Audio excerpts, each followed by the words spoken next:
I hope that it will have a bunch of interesting resonances nonetheless. So I'm going to also acknowledge my co-authors, Amy Butler and Chaim Garfinkel, have really been central to supporting this project. And as I'll get to, we have leads of a set of community working groups that are analyzing the output from this project. So these are also my co-authors. We'll jump in. So I want to spend a little bit of time introducing sudden stratospheric warmings. This is an animation of potential vorticity in the mid-stratosphere at 850 Kelvin. And we're looking at the evolution of the Arctic polar vortex in 2 winters, 2002, 2003 on your left, 2008, 2009 on your right. Both of these winters are examples of winters with these sudden stratospheric warming. So the potential vorticity is giving you an indication of the dynamics of the vortex. On the bottom, we have a time series of the zonal mean zonal wind at 60 north, 10 hectopascals, which is a commonly used index of these sudden stratospheric warming events.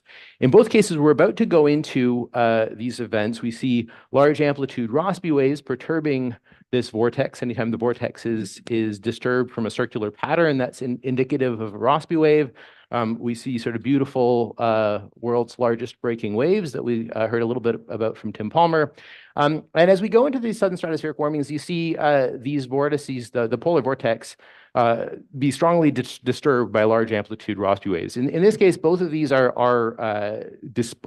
split type events where the high PV splits into 2 child vortices. But what happens in the aftermath of these 2 sudden stratospheric warmings is quite distinct.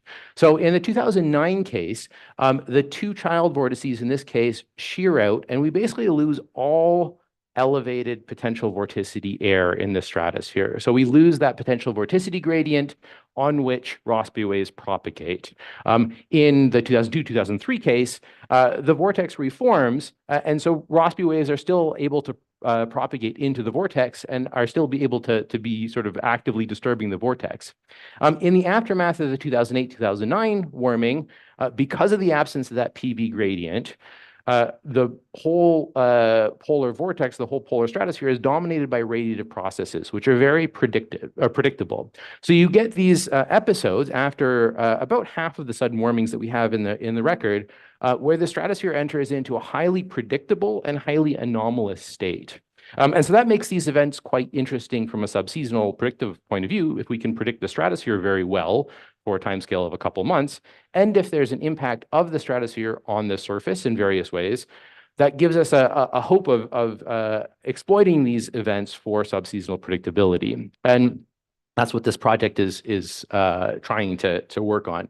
So just to put this in context of some other large modes of variability, this is results from a Jonas Spaeth at Munich. I think this is a really kind of a nice way of looking at the impact of sudden stratospheric warmings, particular relative to some of the other commonly used low frequency modes of variability. And so what we're looking at is anomalous geopotential height at the surface in the black contours. And so following sudden stratospheric warmings, we tend to see this very characteristic high pressure system over the Arctic and an NAO-like low pressure system over the North Atlantic. What happens is an equatorward shift of that eddy-driven jet. That's kind of the canonical response to sudden stratospheric warmings that are very robustly captured by models. In addition to that mean shift, we also see a big change in ensemble variance. So these are ensemble variance from a database of subseasonal forecasts. And we see some indication that there's a reduction in that error spread in particular areas, which is not the only measure of predictability or skill, but it does suggest that one could learn something about surface prediction on long timescales as a result from this. And we can compare that to sort of similar measures of El Nino minus La Nina differences, differences in phases of MJO, differences in phase of the QBO. And so while the stratosphere is just one possible source of subseasonal skill, it's quite a compelling one, at least in some cases and in some forecasts of opportunity when we have these large amplitude events. And so the question is, how can we use these events to improve subseasonal predictability? Are models able to capture these effects? And do we actually, are we actually able to realize some improved skill? This is a bit of an aside, but because there's been a lot of emphasis on composition at this meeting, I wanted to show this result. This is a result from one of my postdocs, Ying Dai, where I wanted to highlight that the impact of stratospheric sudden warmings is not only on the meteorology, but you can see it in compositional components or aspects of the atmosphere as well. And so this is focusing on mineral dust over North Africa and the Mediterranean. In the left, we see the meteorological response, this low pressure system, that kind of shift of the eddy-driven jet, the NAO-like response that actually extends quite a bit over North Africa. And we see a weakening of the trade winds. And along with that weakening of the trade winds, actually, you see quite a substantial impact on dust that's mobilized over the deserts in northern Africa and through the dust belt here. And so this is results from a specified dynamics chemical transport model, essentially. But we see this dipole, evidence of this dipole in observations as well. So this is analysis of observations from Crete, just indicating that there's a substantially increased probability of poor air quality days in the 30 days following sudden stratospheric warmings. So there's applications of this subseasonal predictability beyond just the straight meteorology. Okay, so coming back to the SNAPSI project, the idea here is to do a multi-model intercomparison project of targeted forecasts around specific sudden stratospheric warmings. And what we set out to do when we were designing this protocol, we set out to have large ensembles, so we had good statistics, a substantial data request, which I'll get to in a moment, and focus on just a small number of initializations around a couple of recent events that we could really dig into and understand the dynamics in detail. So we're focusing on 3 recent case studies, 2 sudden warmings in the Northern Hemisphere, the event in 2018, the event in 2019, and the minor sudden warming in the Southern Hemisphere in 2019. In addition to just straight subseasonal forecasts, we have some controlled experiments to be able to isolate the role of the stratosphere more explicitly. So we have actually multiple sets of ensembles that we've requested from the participating centers. The first one is just a free running forecast, which is the sort of straight initialized forecast, nothing special. The next that I'm highlighting here is the nudged forecast. In this case, the forecasts are relaxed in the in the zonal mean only within the stratosphere, so full strength above 60 hectopascals. And so that nudging gives the forecast system basically the correct information about how the stratosphere will evolve. That will induce the sudden stratospheric warming or the event of interest by construction, but we're only constraining the stratosphere, so the troposphere is allowed to evolve as it will. And then as a control, to be able to identify what's coming from the stratosphere and what would happen if there wasn't a sudden stratospheric warming, we also have nudged experiments in which, again, the zonally symmetric component is nudged to climatology. So there's a whole range of analyses we can do with these, which I'll get to in a second, but following the slides here, I should talk about the participating models. We have 12 participating centers. Most of these centers have carried out the integrations. The data is archived in CETA, and it's all publicly available. I'll put up some links to that. We're still waiting on a couple of details, but basically the database is populated. Did the data request? Okay. I'll highlight the events first, sorry. So we're looking at 3 particular events, and for each event, we have 2 initialization dates. One that was chosen before the sudden warming, so we can look at how well the forecast systems predict the sudden warming itself. And one that's initialized after the sudden warming when the stratosphere is in this highly predictable state, so we can see how the forecast systems are capturing the coupling. And so the first event is this event in 2018. We see the predicted winds at 10 hectopascals 60 north, so in the mid-stratosphere.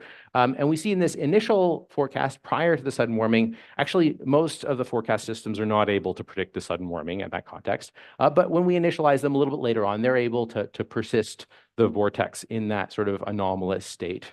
I'll go through these a little bit quickly. In the 2019 case, one of the reasons we chose this event is that unlike the 2018 case, this was a case in which that canonical NAM response at the surface wasn't strongly seen. So we wanted to see what the models would do in that context. And then finally, we looked at the Southern Hemisphere case in 2019 with 2 initializations.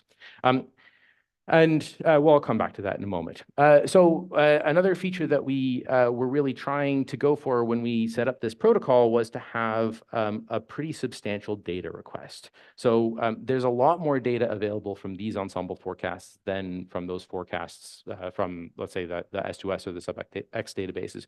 We've requested the archive of full 3-dimensional meteorological quantities, temperature, winds, humidity, and we have a sort of whole range of surface quantities. We can look at surface fluxes, soil moisture, snow quantities, precipitation, top of the atmosphere, outgoing long wave radiation.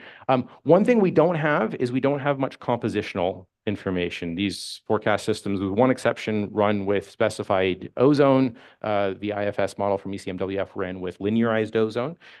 So there's not much direct compositional work we can do with this, but there's a lot of meteorology you can look at. As mentioned, all of this data is archived and publicly accessible. In addition to running these experiments, we've also organized a set of community working groups that are looking at sort of high-level scientific questions. And so there's 6 of them, 4 of them that are looking at kind of the core science questions, that extratropical coupling aspect. I'm going to highlight a couple of initial results. The analysis for these community working groups is really underway. The papers haven't been submitted yet, but they're in progress. So 4 of these working groups focus on the extratropical coupling, but the experimental setup allows us to look at some tropical questions as well. So there's one working group looking at the evolution of the QBO and another one looking at impacts of the stratosphere on tropical convection. I'm going to highlight a couple of results. I'm going to start with some results from the predictability working group that's just looking at assessing the impact of the stratosphere on a predictive skill. And so this is highlighting how the different forecast systems, we're looking at a nudged minus free, so how the nudging affects the evolution of large-scale modes in the stratosphere and the sort of canonical annular mode coupling to the stratosphere. So the top row here is verification from ERA 5. Second row is our multi-model mean difference between the nudge and the free run for the first initialization for each of these 3 events. There's a lot of detail. I'm not going to sort of talk through each of these panels in fine detail, but this is consistent with the results that I started with. In some of these cases, the free models are able to capture the sudden warming. In some cases, they aren't. In some cases, they aren't able to persist the model, persist the anomalies in the stratosphere. And so one of the questions is to look at those dynamics in detail. As expected, this is one measure of forecast skill. We're looking at mean squared skill score of heights over the polar cap or over the northern hemisphere here. As expected, we see much better skill in the stratosphere when we give the system the right information. And interestingly, the skill in the troposphere in some cases is notably improved, but there are also times when the skill is actually decreased. Now, we have got to be a little bit careful interpreting this because these are only individual events. It's not really an assessment of the skill score of the whole operational system. But it does give us some indication of when stratospheric information might be helping and when it's not giving us information about tropospheric variability. Another thing we can look at, moving past the ensemble mean, we can look at the prediction of extreme events in these ensembles. And so the idea here is to apply some of the ideas of event attribution from the kind of climate context, but in this dynamical context. And so the methodology that's been developed in the event attribution context is to compare the actual world, in this case, an event following a sudden stratospheric warming. So we might look at the probability of an extreme event A, whether that extreme is a cold air outbreak, whether that extreme is extreme precipitation of some kind, whether it's a drought. And we can then look at counterfactual worlds, or worlds in which the stratosphere did not evolve as it happened in the observations. And so by comparing those probabilities, we can assess how the stratosphere has affected the probability of a given extreme event. And I'm just going to look at one example, although Will Sevier and his working group is looking at a whole range of different extremes. This is the 2018 European cold air outbreak. It was a highly noted event. It's a picture of snow in Rome. It's quite unusual. And we can look at the probability of this event in the forecast systems. And we can, so there's this quadrant here looking at initial long lead time forecasts and shorter lead time forecasts. So in the first set, the free running integrations don't know about the stratosphere. They tend not to be able to get the stratosphere right. And so when you give the forecast system the right stratospheric information, you see that the probability of those events increases by, or this particular extreme, increases by a factor of 4. By contrast, if you degrade the stratosphere forecast and assume that the stratosphere is going into its climatological state, you reduce the odds of this event by a factor of 2.5. And so this is clear indication that the odds of this event happening is substantially influenced by the stratosphere. On the shorter lead time, when the free running versions are able to predict the stratospheric sudden warming, giving the forecast system the stratospheric information doesn't really change the probabilities. The free running model gets that right anyways. However, if you degrade the forecast and relax it back to climatology, we see that the probability of that event in the forecast again drops. So this is a way of really quantifying the role of the stratosphere in particular extremes. I'm leading a working group looking at mechanisms of coupling. And so this is a couple of postage stamp pictures of sea level pressure responses and temperature responses from 6 of the participating models, just so that this is somewhat digestible. I'm highlighting again the 2018 case, and I'm going to look at the 2 different initializations. And in both of these cases, I'm highlighting differences between the nudged and the control case. So we're looking at explicitly the surface response to the stratosphere, how the stratospheric information changes the evolution at the surface.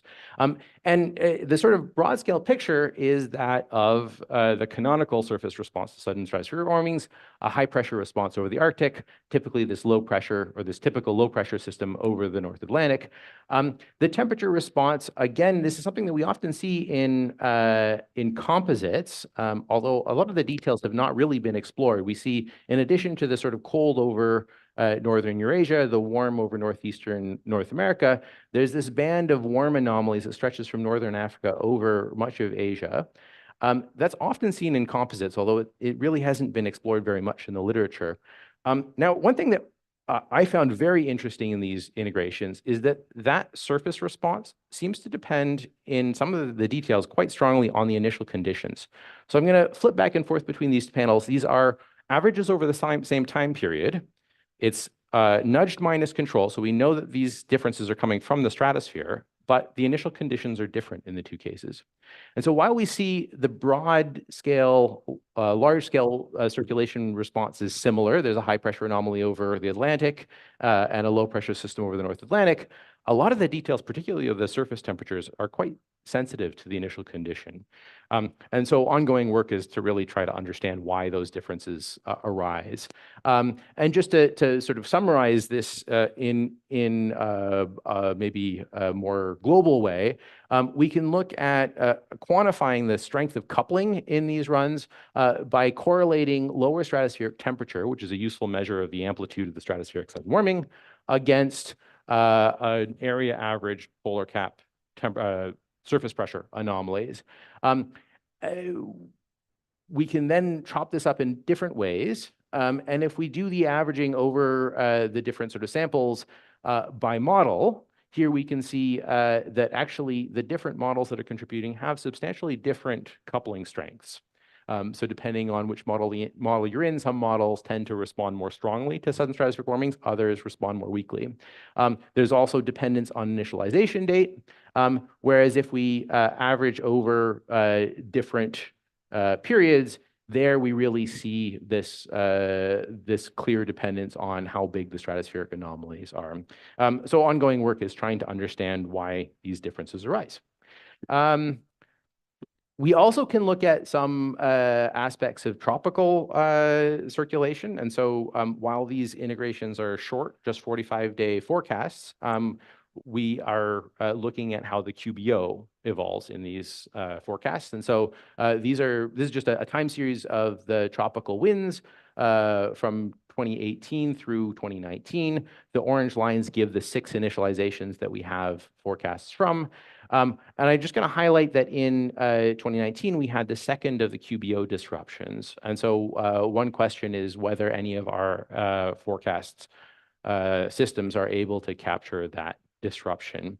And the short answer is that no, none of them really gets the shallow evolution of the easterlies. Although there are some that do evolve easterly winds, they're just much more broad. And so there's quite a lot of difference in these forecast systems and how they treat the tropical stratosphere. And so this fifth working group led by Palavan is looking at this, the dynamics of this QB evolution. Just finally, while this whole setup was not designed to look at the evolution of the monsoon, the Southern Hemisphere initializations in late August and early October may be of interest for studying the termination of the Asian monsoon. I just wanted to show very briefly a comparison of how these forecast models get the anticyclone over this one time period. So I'll wrap things up there.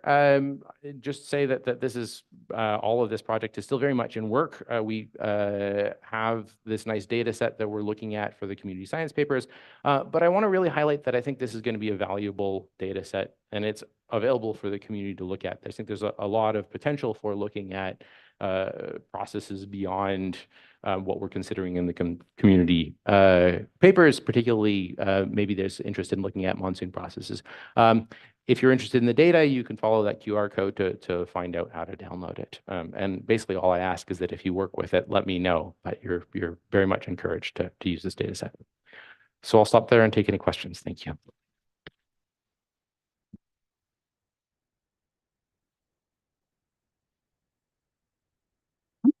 So thank you for this nice overview about the SNAPSI. Is it right? SNAPSI project. It was a detailed overview, and we have time for questions. Thank you for staying in time. Are there questions?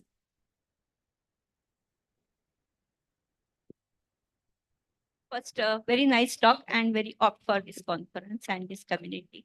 So yes, you have shown that it's coupling and affecting the Asian region surface temperature, and monsoon anticyclone is also well simulated in this model. So I hope there will be a connection with the monsoon precipitation, and definitely we want to look at it. It would be fantastic to look at that in detail. We need somebody to take a look at those processes. We'll be happy to do that. And now this vortex breaking and the heat waves are going on. So do you want to say on that, some extremes? You have shown some relation with cold waves, some other part of the world. Want to speak on that? Sorry, say again, what's the question? You say vortex break and there is a surface warming. You have shown something, and some region when there was a vortex break, surface was cold and cold snow was there. So do you want to highlight that part of that Asia and temperature connections?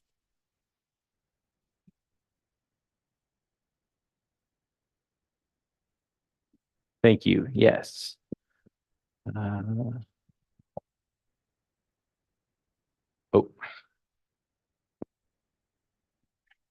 Great.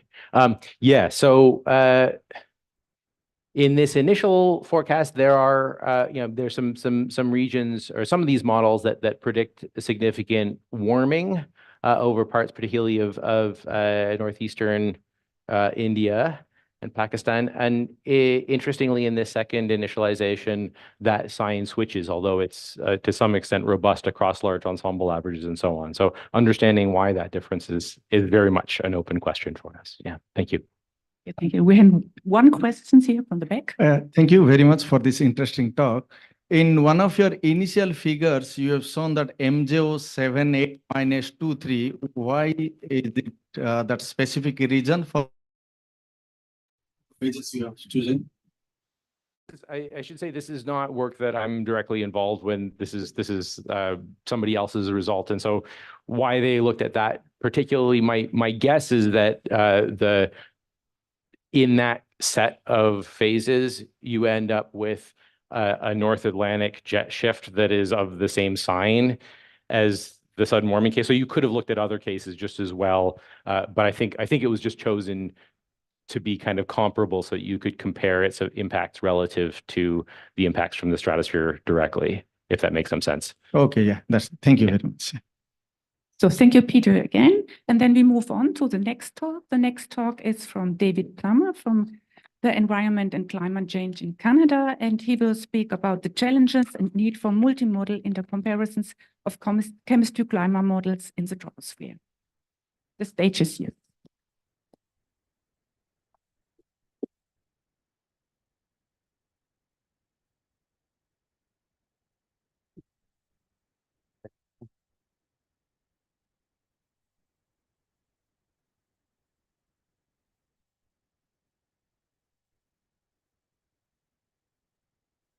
Okay, advance. These are perfect. Okay. Hey, good morning, everyone. I think I can hear myself. So thank you to the organizers, STIPMEX, and for the invitation to come here today and talk. I'm very happy to be here and to have the chance to visit India for the very first time. It's been quite amazing. So I wanted to talk about another model intercomparison project. We just saw SNAPSI. So more on the side of chemistry, we have the Chemistry Climate Model Initiative. I am one of the co-chairs of that, along with Tetsuya Negashima. And we also have a scientific steering committee. Subarna is among them.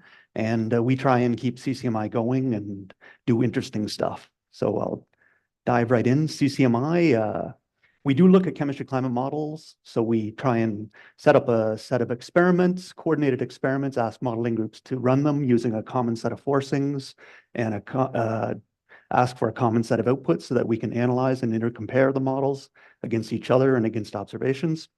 And CCMI really grew out of preceding activity, the chemistry climate model validation, that goes back to the early 2000s. I put a little bit of a timeline on here. CCM-Val kicked off around 2004, around the same time that some of these initial global chemistry climate models were under very active development, where they were really first appearing on the scene and being used for long-term integrations around this time. And important to note that during this initial sort of first generation of CCMs, they were largely focused on the stratosphere. They were very rudimentary representations of chemical processes in the troposphere. And so the interest was in the stratospheric ozone recovery, and a lot of the initial work in CCM-Val was focused on the stratosphere. Sorry, they were interested in trying to see if these models were fit for purpose, considering that it was a completely new type of application of CCMs, well, a completely new application of climate models, I guess. And so this CCM-Val project really culminated with the production of a very extensive report in 2010. It's about 400 pages. It's an official Spark report. You can go on the web and find it. And they assess a really wide range of dynamics, chemistry, a lot of different variables in that generation of chemistry climate models. And so I want to touch on a few issues that came out of that Spark report and see sort of how it fed back onto the wider community. And I also, the follow-on to Spark or CCM-Val was the Chemistry Climate Model Initiative.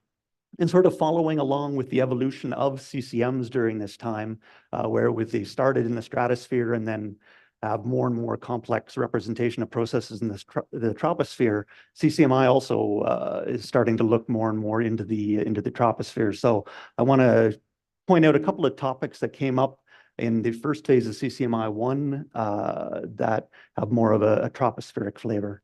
So advance.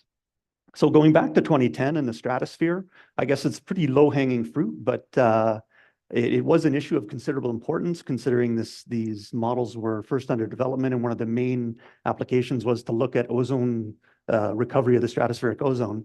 And from that CCM-Val report, we found that some models had troubles with what looked to be mass conservation. The Montreal Protocol is built around limiting the amount of chlorine that's put into the atmosphere. And we know from surface observations that peaked at around 3.6 parts per billion in the mid 1990s. And so you really shouldn't have any models that are able to produce more than 3.6 ppb in this upper stratosphere, but there are a few, and this was looked upon quite poorly in the community. And so if we jump ahead 5 years to these CCMI-1 set of simulations, you'll notice that people have gone back to their models and done a lot of work to improve mass conservation, and now no one does have at least physically unrealistic chlorine in the upper stratosphere, though you could argue that perhaps now a few models might be suffering from a bit of loss of mass, but that's a much harder a much more subtle problem to diagnose.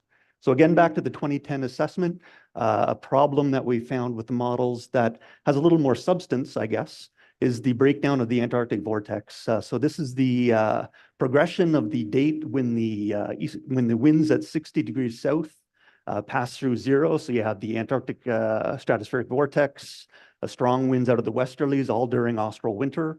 And so the springtime comes and the vortex weakens and eventually breaks, allowing ozone-rich air from the mid-latitudes to move back towards the pole. And it really marks the end of the Antarctic ozone hole. So it's an issue of some significance when you're running CCMs to look at stratospheric ozone. And we found that a lot of the models broke down the Antarctic vortex too late.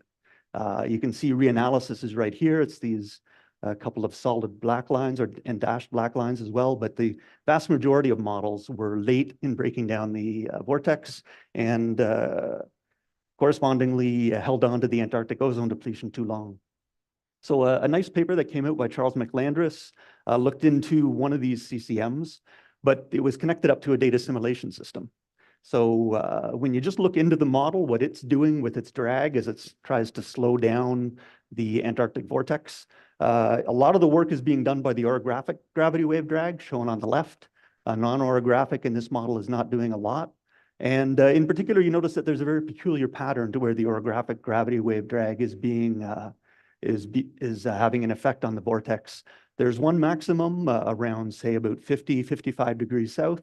And then there's a second maximum poleward of about 65 degrees south. And there's a noticeable gap right here in the middle. And when you consider that orographic gravity wave drag parameterizations were built to assume that the gravity wave drag propagates completely vertical. You can only have orographic gravity wave drag happen in the stratosphere if there's some orography underneath you, directly underneath you. And so we have the situation where there's the southern tip of South America here, which is responsible for this blob of orographic gravity wave drag. And then there's the mountains on the Antarctic Peninsula, which produce this maximum of drag. But there's a noticeable gap in the middle, which is the gap in topography in the southern hemisphere. It's where there's nothing but ocean that over the full latitude circle around the Southern Ocean. And when you actually, because this model is being run with a data assimilation system, you can actually go in and look at the drag that the data assimilation system is trying to apply to keep the model following the observations. And there you can see that the analysis increment puts a lot of drag right into this pocket around 60 degrees south that the models did not want to put drag into. And so this is a strong indication that we're missing something with the current generation of, or the then current generation of gravity wave drag. And since then, there's been a lot of suggestions about what might be missing.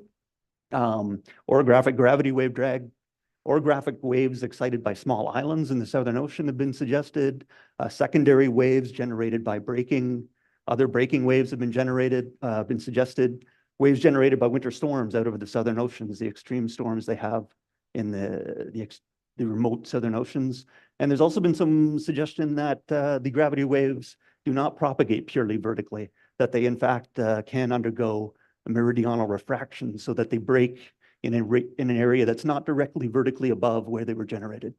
And so part of this work generated some motivation for a field study called the South Track GW mission, which there were aircraft measurements off the tip of South America with a LiDAR in particular and a limb imager. And we saw the limb imager on Monday. It was the Gloria limb imager.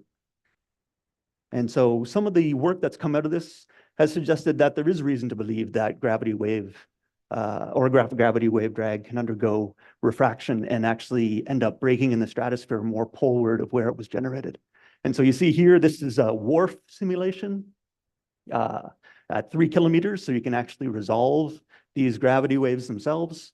And this is the temperature anomalies at 27 kilometer altitude on one of the days when they were running aircraft measurements during this field study. And you can see here, this is just the temperature anomaly. So you see the waves streaming off the tip of South America here. And they are, in fact, being ducted towards the South Pole. This tiny little line here is actually aircraft observations from the LiDAR looking up of temperature anomalies at 27 kilometers. So you have some idea that, at least qualitatively, the model is seeing something that might be real. So this is, while the other processes that have been suggested haven't been ruled out, there seems to be some good evidence that refraction of gravity wave drag is an important process and might explain why part of the reason why models end up breaking down the southern stratospheric vortex too late. So I'm going to jump that forward to CCMI 1 and into the troposphere a little bit. And here I want to talk a little bit about the methane lifetime. Methane is lost largely by reaction with OH in the troposphere. And we can constrain that lifetime by looking at the decay of different chemical species, in particular methylchloroform. This was a halocarbon that was controlled under the Montreal Protocol. So its emissions went to, well, very significantly decreased over the late 1990s. And you can see the impact of that on the atmospheric concentration here. This is latitudinal bands of average concentration near the surface derived from NOAA observations. And in the 1990s, when there was still some significant emissions, the atmospheric concentration still shows a significant interhemispheric gradient. But as the emissions decrease, the hemispheric gradient goes away, and you start seeing this very nice, almost exponential decay that you would expect from a first-order loss process. And from the shape of this exponential decay, you can estimate the lifetime of methylchloroform. And knowing the relative rates of OH, you can get the lifetime of methane. And so we end up with an estimate that's fairly well constrained of about 11 years, plus or minus 1 for methane. And of course, there's a lot of interest because methane is an important greenhouse gas, how models do for the OH lifetime. And there we see that they do not compare very favorably to the 11.2 years. In particular, this is some results. I haven't talked about it here, but it's the Atmospheric Chemistry and Climate Model Intercomparison Project, ACCMIP. This was a project in the early, around 2010, 2012, that was run in preparation for the fifth assessment report of the IPCC to try and have some input from the chemistry climate side. And you see here the OH lifetime of a great many of the models is actually considerably less than 11 years. And so there is also a very significant spread across the models. Going to CCMI on the right-hand panel here, these are some figures from Julie Nicely's paper that I'll talk about in a bit more in a second. And again, you see a considerable spread in the lifetime and bias towards being too short of a lifetime for methane. So coming back to Julie's paper, she and her coworkers developed a neural network to reproduce the 3D distribution of OH in each model. So she took a variety of inputs here, developed a neural network, and was able to reproduce the distribution of OH in each individual model. But what was kind of neat, and to look at the sensitivity of the different factors, you could use as the input to the neural network the fields from a different model. So for example, I've sort of highlighted formaldehyde here. So when you build the neural network for GMI, you're aiming at its OH methane lifetime in 9.2 years.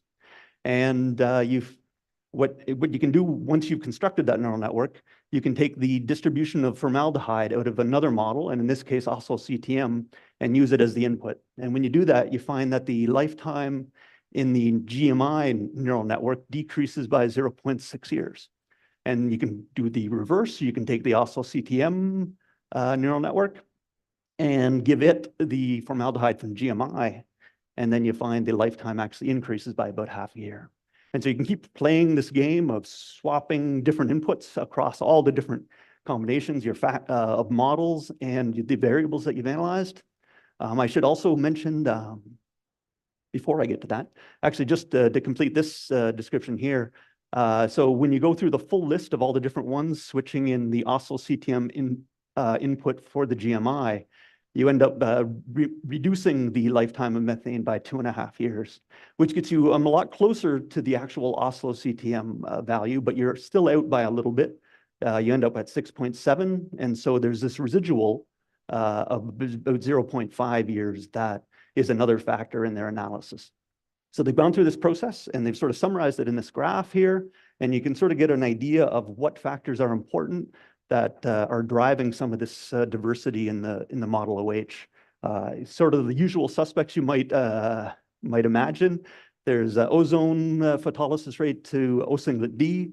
There's the distribution of ozone itself that produces the spread here in the models. But there's also NOx, water vapor, carbon monoxide, the NO to NOx ratio, and formaldehyde all seem to have a significant influence. So there's a long list of tracers that due to the variability in the model's representation of their distribution, has an impact on their on the methane lifetime. And then I also mentioned this residual here, which they termed the mechanistic one, and it also is a factor here as well. So we know from this work that there's a large list of factors, and a lot of them are species that have a significant lifetime and are liable to transport and likely suffers maybe not the right word, but are likely differences that arise from differences in transport. And so I wanted to jump a little bit to transport, the analysis of transport in these CCMI models. And for that, I just wanted to mention quickly that there were 2 types of historical hindcast run for this set of experiments. There's a free running one with specified SSTs and sea ice called REF-C1. And then there was a second one called specified dynamics, C1SD, where in addition to the usual setup for the historical hindcast, the dynamics in the atmosphere was nudged to reanalysis. And I want to talk in particular here about 2 synthetic tracers that were put into the models. Both were specified to have a concentration of 100 ppb in the zonal band between 30 north and 50 north. One of them was given a lifetime of 5 days, and the second one was given a lifetime of 50 days. And Claire Orb had a nice analysis of what these distributions look like in the set of CCMI1 models.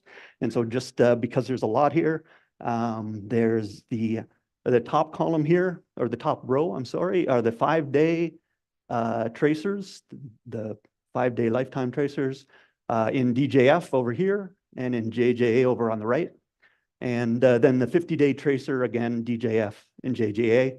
And then just to also further complicate with the 2 types of historical hindcasts, there's the free running models, completely free running, the C1, and the ones where the dynamics were nudged to reanalysis.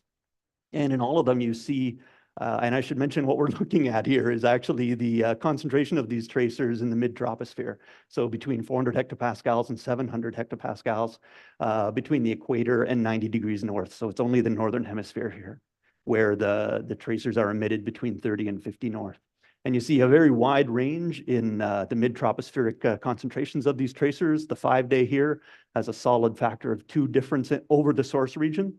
And this difference is also transmitted, at least in DJF, quite effectively right towards the North Pole. And in C1SD also, you see a very significant spread. And likewise, that difference that is set up in the mid-latitudes is also transmitted to the high latitudes. So by nudging the large-scale dynamics, you do not seem to constrain the representation of transport in the models very much. Just quickly, the summer JJA on the right-hand side, again, you see very significant differences in the amount of this tracer that gets pushed up into the mid-troposphere. But in this season, poleward transport is a lot less efficient. So you don't see as much of that difference transmitted to the poles. So we're sort of left with a situation that well, actually, I should take a step back, sorry. So I wanted to, in this talk, sort of highlight some of the ways in which we can understand model diversity by running these multi-model linear comparisons, whether the models show a large diversity around certain fields, or whether there's very common biases in comparison with observations or indications that maybe we don't have a really solid grasp on what's going on in the atmosphere. So we use these MIPS, I find, I would argue, are quite helpful in highlighting model shortcomings or uncertainties. There's a longer history of model intercomparisons and assessment in the stratosphere. And I'm hoping to argue that on the optimistic side, perhaps there's some progress on understanding of processes, and the models have improved from participating in these intercomparisons, at least to some extent. I haven't really talked about it, but out of CCMI 1, there was some good work on the role of mixing, age of air, and the Brewer-Dobson circulation is always a significant issue in the stratosphere.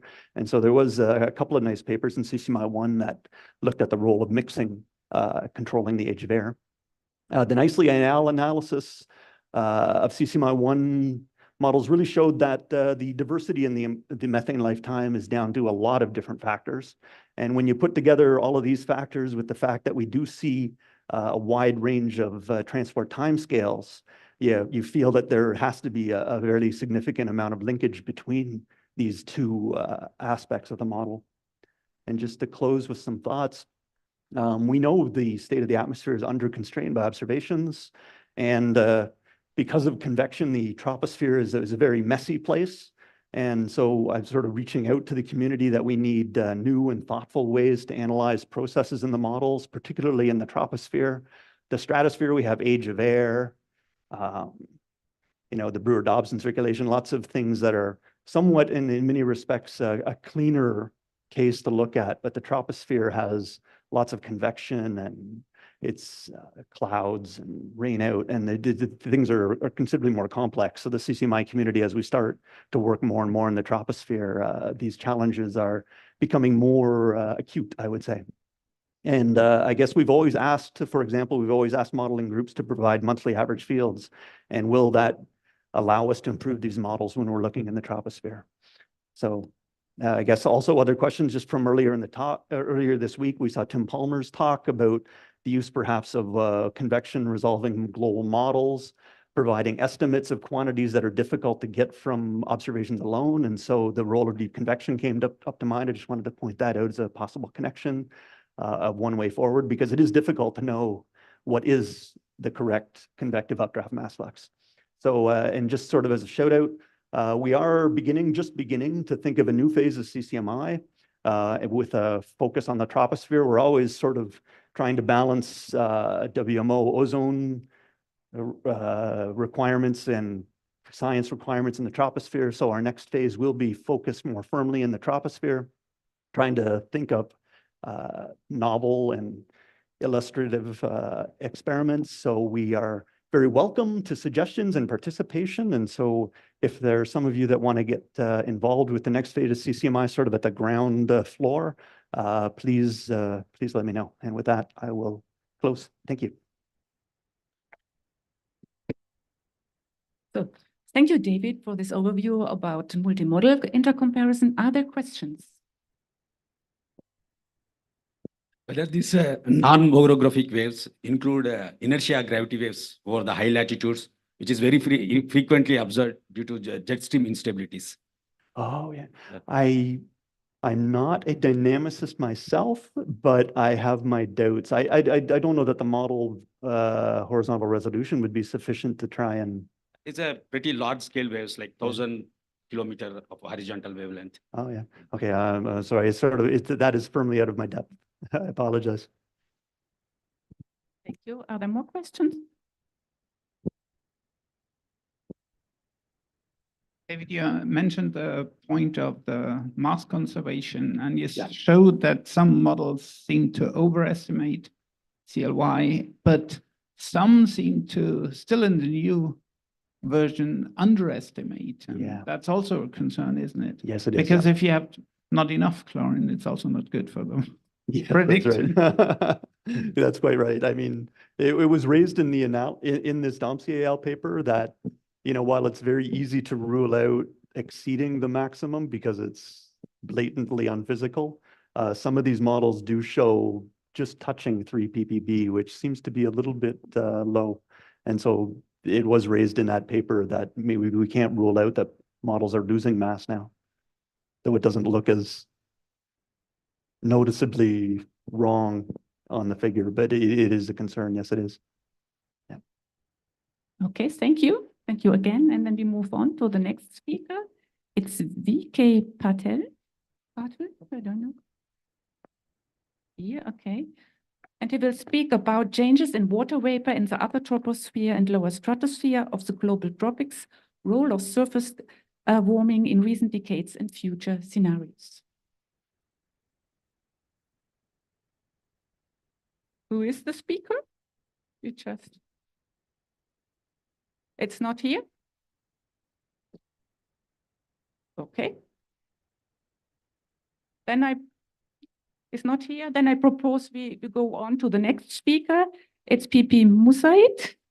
Is this speaker here? Here, okay. He will talk about physical and dynamics factors of affecting the boundary layer tracer pathway to the Asian summer monsoon anticyclone.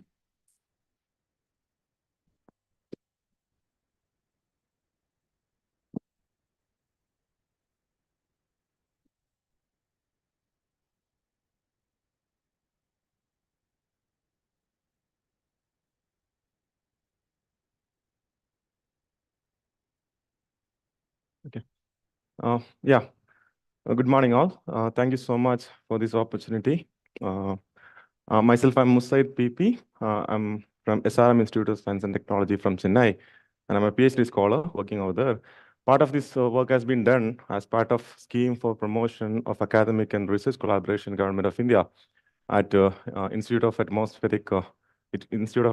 Space and Atmospheric Studies in University of Saskatchewan, Canada. Today, I'll be talking about physical and dynamical factors affecting the boundary layer tracer pathways to the Asian summer monsoon anticyclone. This is the outline of my talk. I'll be giving an overview of what all studies have been there with respect to the boundary layer tracer pathways to the asthma, and then I'll talk about the motivation of the study.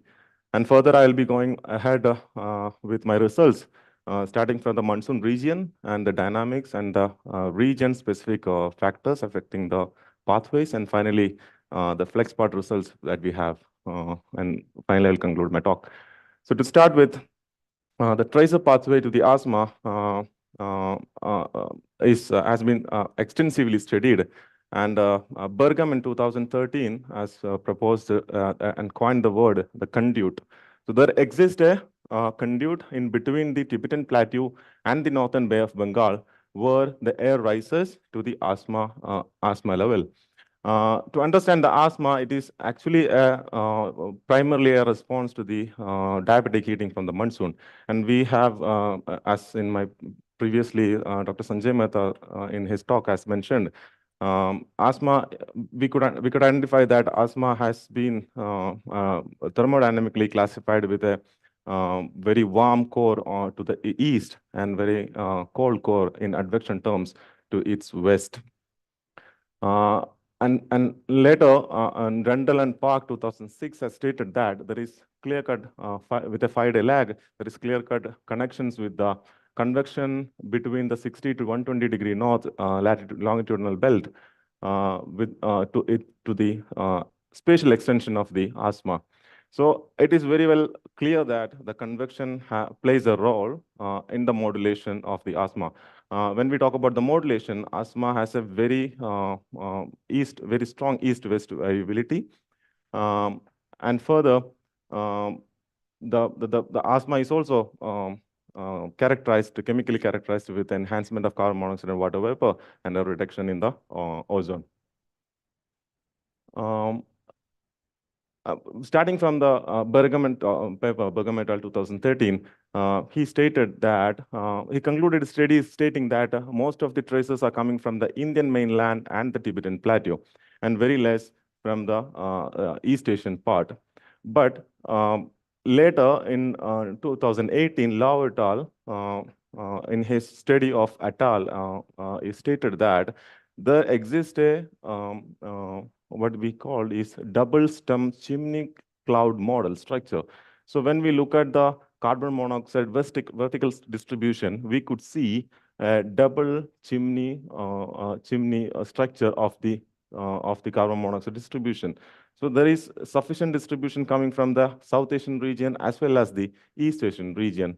So this is the motivation behind this study. So we look further into what are the region-specific features that is triggering the vertical conduit and modulating double stem-like structure. And further, how does the intra-seasonal variability of the Asian summer monsoon is affecting the vertical conduit or the vertical pathway? So these are the data sets I have used. I have used the hourly data sets of ERA 5 and monthly mean data set from the ERA 5, as well as the IRC data sets for carbon monoxide distributions. And we have also used the Flexpart model to get the trajectory analysis. Moving ahead, the Asian summer monsoon and the Asian summer monsoon region is dynamically very vibrant.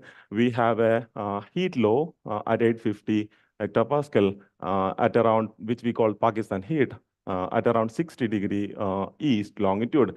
But when we look at the convergence, we have at around 80° east. And this is the ASMA in terms of GPH as well as the trajectory intersections. And when we look at the region, the background is actually the OLR. We have very strong convection over the Indian region, and the contours represent the latent heat convergence. So here you can see we have convergence over the Western Ghats region, we have convergence over the Central Indian region. Also, we have convergence over the foothills of Himalaya. So these two regions, the Central Indian region as well as the foothills of Himalaya, these two convergence represents the intra-seasonal variability. When the monsoon is active, we have strong convergence over the Central India. When the monsoon is weak, some sort of weak, the ITCZ move towards the foothills of Himalaya, and we have convergence over the foothills of Himalaya. Also, when we look at the tracer variability, particularly we are focusing on the carbon monoxide, but along with I've also shown the water vapor. So you can see water vapor has clearly marks the convective region, and at the ASMA level also, there is enhancement. But when you look at the carbon monoxide, the East Asia is so much like the variability, the spatial variability between the spatial gradient between the carbon monoxide distribution between East Asia and South Asia is very much as depicted from the ERC data. And at ASMA level also, we can see the enhancement. So when we look at the cross-sectional view, we can see some sort of double stem-like structure. One is at around 80° east and one at around 100 to 120° east. Moving on, when we considering this into account, that the spatial discrepancy, the spatial differentiation between the carbon monoxide distribution, we can we have classified the entire South Asian region into 4 major parts. One is the deep convective region between the 80 to 100° east and 10 to 25° north, which majorly covers the northern Bay of Bengal. And we have a higher elevation region, which is actually the Tibetan Plateau region. And we have a higher carbon monoxide region, which is the Sichuan region in East Asia. And we have West Pacific, South China Sea, which is actually also called as Typhoon Alley, or which is dynamically very vibrant region. And when we look at the carbon monoxide distribution at day-to-day scale, we could see that particularly we have conducted this study in 2019. So in 2019, in the early July, the 1st to 9th of July, we could see the conduit was almost located at around 80° east. And to the late July, that is 18 to 28 July, the conduit was found around 100° east. And there are certain days where it is neither 80 nor 100. So we could got it around early August. On 2nd to 12 August, it is actually the conduit was found in between, but with a lower strength. You see, the carbon monoxide strength is here. It is pretty high when compared to here. So when we look at the cross-sectional views of these 4 regions, we could see very interesting patterns of the carbon monoxide distribution as depicted from the IRC. We could see that there is a clear-cut convection, clear-cut like outflow-like structure over the convective region. There is like orographic-like structure from the high elevation region. And also the carbon monoxide region, the East Asian region contributes a lot. You see, on the case 1, we could see that the carbon monoxide from the East Asia is actually climbing the elevation, but it's not that high. But when it comes to case 2, it is pretty high. And when it comes to the case 3, it is diverging to both sides. Maybe something related to the circulation pattern, but this is something has to be investigated too. Also, over the South Asian Pacific region, we can see a subsidence bands, which is pretty high over this case 1 and case 3, but not as high as case 2. So yeah. So moving ahead, we looked at the background, what is actually happening in the meteorology part. So we could see that the case 1 depicts almost a normal monsoon features. I haven't looked any sort of the methodology that we usually follow to derive the active break monsoon from the IMD, but I'm stating that I active a break from the meteorological pattern. So you see the relative humidity. The relative humidity is mostly over the foothills of Himalaya, and you look at the wind pattern. It is covering almost the India, but not that strong. And it is also not heading to the West Pacific region. It is heading to the southeastern region, which almost a normal kind of monsoon. But when we look at the case 2 has a break kind of feature. The wind is not high as over the mainland. The relative humidity is very less, and the temperature is also pretty less here. And when we look at the case 3, we can see an active feature. So here we can see very strong wind, the LLJ, that is flowing over the mainland and reaching all over the typical pathway of the wind, the monsoon wind over the South Asian region. And the relative humidity is pretty high in the monsoon core region. So from this, we understood that the case 1 was actually following the normal monsoon characteristics, and case 2 was following the break kind of monsoon characteristics, and case 3 was following active kind of monsoon characteristics. Then we looked into the individual case-wise Flexpart simulations. So some interesting results has come out. Like in case 1, this is a cumulative trajectory cross-section at the atmospheric boundary layer. So what we see is that the majority of cross-section, trajectory cross-sections has been found over the Tibetan Plateau and Eastern Indian part. And when we look at the mean OLR over this distribution, we can see that the OLR was pretty high, pretty low. I mean, the convection was pretty high. The OLR is used as a proxy for convection. So the convection seems to be pretty high over this Tibetan Plateau and the East Asian region. And when we taken this, the maximum contour from the cross-section, we could see that the cross-section, the trajectory cross-section at the atmospheric boundary layer was lying exactly where the convection was there. You can see the red indicates the minimum OLR anomaly. That means more convection. And for case 2, the break atmospheric conditions, the break monsoon conditions, the trajectory cross-section was found over the East Asian region, that is Sichuan region of the China. And when we look at the OLR, we can see that there is pretty very low convection over the Central Indian. And when we look at the overview of or an overplot of these contour with over the anomaly of OLR, we can see it is exactly pointed on the more convective region over the East Asia. And similarly, for case 3, we can see that most of the trajectories are over the Central Indian IGP region. And when we look at the OLR plot, it also shows that strong convection is over there in the central core or the monsoon trough region. And also the trajectory is also following the same. So what we found is that, yes, whatever the Bergman et al. 2013 point out is, our studies also following the same. We have found the same conduit-like structure.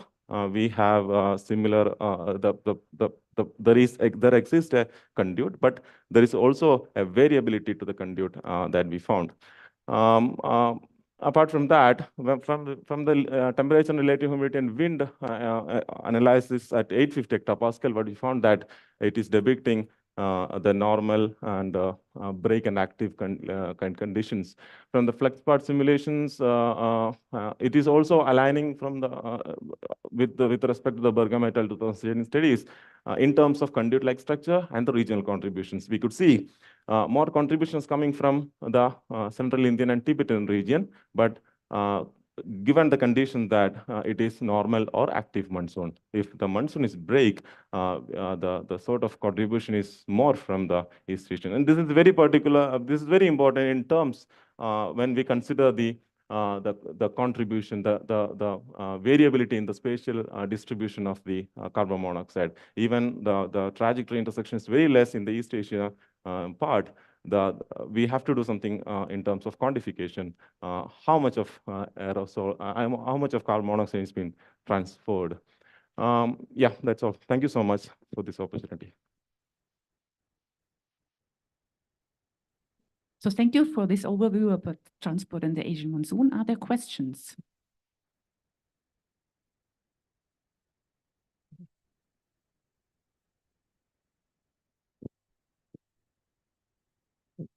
Just to your last point here on the transparency, I'm not quite sure I understood you correctly. You are saying that in the break periods, most of the transport comes from the Sichuan region to the monsoon circulation. Is that your point? Yes, as what we found from the Flexpart simulations.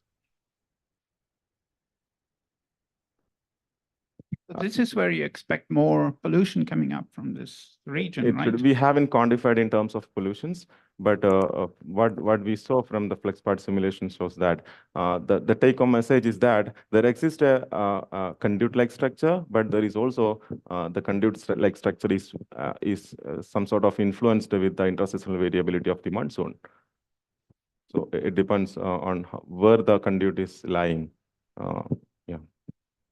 Okay, then Thank you so much. And then you would also expect, if you say they have different sources, the Sichuan Bassin or the Indian sources, then you would also expect another chemical composition in the Asian monsoon anticyclone because of different sources? Yes, it should be. We haven't done anything quantifying like that, but yeah. Okay. Yeah. Thank Okay, you so thank you. Are there more questions? Not in the moment. And thank you again. And we move on to the next speaker. That is Sivan is here. Very good. And he will speak about the estimation of target destiny and age of air transported from the Asian monsoon anticyclone to the Arctic.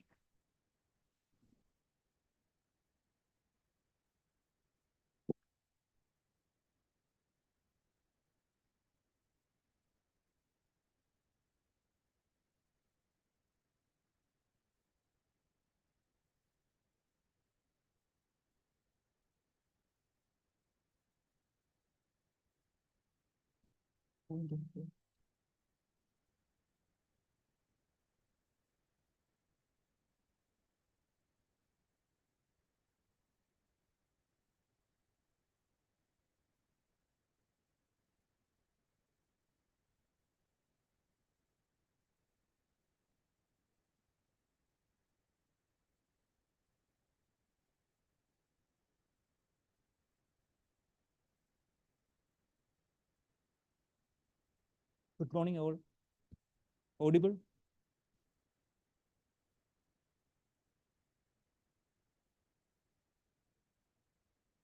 Myself, Shivan C. I was working under Suvarna Fadnavis ma'am, Ajil Kotel, and Bernard Legris. And today I am discussing about the topic estimation of target density and age of air transporter from the Asian monsoon anticyclone to the Arctic.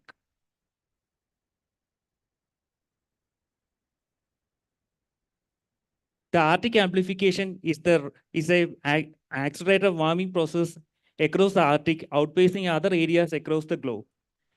And in the recent years, the Barents Sea and Kara Sea experiencing tremendous growth in warming, and massive loss of sea ice is reported in this area. And the Asian warming has a remote impact on Arctic region in the poleward transport of atmospheric heat and moisture. And the increasing the Asian warming has increases the Arctic amplification. So it is difficult to it is difficult to study the Arctic amplification and terrestrial effects in lower latitude regions. And the Asian monsoon anticyclone is a dominant circulation pattern in the UTLS region, and this facilitates the upward movement of air mass from the troposphere to stratosphere region. And there are few studies are reported for the transport of aerosols from the Asian to the Arctic region through the UTLS. And it is very important to study this long-range transport to the Arctic for comprehending the current and future state of Arctic climate. So this is the area of study. We choose the Arctic region into 4 divisions. That is Russian coastal line, GNP region that consists of Greenland Sea, Norwegian Sea, and Barents Sea, and Baffin Bay. Baffin Bay is the region that acts as a gateway between the Arctic and the Atlantic Ocean, and Beaufort Gary and Russian coastal line. For this model, for this transport, we use the Trexila-Lagrangian model. It is a modified version of Flexpart that performed the backward and forward trajectory analysis using reverse integration.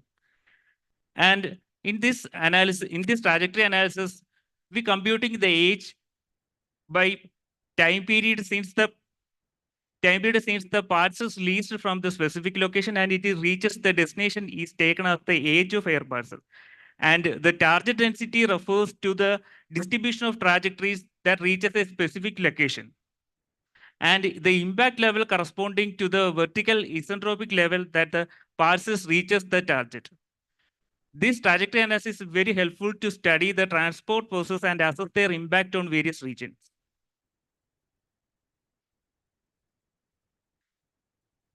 This Trexila-Lagrangian model, the ERA5 wind data and radiative heating rate are taken as the input. And we run the forward trajectory analysis for 120 days from 1st June to 30th September. And from a geographical domain of 20 to 40 degree north and 20 to 120 degree east. And the parcels are releasing from 370 Kelvin isentropic level in the Asian monsoon anticyclone region, and it reaches the Arctic region at different potential, different isentropic level. That red color representing the different isentropic level that the parcel reaching the Arctic region.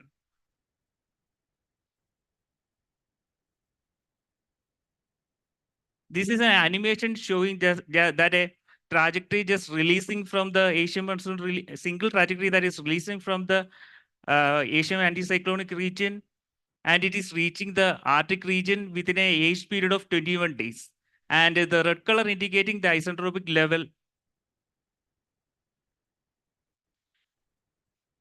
In this study, we selected the strong El Nino year and 2016 normal year for the study.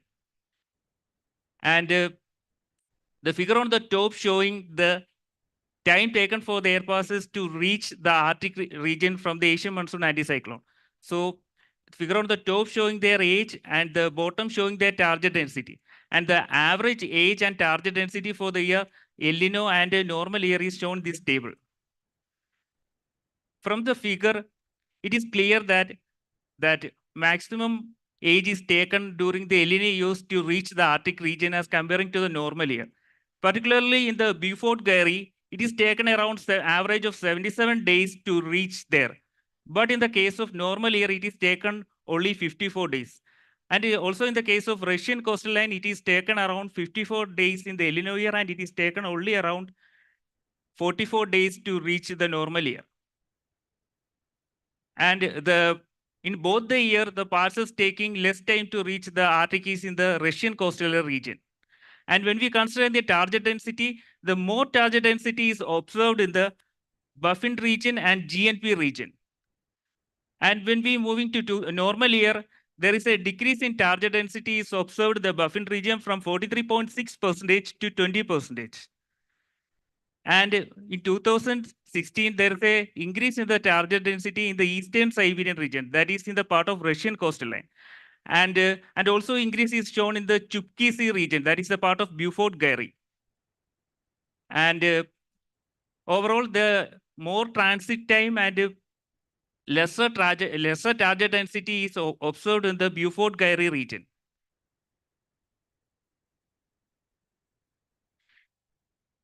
This is a representation that we are just dividing the Asian monsoon anticyclonic region into 5 equal divisions, and trajectories are releasing. From this, it is clear that the maximum trajectories that reaching the Arctic region are representing in red and blue color. That shows that the most of the trajectory releasing are entering the Arctic from the South China region and also from the Iranian region. This figure representing the height at which the parcel reaching the Arctic region. That is, in the normal year, the parcels are loading at a higher isentropic level comparing to the El Nino year. And above the 72° north latitude, most of the parcels are reaching at a level below 340 Kelvin. More discussion is shown in the next slide. That is, in this slide, we are discussing about the 2D histogram connecting the age and potential temperature. From this figure, it is clearly seen that there is more number of parcels in between 380 to 400 Kelvin in the normal year, and only very less parcels is reported in the El Nino year. And also in the lower level of 320 to 330 Kelvin, there is number of parcels reaching is high in the El Nino year, but is less in the normal year. And a very interesting thing is there is age. When we considering the age, El Nino year's maximum parcels are reaching the Arctic region between 40 to 80 days. But in the case of normal year, it is from 20 to 50 days.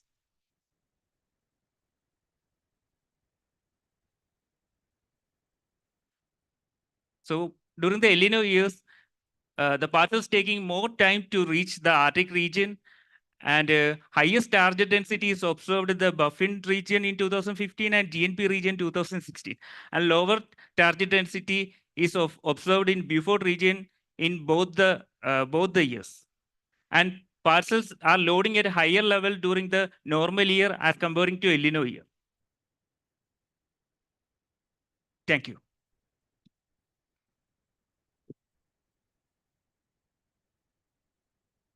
So thank you for pointing out that the Asian monsoon region is also important for other regions like the Arctic or the Northern Hemisphere. Very interesting. Thank you. Other questions?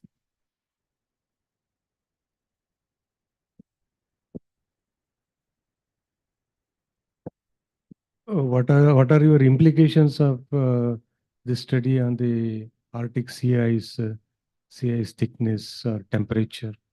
Any ideas? I'm not going to that part. Just this is a preliminary analysis of our study that connecting how the parcels age and transport is only just this started this study only. So this is not connected to that sea ice or nothing. Thank you very much.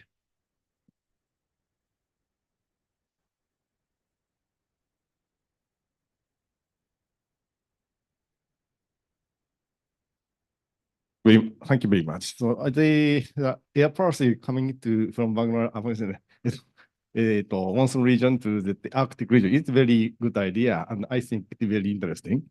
But how much percentage of air mass is going to the Arctic region, and how much another part may going to the southern hemisphere also maybe? So how importance is there for the thinking about the air parcel coming from the monsoon region to the Arctic? So it is my question.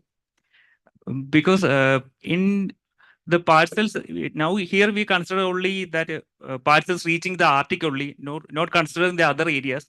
But it is very important because the transferring chemicals, aerosols, and also heat to the Arctic is very important. And during this transport is very, the transit time is less. There is, in this result, we can see that the target density also decreasing. So this study is very important because how much parcels entering there would determine how that other county like warming trend and sea ice loss, this will closely connected to this.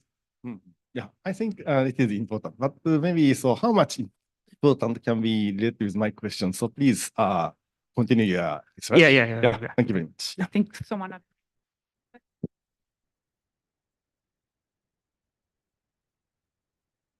Thank you to you. He's just a beginner and recently started this work. So our analysis shows that there is a transport in the southern hemisphere and there is a transport to the Arctic both. And a percentage contribution, he's asking how much percentage is going to Arctic and how much going to the southern hemisphere. Okay. We have done that, but we don't have final check we want to give with the error bar. How much is that estimate? So this study is in progress. And since air mass is going there, this is just air mass. It is not, we in this study, we have not transported the pollutant along with the air paths. When we do that, when we transport the gases and aerosol along with the trajectory, we will see the impact at the Arctic on sea ice or maybe we use chemistry climate model for that purpose. So this is beginning. So thank you. So then we can close the session and thank all the speakers again from this morning session. And have some time for the coffee break.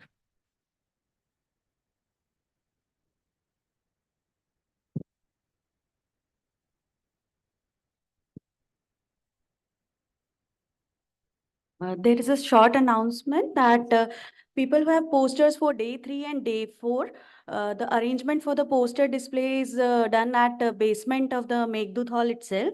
So please, you can start pasting your poster in the basement area. And after the coffee break, we will continue this session from 11:30. Thank you.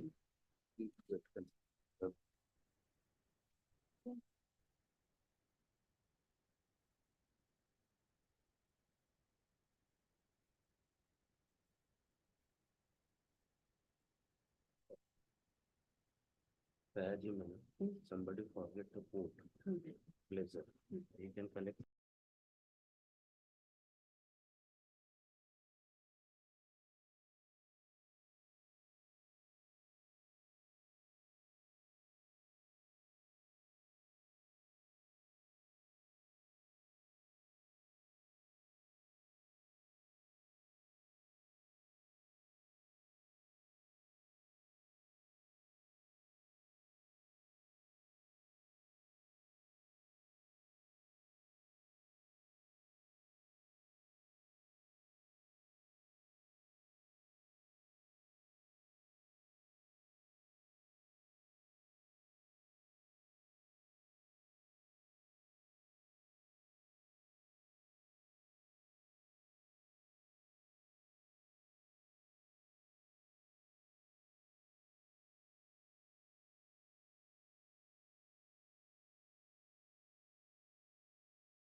And Tohudil Hoax Chuvo, we have not received your visa details.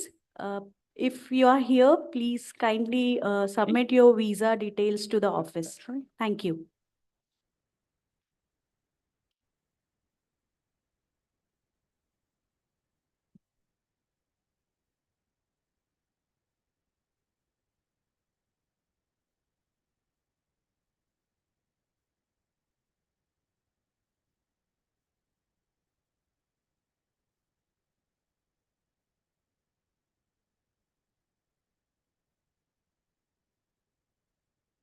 Hello, I'm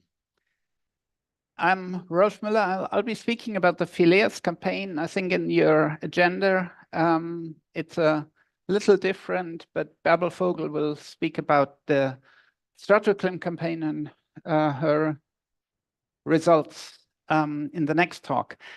For the non-Indian participants, this is Saraswati, the goddess of knowledge. And this is what the FILAS campaign was about, of gaining more knowledge, more understanding of the processes of the export from the monsoon. It was mainly an aircraft campaign, and you see the Halo aircraft here.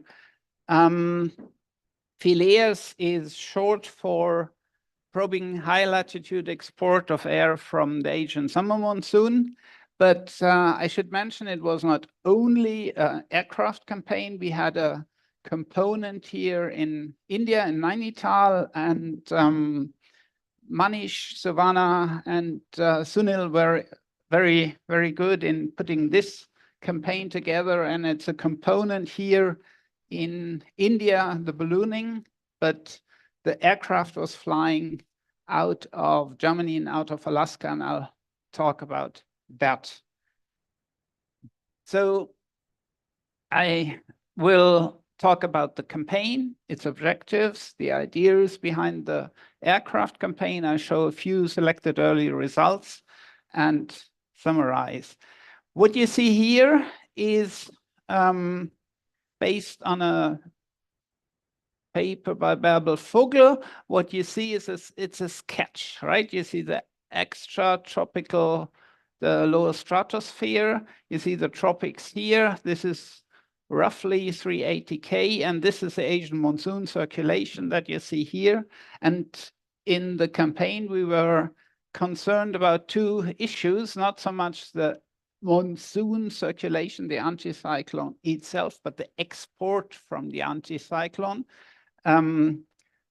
Part of the ACLIP campaign was very close to the export here from the anticyclone, and the FILAS campaign was here in Alaska. So the transport out of the monsoon, the eastward eddy shedding, towards the transport into the low stratosphere. These were the ideas that we had when the aircraft component was designed. And you see the sketch here. So the monsoon circulation also reaches to kind of the edge of the Mediterranean. And this is Germany. So the Halo aircraft was able to probe on a few occasions, on a few flights, this air mass here, not so much the westerly outflow. This should, not sure. Why is it not moving? Right.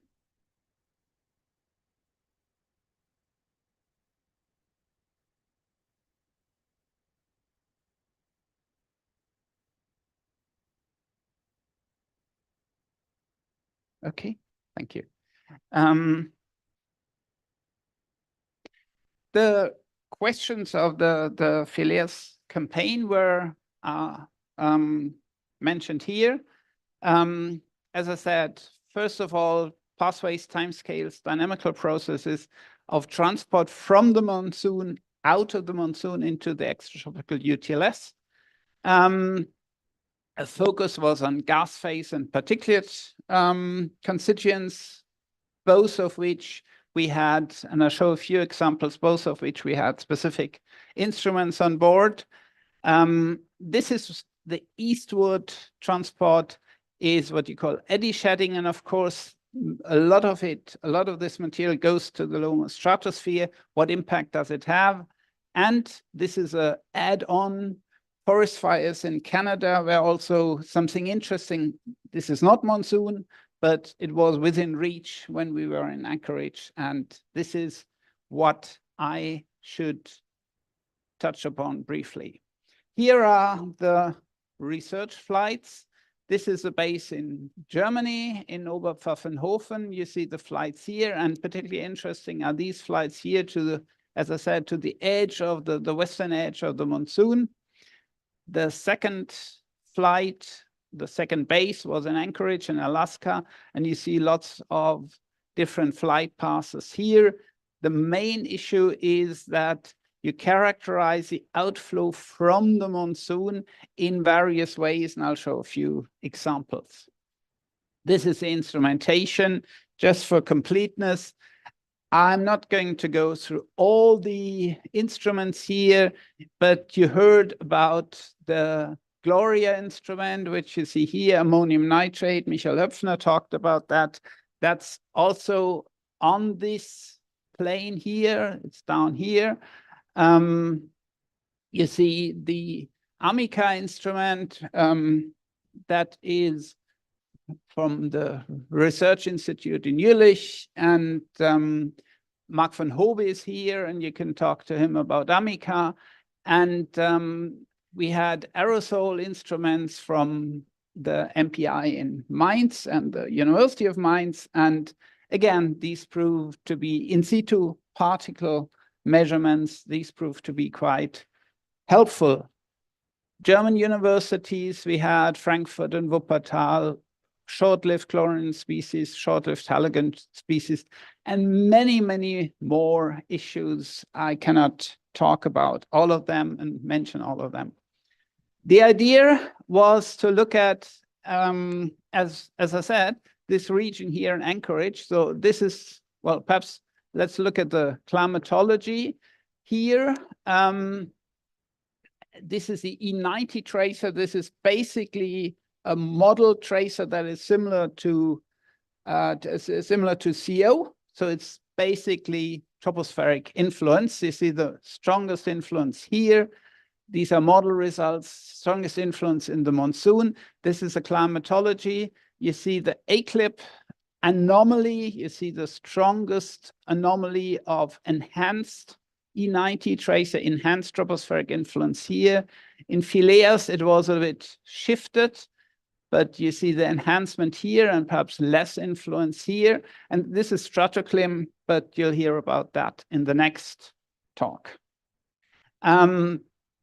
Again, this is model results to underline the background. This is the Asian monsoon circulation here. You don't see, this is a climatology. You don't see too much difference if you go to the FILAS region. Obviously, a lot of the monsoon tracer, the red area, is where you find it over India in the anticyclone. But if you look at the anomaly in the FILAS time frame in summer, autumn 2023, you see that you have a low anomaly here, high anomaly here. So it's somewhat northward shifted, and which is good because we were here in Anchorage.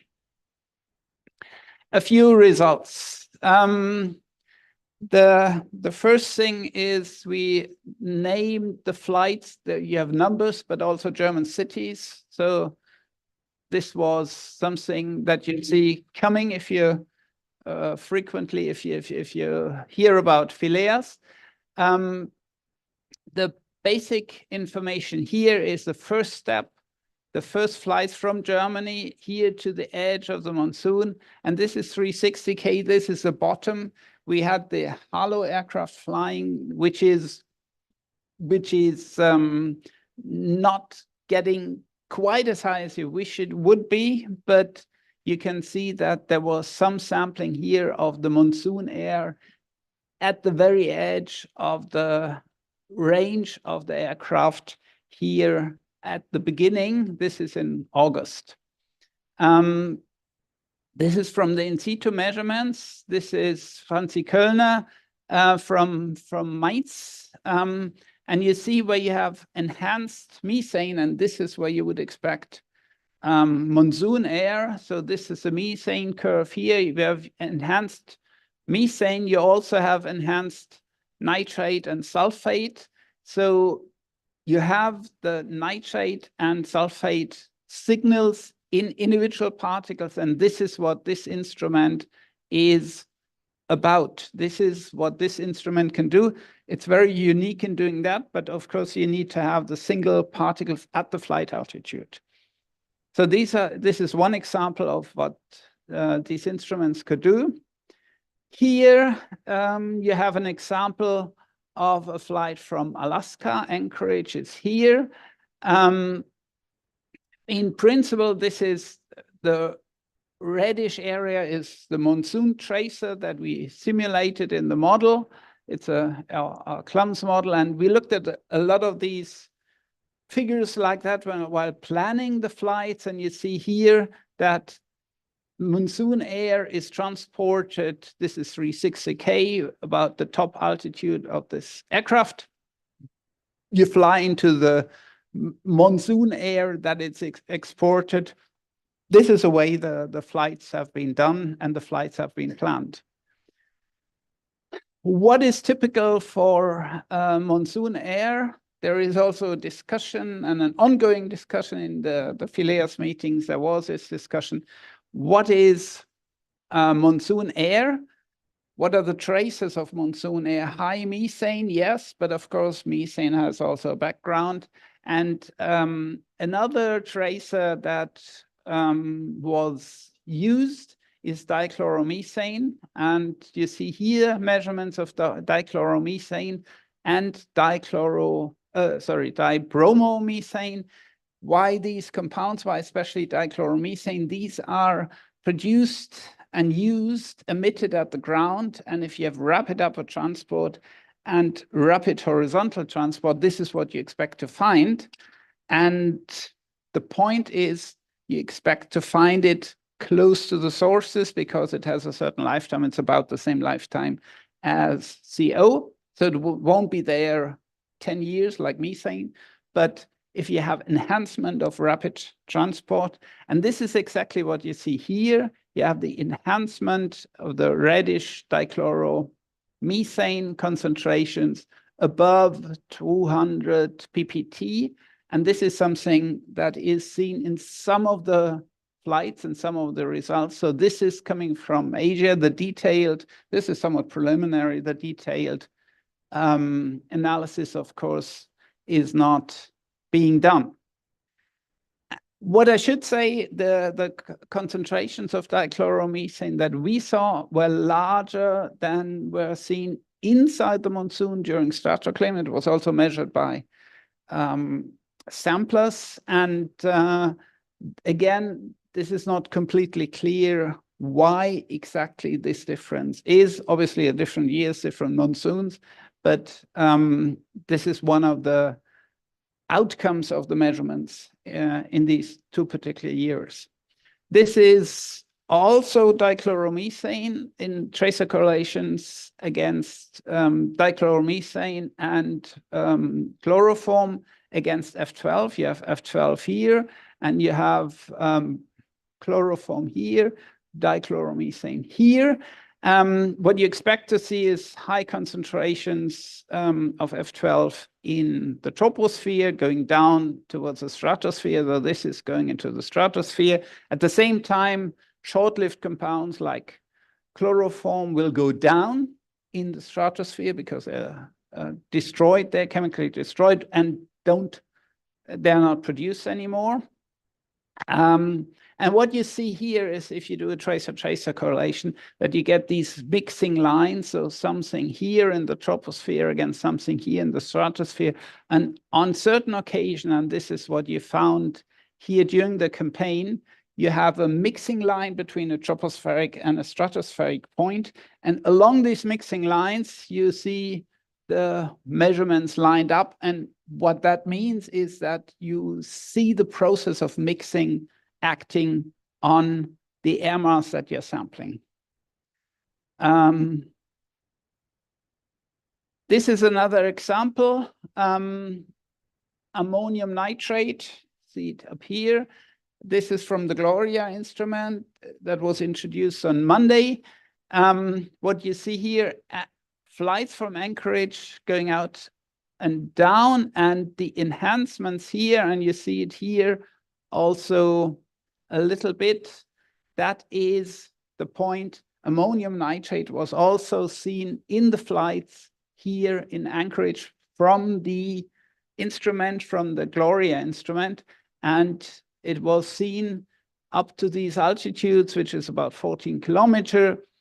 So this is a confirmation of the findings from the campaign in Stratoclim in 2017.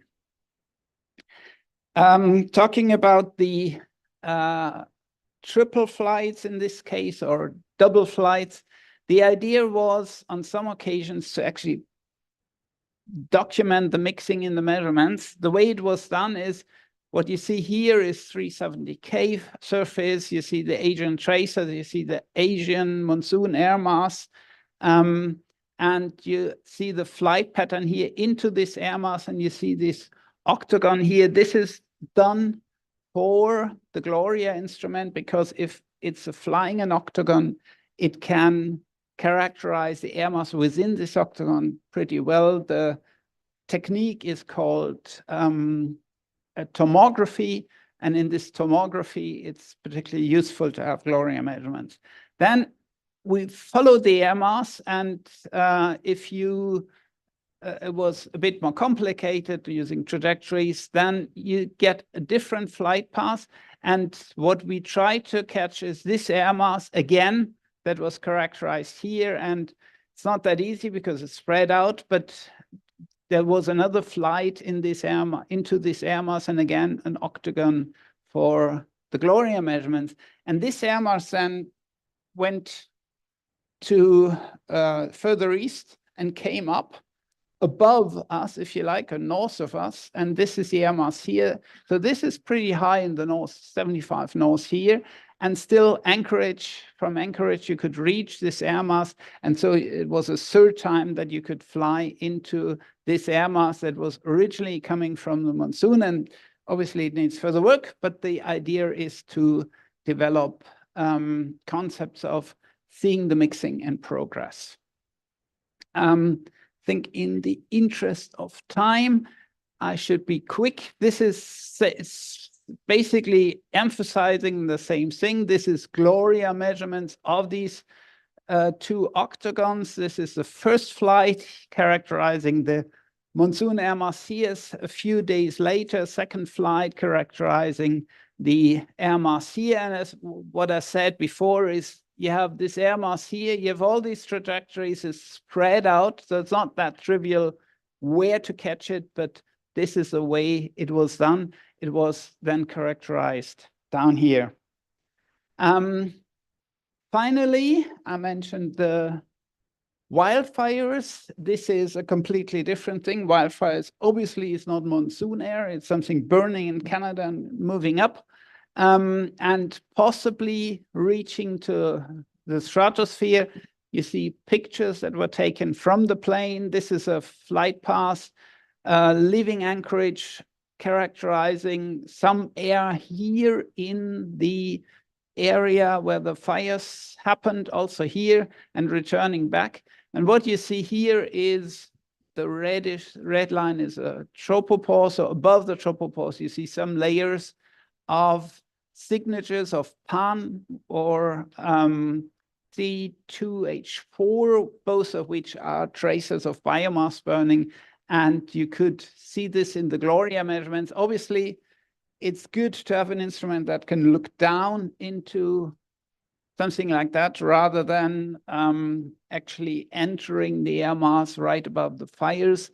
But again, a different topic.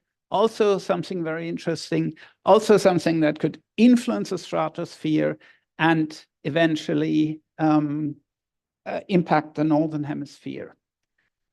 To summarize, first of all, I should say I'm standing here to present results about FILAS, but it's certainly not me personally. These are not my results. It's the achievements, and I hope I made enough mention to the different groups. Some of them are represented here in this audience, so you can talk to them later. But it's not my results. I'm trying to give an overview of what the campaign is and was about. The points here is it's a surface, that's something that we basically know. It's a Asian monsoon, air is coming up and is distributed to the global atmosphere, especially the northern hemisphere, lower stratosphere. I said we want to generate knowledge. We don't have enough measurements. This is why FILAS try to fill in this gap. It will not be everything, but it will be a piece of the puzzle, hopefully.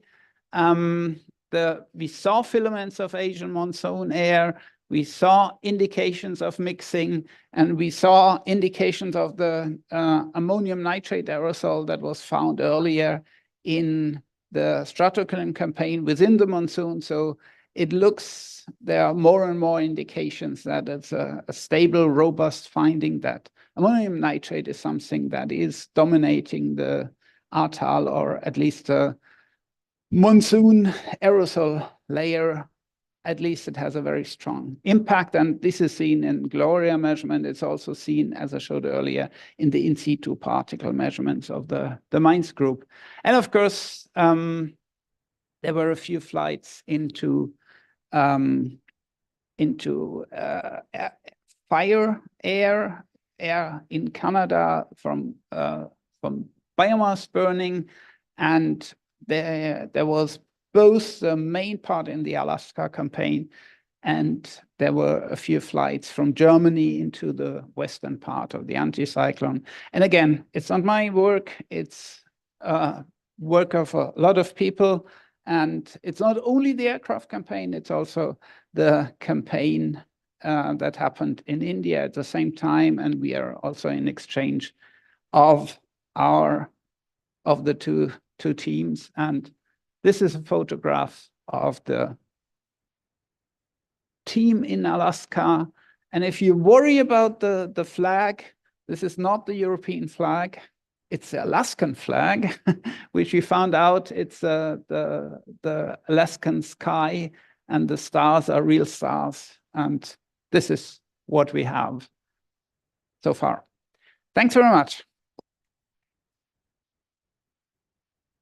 Thank you, Dr. Rolf, for giving a board's eye view of FILAS campaign and keeping the time also. We have time for a few questions.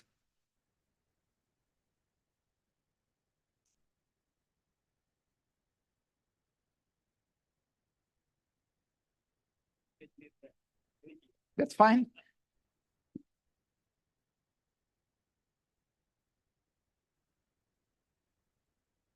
Thank you very much. Very interesting talk. And so I'm interested in that how that the homogeneity is that the so many different particle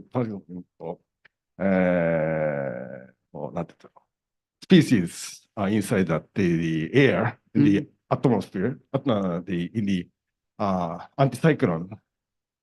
So in my view, sometimes we think that such a air mass becoming some very homogeneous mixture, but your results shows that the air coming out from that region seems very much different.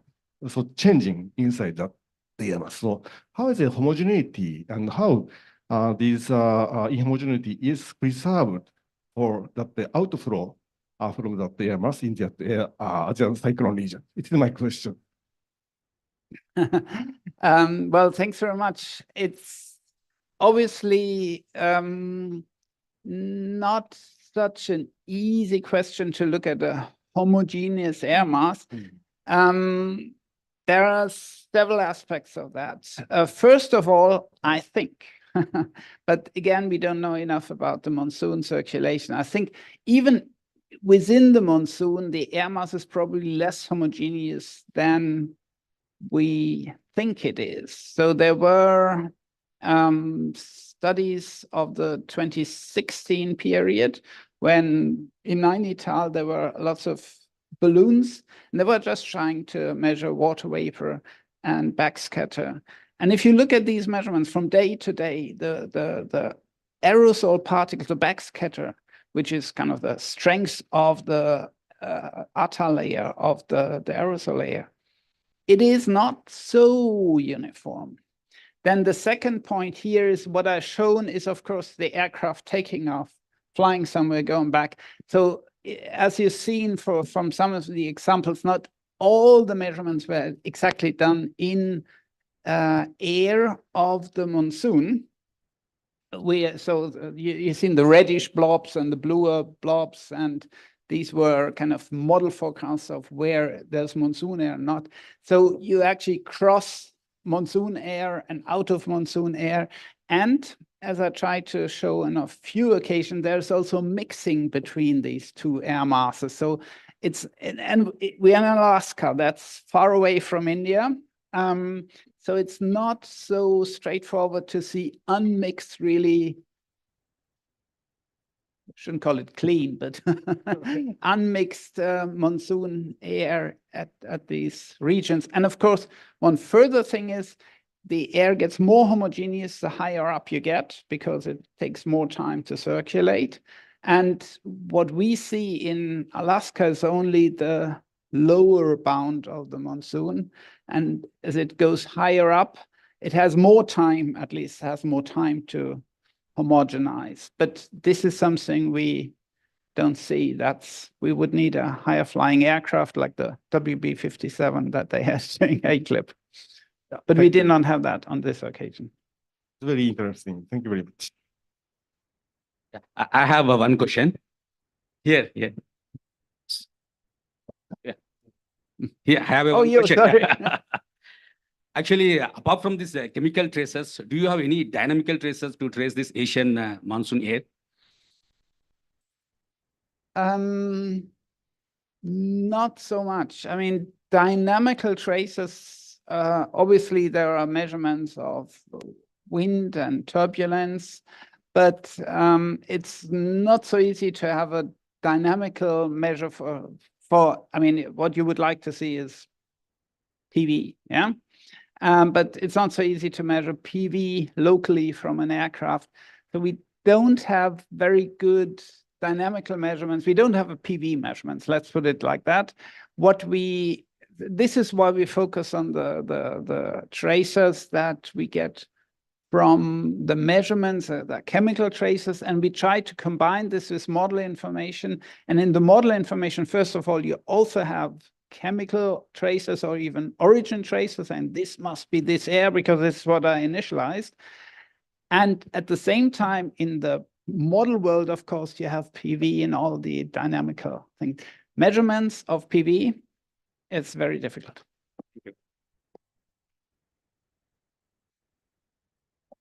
Thank you, Raf.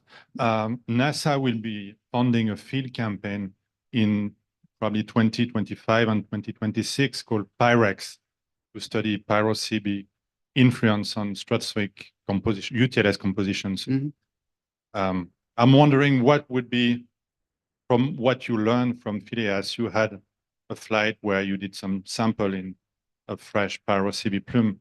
So what would be some sort of recommendations or advices you would have for those campaigns? What did you learn from those flights that could be useful for future campaigns that would look at those science questions? I am afraid I don't know. The point is, what we would need to have something useful for your campaign is working hypotheses and say this is something that could be tested. But I think it's a bit too early for this, and certainly I have not seen anybody kind of saying that, and certainly us personally, we have not done the pyroconvection. But one issue is, of course, it's nothing you easily get into a model. So it's perhaps something we should work on, especially if there are continuous campaigns, to be able to, at least in a regional model or Lagrangian model, to somehow implement this pyroconvection, because that's important if you want to interpret the measurements. But I don't have a good answer for you, sorry.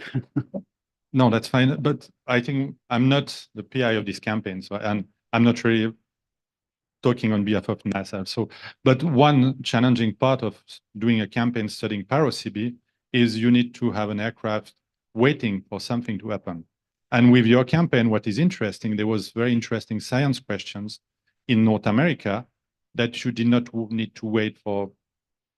There was a lot of good science questions to address without having to focus on something, a transient type of event that could make a campaign challenging. Yes, well, first of all, it's not completely unexpected to have biomass burning in the region of North America and Canada, because that's happening there. The point is you need to, well, first point is, what we had other objectives, and then somebody came to the room and said, we have this pyroconvection here going on, we go there, and then, yeah, we can do this tomorrow. So we're not sitting all the time waiting for just the pyroconvection events. But when there was something within reach, then it is something that could happen. Another aspect, but I'm improvising here, I think what would be helpful is if you have something like a remote sensing instrument that you can actually look into the pyroconvection and do a vertical profile, even if it's slanted and everything.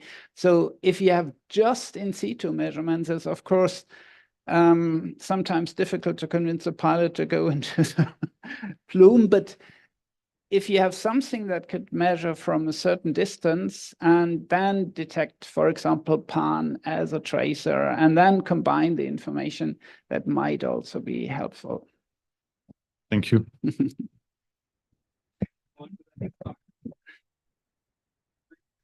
Barbel Vogel from Jülich, Germany, to give our invited talk on reconstructing high-resolution in situ vertical profiles measured in the sparsely monitored Asian monsoon region.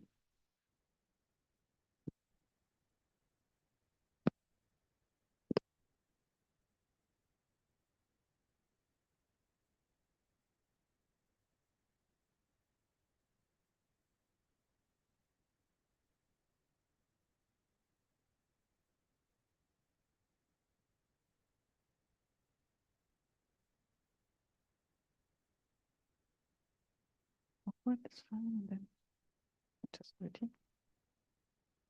Okay, thank you. That's the pointer, and can I use this one? Yes, perfect. Okay, good afternoon. I will speak, so I'm Bärbel Vogel from the Research Center in Jülich, and I will speak about another campaign. It was a Stratochem campaign. It was an aircraft campaign over the North Indian subcontinent based in Nepal, and I will focus here mainly on carbon dioxide. Here you see a photo from Kathmandu during summer 2017, and you see here in the air, it's not clear, you see pollutants, and we know that in the region of the Asian monsoon, pollutants and greenhouse gases are transported from the surface into the lower stratosphere. Here to get a little bit an introduction, what we think how this transport is worked. So here you see the Asian monsoon anticyclone, that's the work from Mi Jong Park. And here are shown CO measurements, satellite measurements. It's a climatology for the monsoon time, July to August at 100 hectopascal. And you see here these enhancements from CO and this anticyclonic circulation around. So the air masses are confined there and different to the tropospheric background. If we're looking at the vertical transport, then we have here a sketch demonstrating that. So we have convection, bringing up air mass very fast within hours, up to around 360 K. And above, we have a slow upward diabatic upward transport, and this is superimposed by this anticyclonic movement. And if you would follow an air parcel by a trajectory, you would see it makes such an spiraling movement. And this is a time frame from about weeks to months. If we think in a longer perspective, that air mass going into the pro-adoption circulation by the tropical pipe, we are in time frames from about 1 year. We have also this vertical export, but that has explained Rolf in this previous talk, where we have this westward and eastward eddy shedding or outflow from the monsoon. Now I come to the content. I will show you some results from a paper focused on carbon dioxide. I will show measurements and try with an easy approach to reconstruct the CO2 by model simulations. And the second part is the same technique, but we are here more focused what are differences from different reanalysis, so from ERA 5 and ERA interim. Now, let me make a few basic comments about CO2. We all know that CO2 is increasing since the 1960s. That is here a figure from the last global carbon budget study from 2023. But if we're looking on the countries most participate to this or contribute to CO2 emissions, we have 4 most emitters. This is the US and Europe, but here we have a small decrease in the last decades. But in India and also in China, we have still an increase of CO2, and that is in the monsoon region, so very important for the transport into the global stratosphere. So for reconstruct CO2 measurements, I need some information about the surface. That is so Mark von Hobe yesterday pointed out this already. That is another network where you can get data. It's a World Data Center for Greenhouse Gases. And also here you see you have more or less no measurements on the Indian subcontinent. We have one station here in China and one in Indonesia, and then in the maritime background. And this station is in India, but has no data for the time period I'm interested in. I used some data, there are some, and that is very helpful. We have data in Nainital, so in northern India, and in Comilla in Bangladesh, that it's very close to the regions where we have measurements, and that is from a paper from Nomura et al. And then I use for this data here from the World Center for Greenhouse Gases from China, here from Indonesia, and then for the background, from maritime background from the Mauna Loa station, and for the southern hemisphere from the from Samoa. In addition, I use data. It's from a satellite experiment. It's a Chinese GOSAT satellite. The satellite measures CO2 columns and calculate CO2 fluxes. And then you can, with a model, you get also CO2 mixing ratios at the ground. That is shown here in yellow. Here are shown all the measurement stations here on the continental area. And in principle, you see a seasonal variation. You have a maximum here, this grayish area during pre-monsoon period. Here it's 2016, 2017. And we have a decrease during the monsoon period because CO2 is driven by the growing phase of the plants, and here CO2 is uptaked. And here that's the time of the measurement. So we are here really in the minimum phase of CO2. Here on the upper panel, you see for comparison, Mauna Loa, it's a little bit shifted to the maximum. Then in the southern hemisphere, it's the other way around because the growing phases are different. And here also Indonesia, it's a tropical rainforest. The seasonality is a bit different. I have also to mention in Bangladesh, it's a little bit different because this region is very much impacted from local farming. And this is in detail discussed in this paper by Nomura et al. Coming to the aircraft campaign, so the aircraft campaign was based in Kathmandu, but the flights cover here the eastern part of the Indian subcontinent, and these measurements, what we have in Nainital and Comilla, are very close to the aircraft measurements. And I would like to point out that the aircraft measurements go up to 20 kilometers. It's still a unique data set what we have in this Asian monsoon region to these altitudes. Now coming to CO2 and NO2 measurements, that's measurements from the Haga instrument. It's a multi-tracer in situ instrument from the university in Wuppertal. And you see here the CO2 against potential temperature. You see here have very low values. That it's because we are in this decreasing phase of CO2. That is an indicator for convection. And then we see here this maximum above the tropopause, that it's a release from the pre-monsoon period. We have on the ground the maximum in CO2.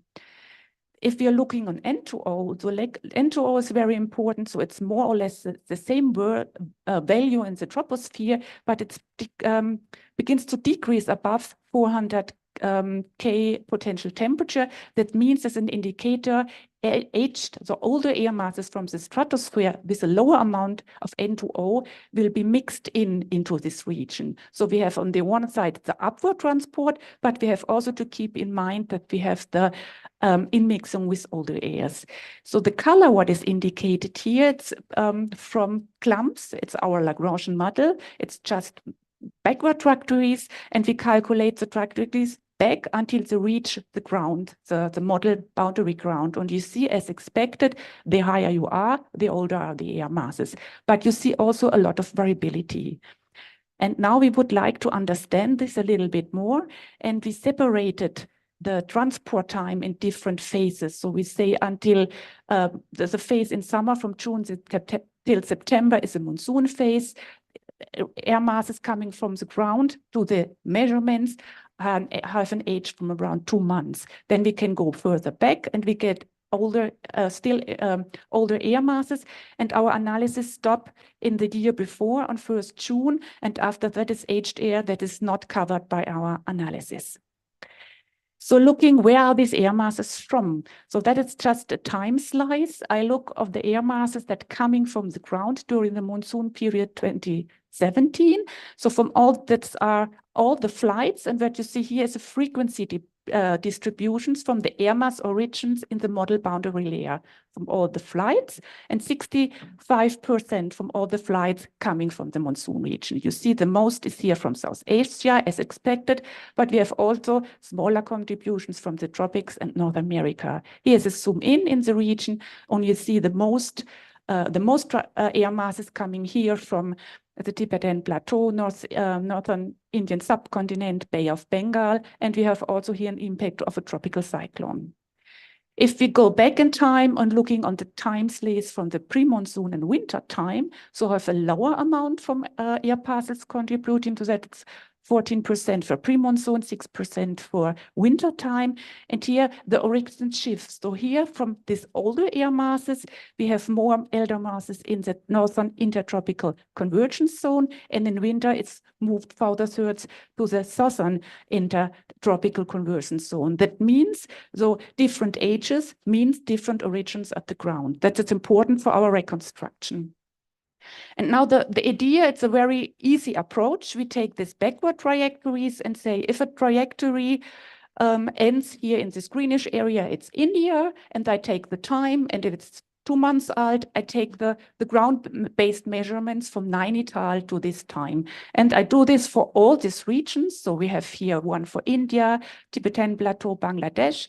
Then we have the continental North America, northern hemispheric region, the maritime region, and the southern hemisphere, and a small part here for the tropics. Now, to get a feeling for the altitude where the air mass is coming from, if we just look on the monsoon period, the air mass reached about 400, 410 Kelvin altitude. And then the most air mass coming here from Southeast Asia. But for a CO2 reconstruction, I have also to know the information from this air, which is older than this from the monsoon period. Here you see the winter period. So it's an accumulated value now. Then you see to get more air masses, but now from the tropics. And if we go further in time, looking on a 1 year period, then you see here in above 410 K, you have 30% you can reach. It's air masses from this time, but it's really from the tropics. And the other 50%, it's older than 1 year. That we have to consider in our our reconstruction, our approach. So we use all these trajectories, use the air mass from the ground and calculate the median from all our flights. And then you see here the reconstruction. So in gray, it's again the measurements, and in red, that's reconstruction. Just use the trajectories and the ground-based measurements. But we see here we cannot very good simulate the upper part. It's clear because we have not considered the older air masses. To take this also into account, we use again this GOSAT level 4 B product. It's a model simulation, and add this. Then it's still better. It's not perfect, but we are in the uncertainties of the model measurement, and we can simulate the seasonal variability, and also here this low values coming from convection. I will compare this with other model systems, what are very often the community used for CO2. One is Carbon Tracker. That is a measurement and modeling system, and there a lot of measurements from North America and Europe are used. And it's just one flight here, flight number 2. That is a measurement CO2 profile, and you see even here in the troposphere, this system cannot fit the measurements. Here is the same measurement, but against pressure. And here's added also this GOSAT level 4B product. It's a model, as I said, using CO2 surface fluxes from satellite measurements, and transport this forward. Here we see in the troposphere, we have a very well agreement. So that's a good data set, but we cannot simulate with this data, this seasonal variability, what we have found in the measurements for CO2. And now as comparisons, that's the same with our easy approach to simulate CO2. And here we can really simulate this seasonal variability. So it's important that we have the right information at the ground, and also the transport in the model is right. Now coming to the second part, I don't know if I have some time.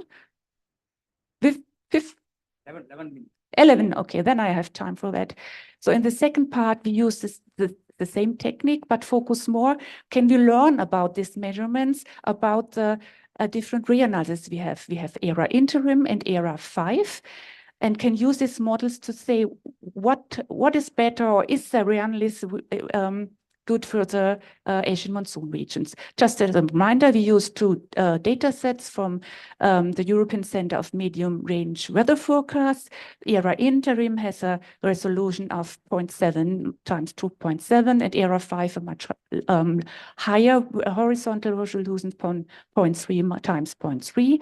ERA 5 has more vertical levels and a higher time resolution from 1 hour compared to 6 hours of ERA interim. I do the same approach, the same reconstruction with using the ERA interim data. So in the first half of my talk, I used only ERA 5, that it's ERA interim. In the first, it looks very similar, but if we are looking on the differences, then we see here clear differences. So in the stratosphere, ERA interim has a tendency to be faster, so have shorter transport time, and that is here you see here in these bluish colors, and that is known in the community that ERA interim in the tropics is too fast. But what we also see that here in the UTLS, in the upper troposphere, lower stratosphere, we see in ERA 5 we have a faster convection. So here maybe, so this is reddish points. So ERA 5 seems to better reflect the convection in the Asian monsoon region, most likely based on the higher resolution. Now we do the same reconstruction, and here you see the same in ERA interim, here with ERA 5, and we see in ERA interim here it's more diverse, it's more clear in ERA 5, and in ERA interim we cannot catch this very low CO2 measurements, what we have here in ERA 5, what is based on convection. So we think that ERA 5 is better for the use in the Asian monsoon anticyclone. Now, we used only trajectories, and I told you we can also only calculate back nearly 1 year, and have neglected the aged air. But we was also too interested, can we also learn about the air mass above of the older air mass? And for that, we used a 3-dimensional clump simulations. It's a multi-annual run. And that is shown here. That is with ERA interim, this blue one, and this gray one is with ERA 5. Here we use the down-sampled version for this multi-annual runs to save some computer time. But what is important here at the top of our measurements at 20 kilometers, we have a time difference for 1 year. So that's huge if we will interpret our measurements. Now we compare this with measurements on board of the Stratoclim aircraft that's and calculate an observation-based mean age of air. It's based off long lived tracers. So one is C2F6, HFC 127, and SF6. So that's age tracers, very old, and they are often used to calculate the observed mean age of air. So in blue, it's again the simulations with ERA interim. In gray, that are the simulations with ERA 5. And then this reddish yellowish colors are the measurements. So you see also here, ERA interim is too fast. It don't fit, but it's the agreement between measurements and ERA 5 is better. But we have to see SF6 is not a good tracer in the Asian monsoon regions because we have there a lot of sources of SF6. Then maybe that ERA 5 is here a little bit too slow and compared to the measurements. I have still time. Okay, then I come to the mean ascent rates. We can also calculate from the simulations and also from the observations an ascent rate in these higher altitudes. Here we have all the flights. That is the ascent rate. So the grayish area is just from all the trajectories we calculated back, the time, also the difference in potential temperature within 20 days. And that is shown here, and this bluish are the mean value. And you see here in the upper part in mean, we have for ERA 5 ascent rates around 0.5 Kelvin per day. If we do the same for ERA 5, we have much lower ascent rates. We are here in the range of 0.1, 0.2 Kelvin per day. And if we calculate from observations, here we use only HFC 125 measurements and C2, C6 measurements. And here we are in a similar range that ERA 5. Therefore, we think ERA 5 is a good product that we could use for simulations in the Asian monsoon region. So let me summarize. So atmospheric concentrations of CO2 have increased substantially because of human activities. However, that we have learned today and also in the last days, the sources are really poorly quantified, and we would be happy to have more measurements. With the Lagrangian model, with this easy approach, we are able to simulate the CO2 vertical profiles. And these CO2 profiles reflect the variability at the ground level. The signals of CO2 are propagated very fast up to the maximum level of convection outflow. It's about 13 kilometers, and then we have a slower transport above. And here we have to keep in count also inmixing of other air masses. And we see that in situ and situ measurements here from the Stratoclim campaign indicate a better representation of the Asian monsoon transport in the newest ECMWF reanalysis compared to the former Producto era interim. But what I would like to highlight here is that a great number of continuous ground-based measurements of CO2 and also other greenhouse gases in South Asia, in particular on the Indian subcontinent, would be a great asset for atmospheric modeling and climate modeling. So that, I think, would bring the community forward. And then a last slide, this is even another network. It's a network for the detection of atmospheric composition change called NDERC. It's from NASA. And also here on the Indian subcontinent, we have more or less no measurements.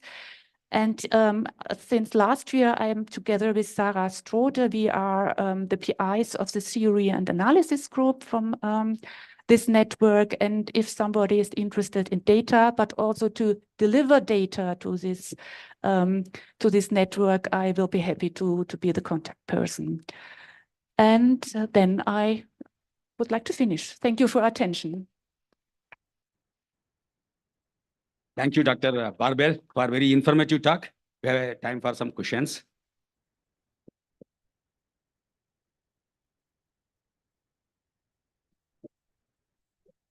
Just very quick comments. Very good talk and lot of new information. I saw one plot showing the contribution from 4 or 5 regions and comparison between summer 2017 and summer 2016. And so there are a lot of difference in like in 2016, we see significant contribution from other region at higher height. So can you comment on that? Maybe what is the difference in both? We get back to these slides. Slide, what 12?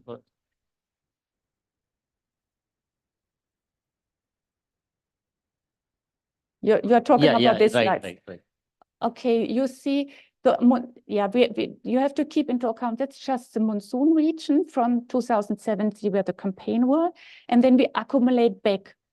We have the monsoon in 2017 plus pre-monsoon and winter, and this is in addition back to the monsoon 2016. So it's accumulated in time. Sorry, okay. Maybe I was too fast at this point. Okay, I got it.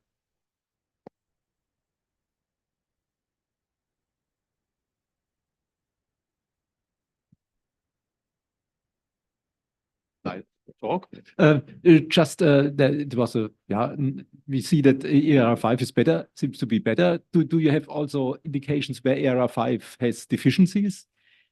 Not in this, but there are other studies more looking on the global transport in the stratosphere. There are papers by Felix Blöger and so on, and they say that ERR5 is maybe a little bit too slow. So ERA interim was too fast, and ERA interim is slow. But here in the Asian monsoon region, just this one study, it seems to work, and it's better than ERA interim. Then one more question. Online question. Just one quick question, Bob. So there are a lot of small-scale transport processes within the Asian monsoon region responsible to transport pollution in the upper troposphere. So the fact that we know that most of the reanalyses do not have those small subscale transport process. So how does it affect the result that you show? What's the limitation? That's a limitation. We use ERA5 data, and our upward transport or convection is so good as the convection is in ERA5. So smaller scale convection is not resolved in this approach. That is exactly the limitation. Yeah. What do you think the consequences are on your results of not having? You see the consequences. You see this good agreement between measurements and model. Therefore, I think it's good, but it's not perfect. And you see even small scale things it's captured, but not everything. But what do we know when we have an additional convection parameterization in the model, and are also not sure if it's better or not? So for example, have you tried to look at the impact of diurnal cycle? We know that convection has a strong diurnal cycle, and so would there be any way to segregate your data to look at the impact of the diurnal cycle on the results? Just a random idea, I guess. The diurnal cycle, then I think we need more measurements that we can resolve the diurnal cycle, but we have just this aircraft measurements.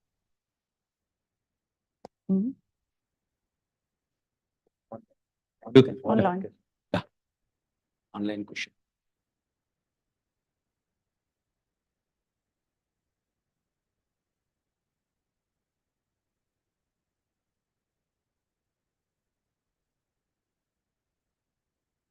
Is it related to my talk? No.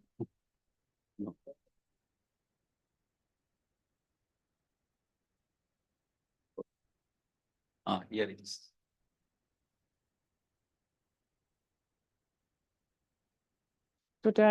Everybody can read it. So thanks for this talk. I remembered a few years ago trying to use Carbon Tracker and some other inversions in satellite products and being shocked how different they were, even disagreeing on basic elements of the seasonal cycle. Did you check any others like the MPI Jenner inversion? Do you have an impression on whether the situation on CO2 products is getting better? So I have to say no, I only checked this one, what I have shown. And yeah, I agree. I think we should compare more systems and look what we can do for CO2. The second question, that I think that was how general is it? I think that's the same as the question from Michael Höpfner again. It's for this, but we cannot say it for the whole atmosphere or for other regions. Just the study here focused on the Asian monsoon. Mm-hmm.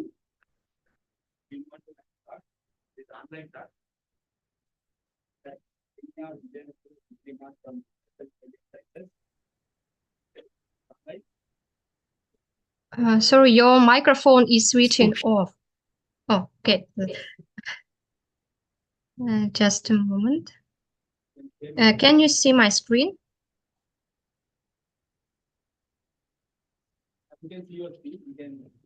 Hear you also, yeah. And the slides changes? Yeah. Oh, okay. Yes. Good afternoon, dear participants of workshop. I'm sorry that I could not attend the workshop in Pune and India in general. And but no matter what, I'm glad that I have an opportunity to present my report.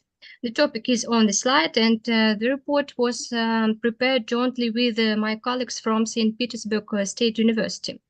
And while preparing the report, I saw in which session my report was defined. This is probably due to the numerical modeling indicated in the topic of the report. But of course, my report is closer to the stratosphere-troposphere exchange processes, but I will try to make it interesting for you anyway. The problem of studying the development of monsoon, in particular the Asian summer monsoon, is quite serious, and recently there have been more studies that highlight the role of long-distance connections in the formation of extreme phenomena.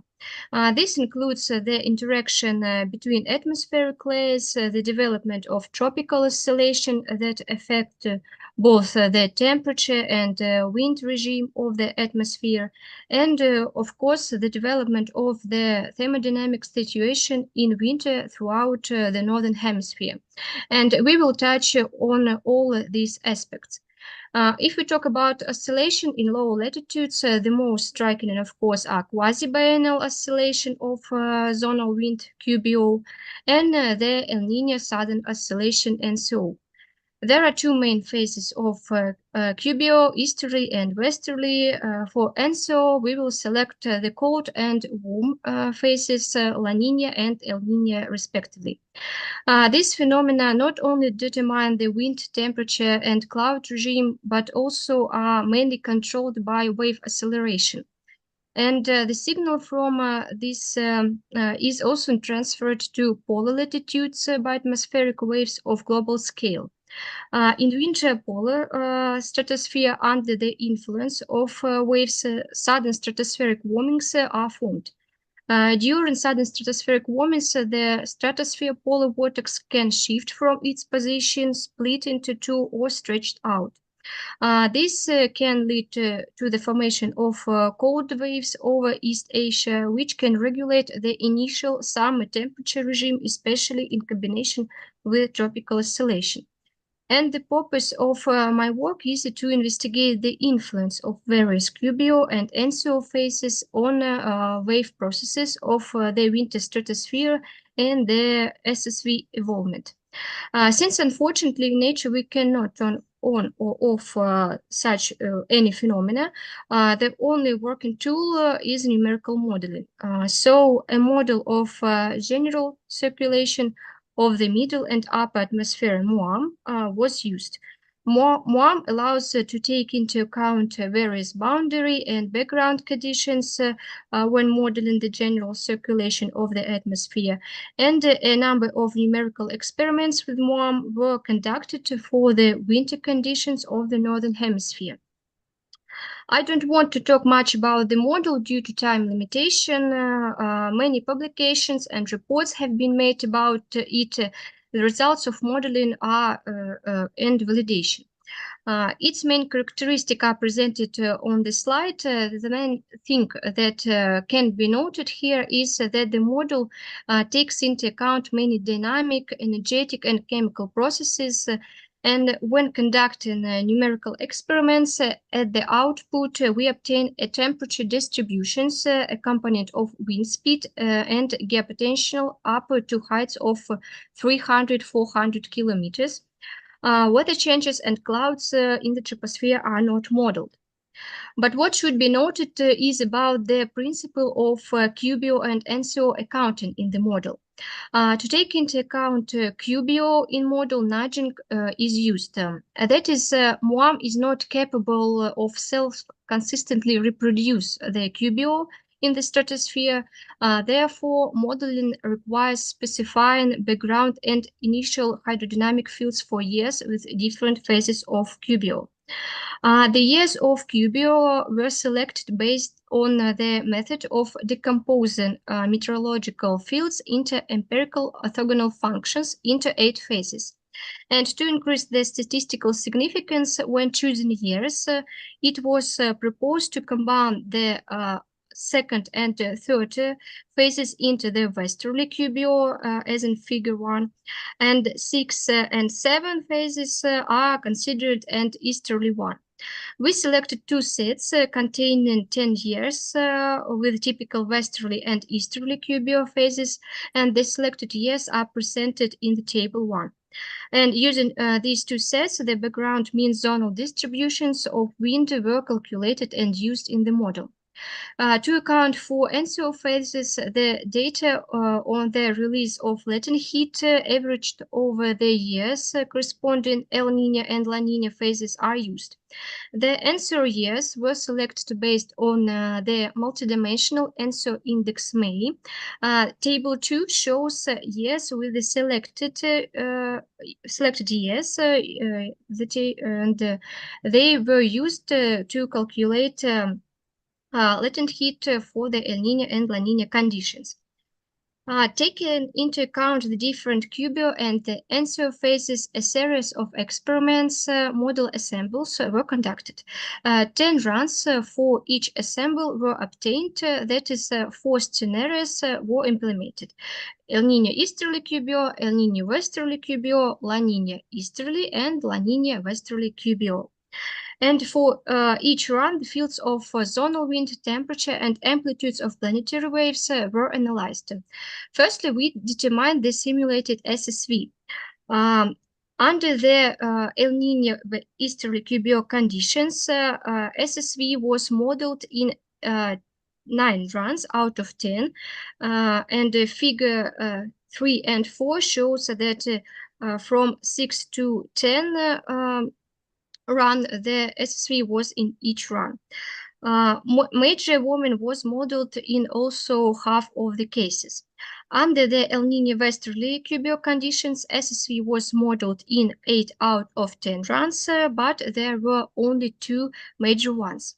During the cold NCO phases and the easterly QBO, the SSV was modeled in half of the runs with 1 major. This slide shows the changes in mean zonal wind, figure 5 and 7, and changes in temperature, figure 6 and 8, under La Niña and westerly QBO conditions. The results show this that under these conditions, the SSV are not simulated. To study the characteristic features of the SSV and the amplitudes of planetary waves modeled under 3 combinations with respect of La Niña westerly QBO, it was decided to average the wind, temperature, and geopotential fields over 6 runs relative to the date of the beginning of temperature growth. for 3 10-day intervals before, during, and after the SSV. There are 3 tables on this slide with the selected runs and the time intervals corresponded to days during the SSV for each combination. This slide shows the altitude time distributions of wind and temperature deviations from the 2-month average for the simulated mean climatic SSV for 3 combinations.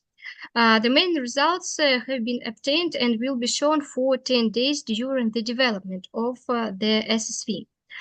Under the El Niño easterly QBO, there is the greatest among other combinations increase in simulated temperature in the stratosphere during the SSV.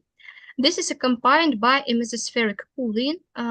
For this mean climatic SSV, a change in the direction of zonal wind is not simulated, but it is worth noting here that the wind weakens from 50 meters per second to 20 meters per second, and after the SSV, the speed is quickly restored almost to its initial values.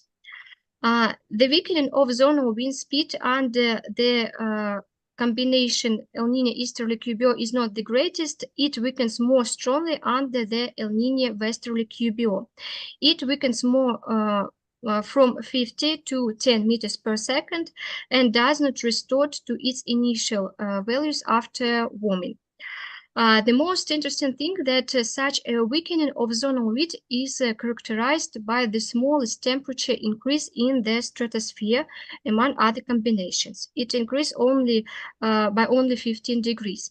But the temperature change in this combination is the longest as in other combinations.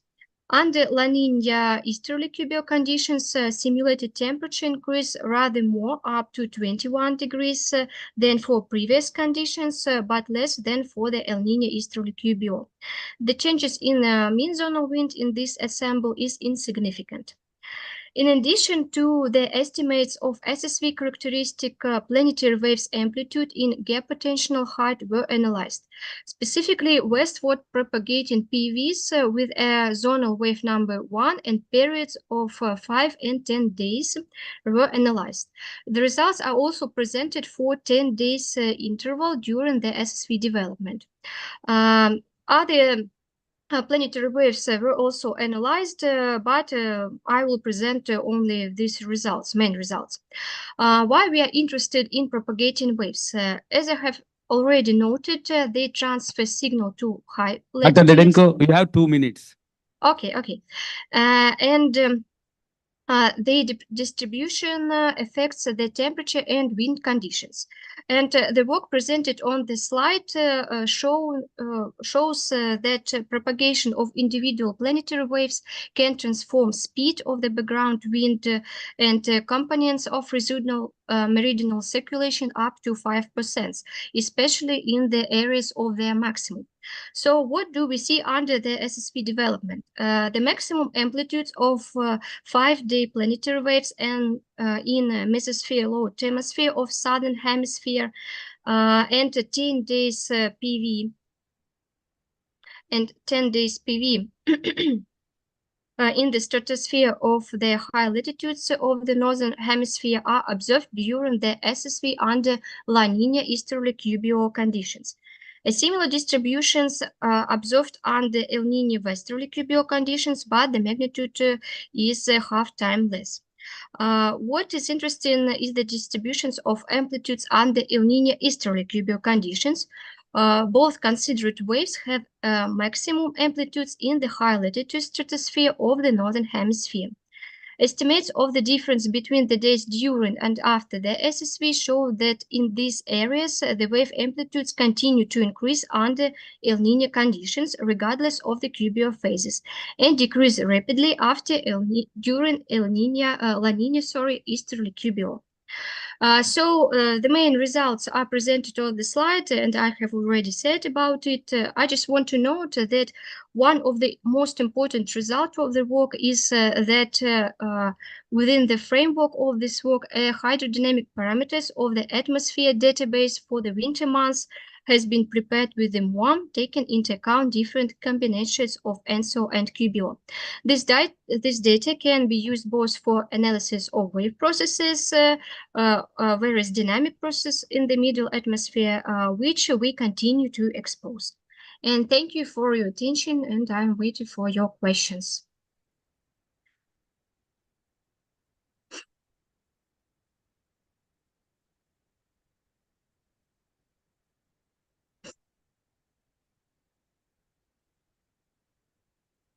I think there is no questions from the audience. Thank you very much for keeping Thank you. Thank you.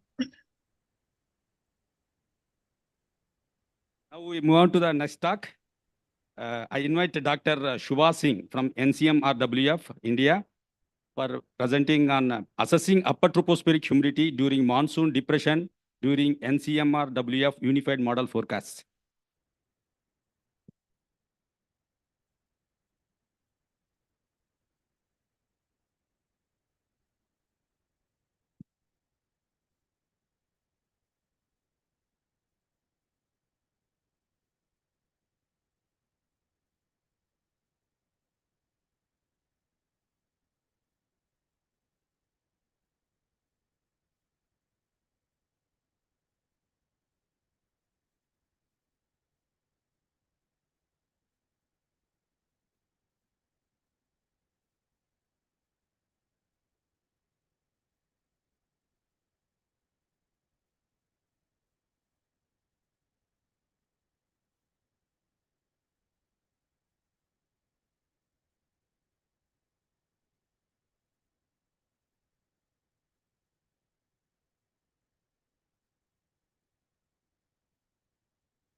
Okay, her presentation has to be yet to be loaded. So now I invite Dr. Atul Kumar Srivastava from IITM Delhi, India, for presenting on assessment of surface air pollutants over the Indian summer monsoon region, linkage to their characteristic in the upper atmosphere.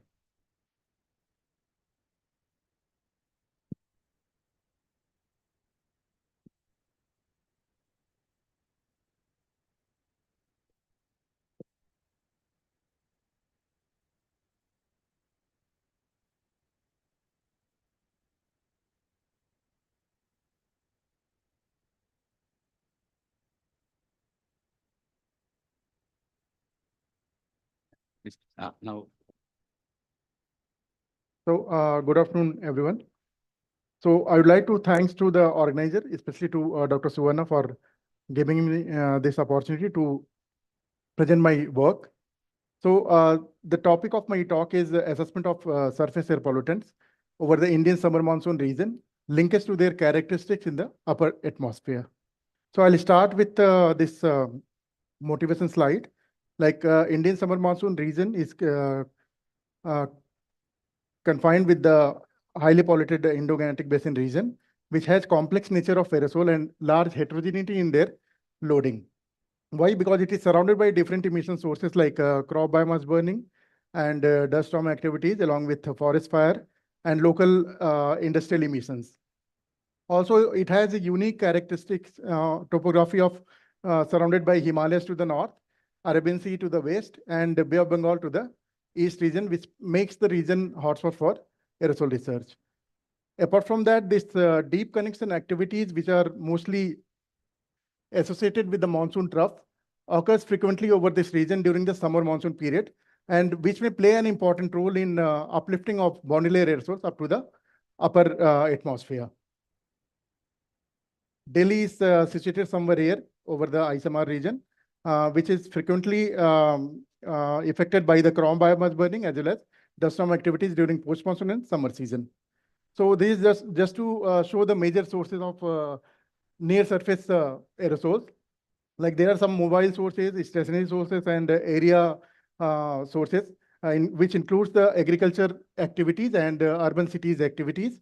Since all these sources are related to the man-made activities, it is also known as man-made or anthropogenic sources.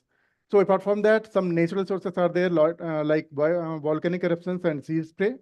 And on global scale, this contribution of natural aerosols are very much higher as compared to the anthropogenic aerosols, which may not be the case for on regional scales, especially over the region which is near to the densely populated and industrialized region.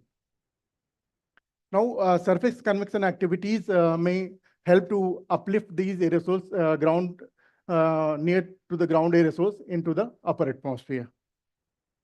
Now, this slide shows how aerosols role of aerosols in the climate study. Our climate system consists of mainly aerosol and greenhouse gases coming from natural and anthropogenic sources, and it perturb our climate system. One example is global warming, which is nothing but the slow rise of mean Earth temperature, which leads to consequences such as increase in atmospheric temperature, reduction in glaciers like glacier melting, then sea level rise, which ultimately perturb our Earth hydrological cycle. Now coming to the result. So we have investigated the CPCB ground-based near-surface air pollution data at Delhi during 2005 to 2012. So the pollutants are nitrogen dioxide, sulfur dioxide, PM10, and SPM. The horizontal line shows their national ambient air quality standards. So except SO2, all the air pollutants like NO2, PM10, and SPM was found to exceed about 27%, 87%, and 98% time to their national standard ambient standards. However, SO2 was well within the standard limit. That is because several preventive measures have been implemented by the government time to time to control the pollution level. Now, this is the monthly mean variability of air pollutants. Here, I would like to make you attention that there are two different peaks were observed. A strong peak were observed, one in during the pre-monsoon period, and another in post-monsoon period. So pre-monsoon peak were most significant for PM10 and SPM, which is mostly associated with the transported mineral dust aerosols. However, secondary peak during the October-November period are mostly for all the species are mostly associated with the agriculture biomass burning coming from the northeast part of India during that period.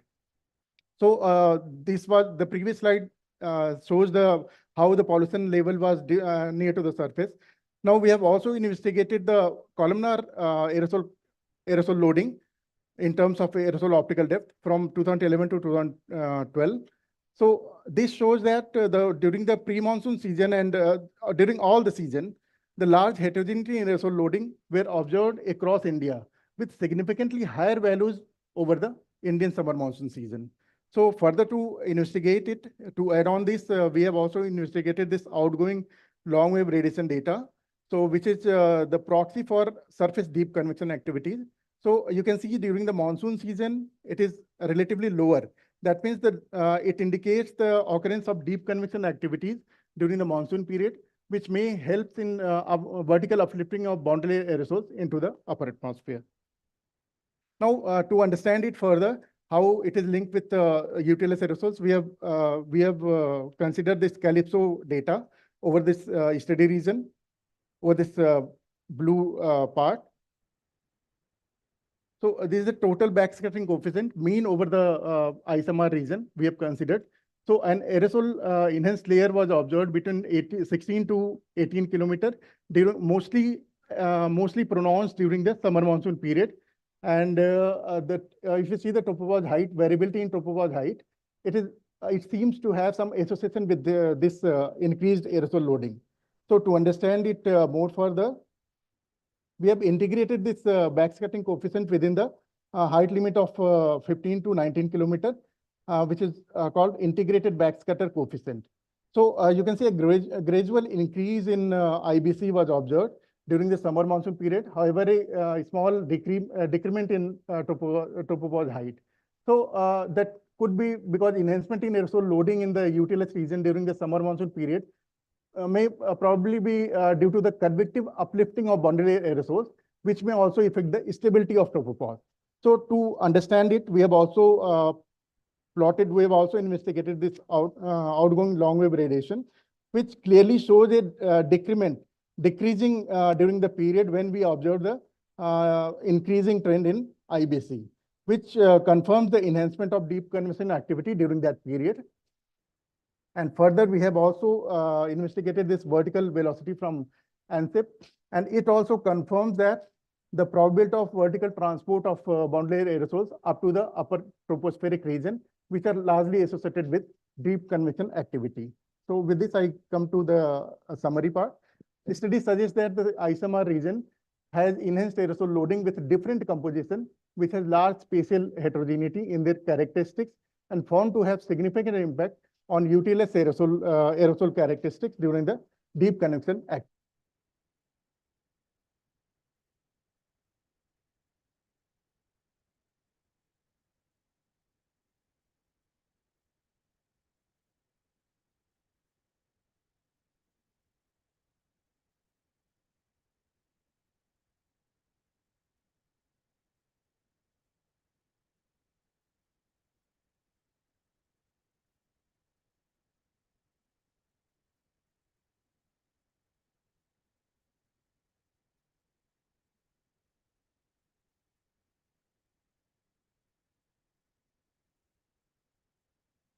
No, this tropopause height is also obtained from this calypso parallelly with the backscattering coefficient. So, okay. Yeah, thank you.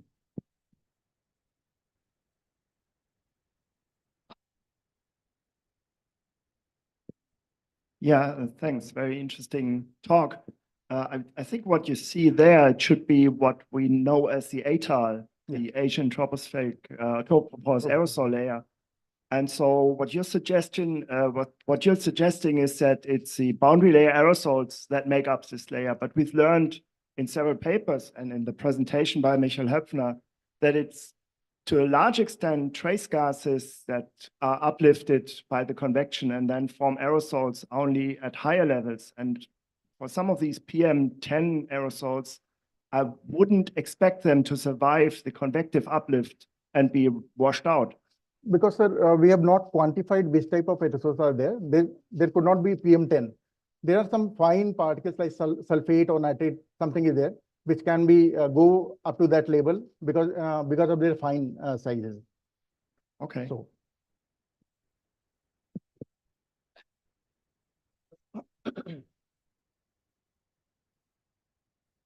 Good afternoon, sir. Very nice talk. I just have a query about the methodology that the CPCB data that you have taken, sir. Is it for some particular stations or is it for all the stations? No, it is for some particular. I think Adarsh Nagar station is there at Delhi. So we have considered that. So was it based on a screening criteria, sir? QAQC we have applied based upon this regression technique. Okay, then you did regression for the whole of Delhi, sir? Not whole of Delhi, for that particular station. Okay, thank you, sir. No more questions. Thank you, Dr. Atul. Thank you. Hope Dr. Shubha Singh's presentation is loaded.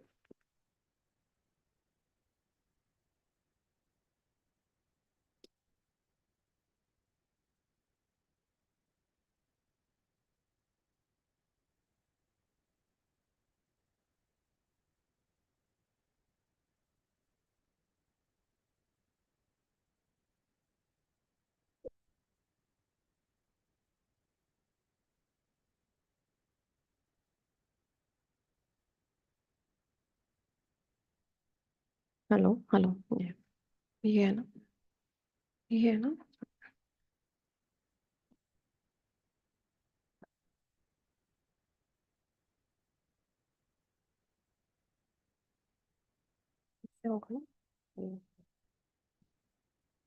Good afternoon, everybody. I'm glad to be here to present my talk and be the part of this platform where I can grow and learn many more things regarding our atmosphere. Now here I am going to present very initial result related to my topic, investigation of assessing upper tropospheric humidity during the monsoon depression using unified model forecast. Now, quick understanding of the topic. Let us see. Relative humidity is the influence cloud formation and precipitation pattern. High RH often leads to cloud formation and potential precipitation. Low RH gives the drier condition. Understanding RH helps predict weather and address atmospheric moisture level, critical for various phenomena. Water vapor being most potent greenhouse gas in atmosphere, significantly influencing the total atmospheric energy budget by radiation and latent heated process. So significantly studying RH biases for NCOM model forecast can enhance the accuracy of weather forecasting prone to the convective activity regions. Now coming to the points, how it is relevant to this. Moisture transport in upper tropospheric humidity involves horizontal winds moving moisture from lower levels or from the distance area. Convective systems like thunderstorm boost upper tropospheric humidity by injecting moisture via overshooting of cloud tops or derailment. Tropical cyclones contribute to UTH through the evaporation of oceanic moisture and the convective processes. The tropical tropopause layer, where the deep convective injects water vapor into the stratosphere, influences the UTH. Now, we have assessed the upper tropospheric humidity using forecast from NCMR WF unified model for the passage of a particular monsoon depression, which was from 17 to 23 August 2023. Now, here is the few things about our NCOM regional and global model forecast which we are using. The NCOM unified model has been used for numerical weather prediction since 2012, and it is based on unified model system developed by UK Met Office. The NCOM system is periodically upgraded for new and scientific technological advancement, and similarly we also use the NCOM regional model for our calculations. Now, here we can see the time series plot of IMD rainfall for Bhopal for August 2023. A time series plot of rainfall data typically shows how the amount of rainfall is varying over a time for a particular year, for a particular month. And we can see here, it is for 1 month, and the depression time is from 17 to 23 August. And we can see the peak during the, we took the station for our case study as a Bhopal, and it was seeing the peak rainfall on the 19th of August. Now these plots shows the spatial plot shows the passage of the monsoon depression corresponding rainfall measured through IMD merged DPM measurements for 17 to 19th August. The first plot is for 17th, 18th, and 19th, and the zoom plot is for the 19th measured rainfall. The plus mark shows the Bhopal station.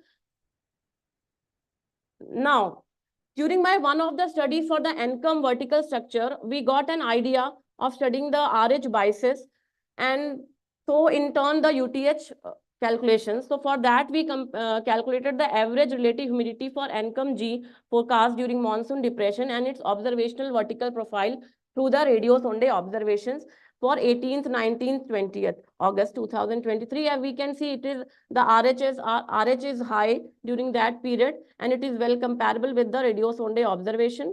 Next, we that was for the previous was for the NCOM global model forecast, and this is for the NCOM regional model forecast. Now,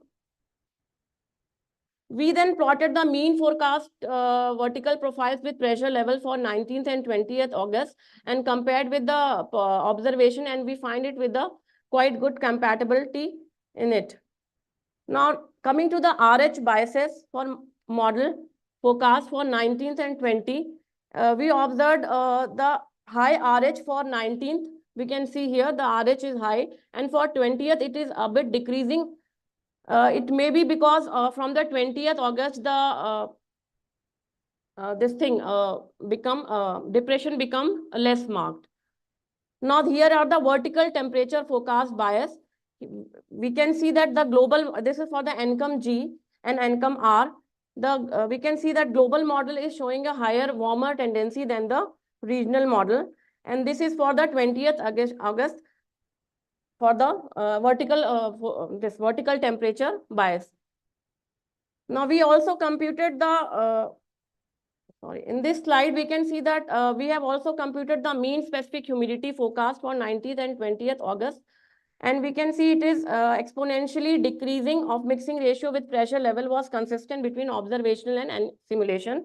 And after computing the vertical specific humidity bias for NCOM R and NCOM G, we found that model moist bias can be seen in middle and upper troposphere.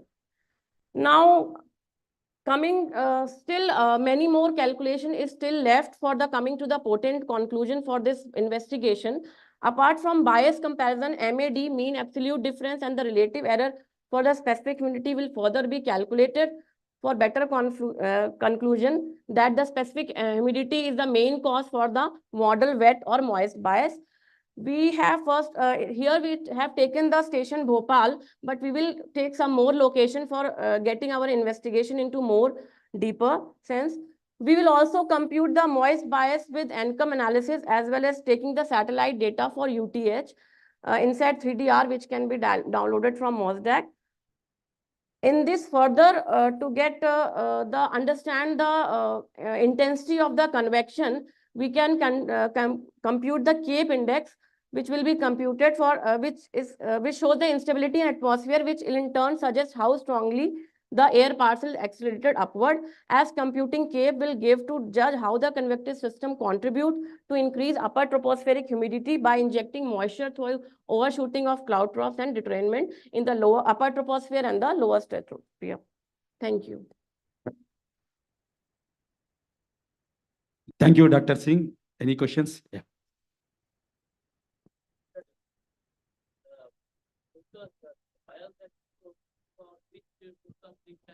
For our 24-hour forecast. You have not compared any other lead time? No, we can compute. Actually, time was less. We will look after for other forecast also, and we will in fact increase the locations also for getting the more potent result. And in fact, we will also take the this thing RH biases before the monsoon depression and after it is ending, so that we can get the deeper understanding of the RH biases. And you compute with respect to radio sound, right? Radio sound day. More questions?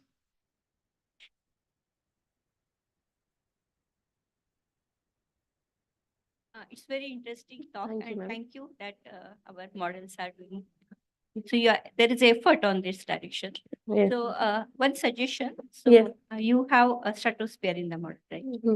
So you can see the relation between this monsoon depression, convective cloud with stratospheric intrusion. Okay. So localized phenomenon. And Okay. that will give more insight. Definitely, I'll discuss with you later, and we'll include this thing also. Thank you. Thank you, ma'am. Thank you. One more suggestion from me. Actually, most of the radio sound measured humidity is valid up to minus 40 degrees centigrade. That is roughly around 11 kilometer. Okay. You can look for some other. We can look for atmospheric sound day also. Yeah. That are giving the temperature profile better than this thing. Good, thank you. With this, we conclude this session. Let us thank all the speakers for their illuminating presentations.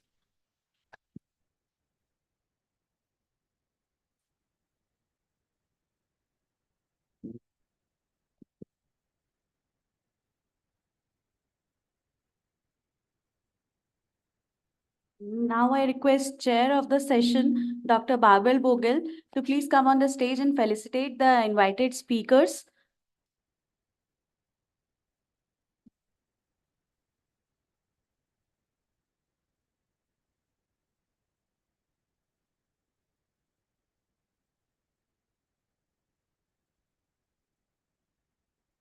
We present first memento to Dr. Peter Hitchcock from Cornell University, USA. Sir, please come on the stage.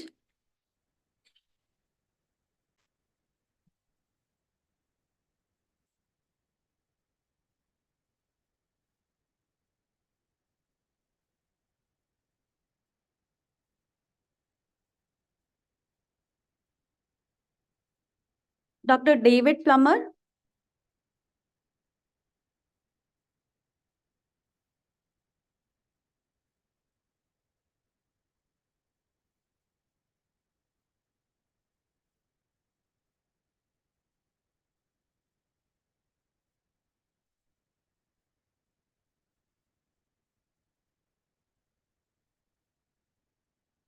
Now I request Dr. Rolf Muller to please come on the stage.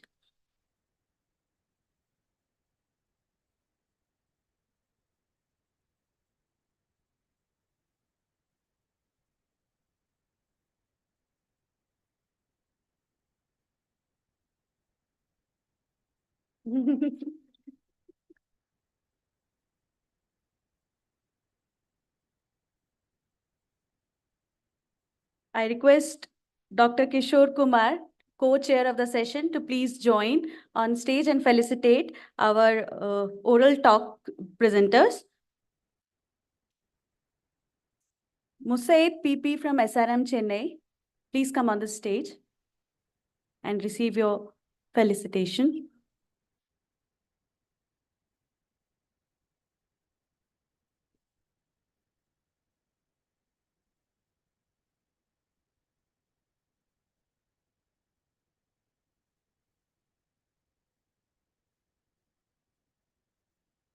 Dr. C. Sivan from IITM Pune.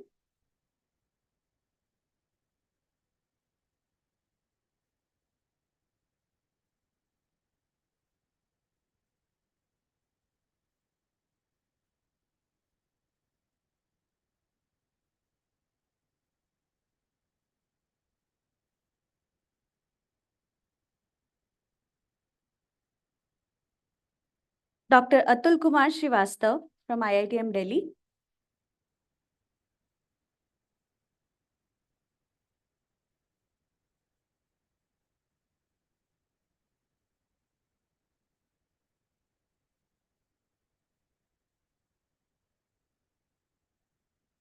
And Dr. Shubha Singh from NCMRWF.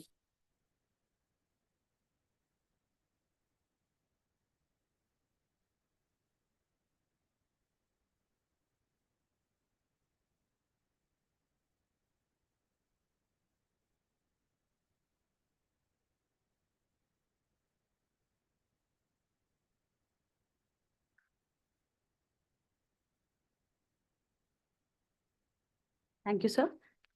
I request Dr. Suvarna Fadnavis to please felicitate chair of the session, Dr. Barbel Vogel.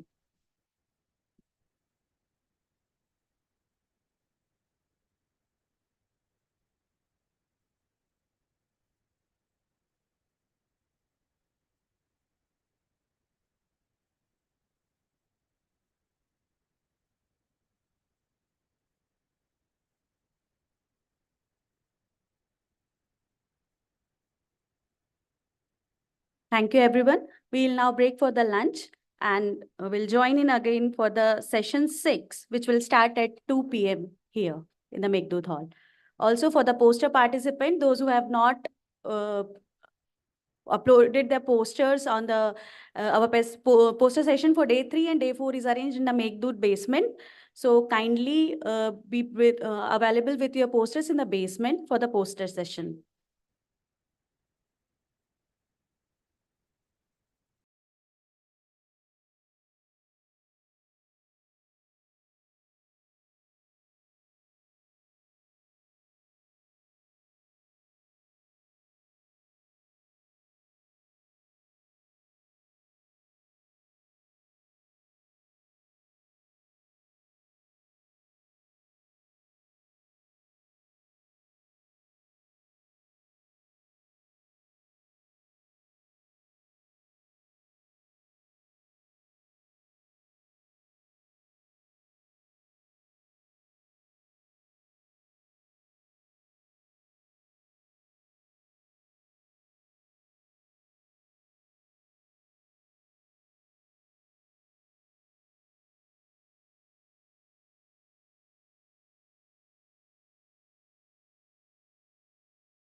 the theme of this workshop is, this session is stratosphere troposphere exchange process and their association with monsoon extremes. In this one, we have 7 talk, 2 are invited and 5 are talk. And out of these 7, 2 are online talk. So I hope everybody is coming. So first talk,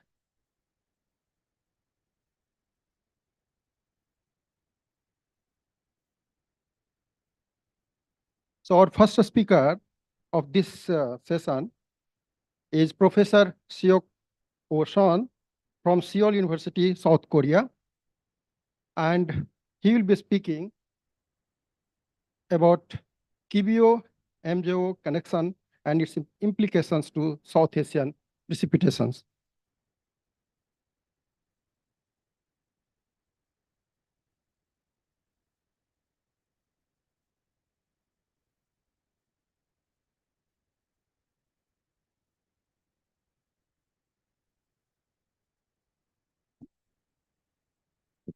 So you have Still not okay. Okay, it's now okay. Professor Son, you have 25 minutes time, 20 minutes for talk and 5 minutes for discussion.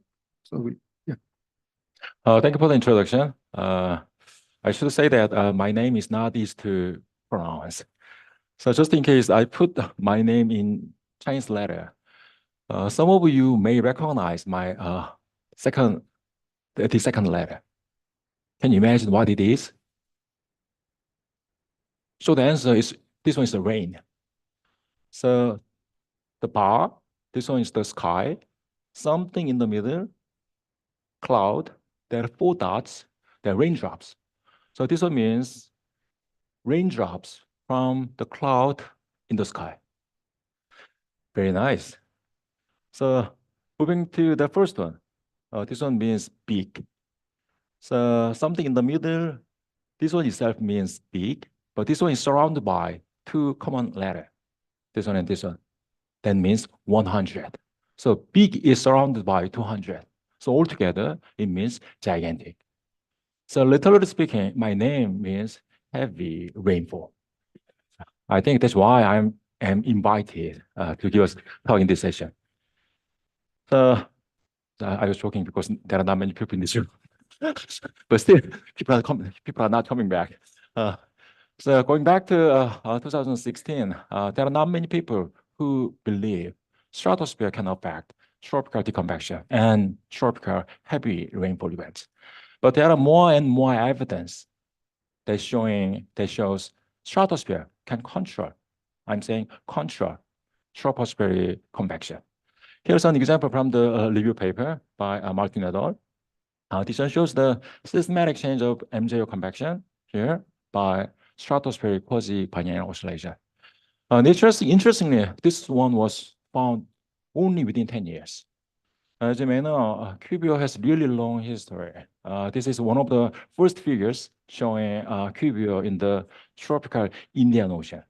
So it shows the zonal wind from the tropopause to the stratosphere from the 1956 to 1958.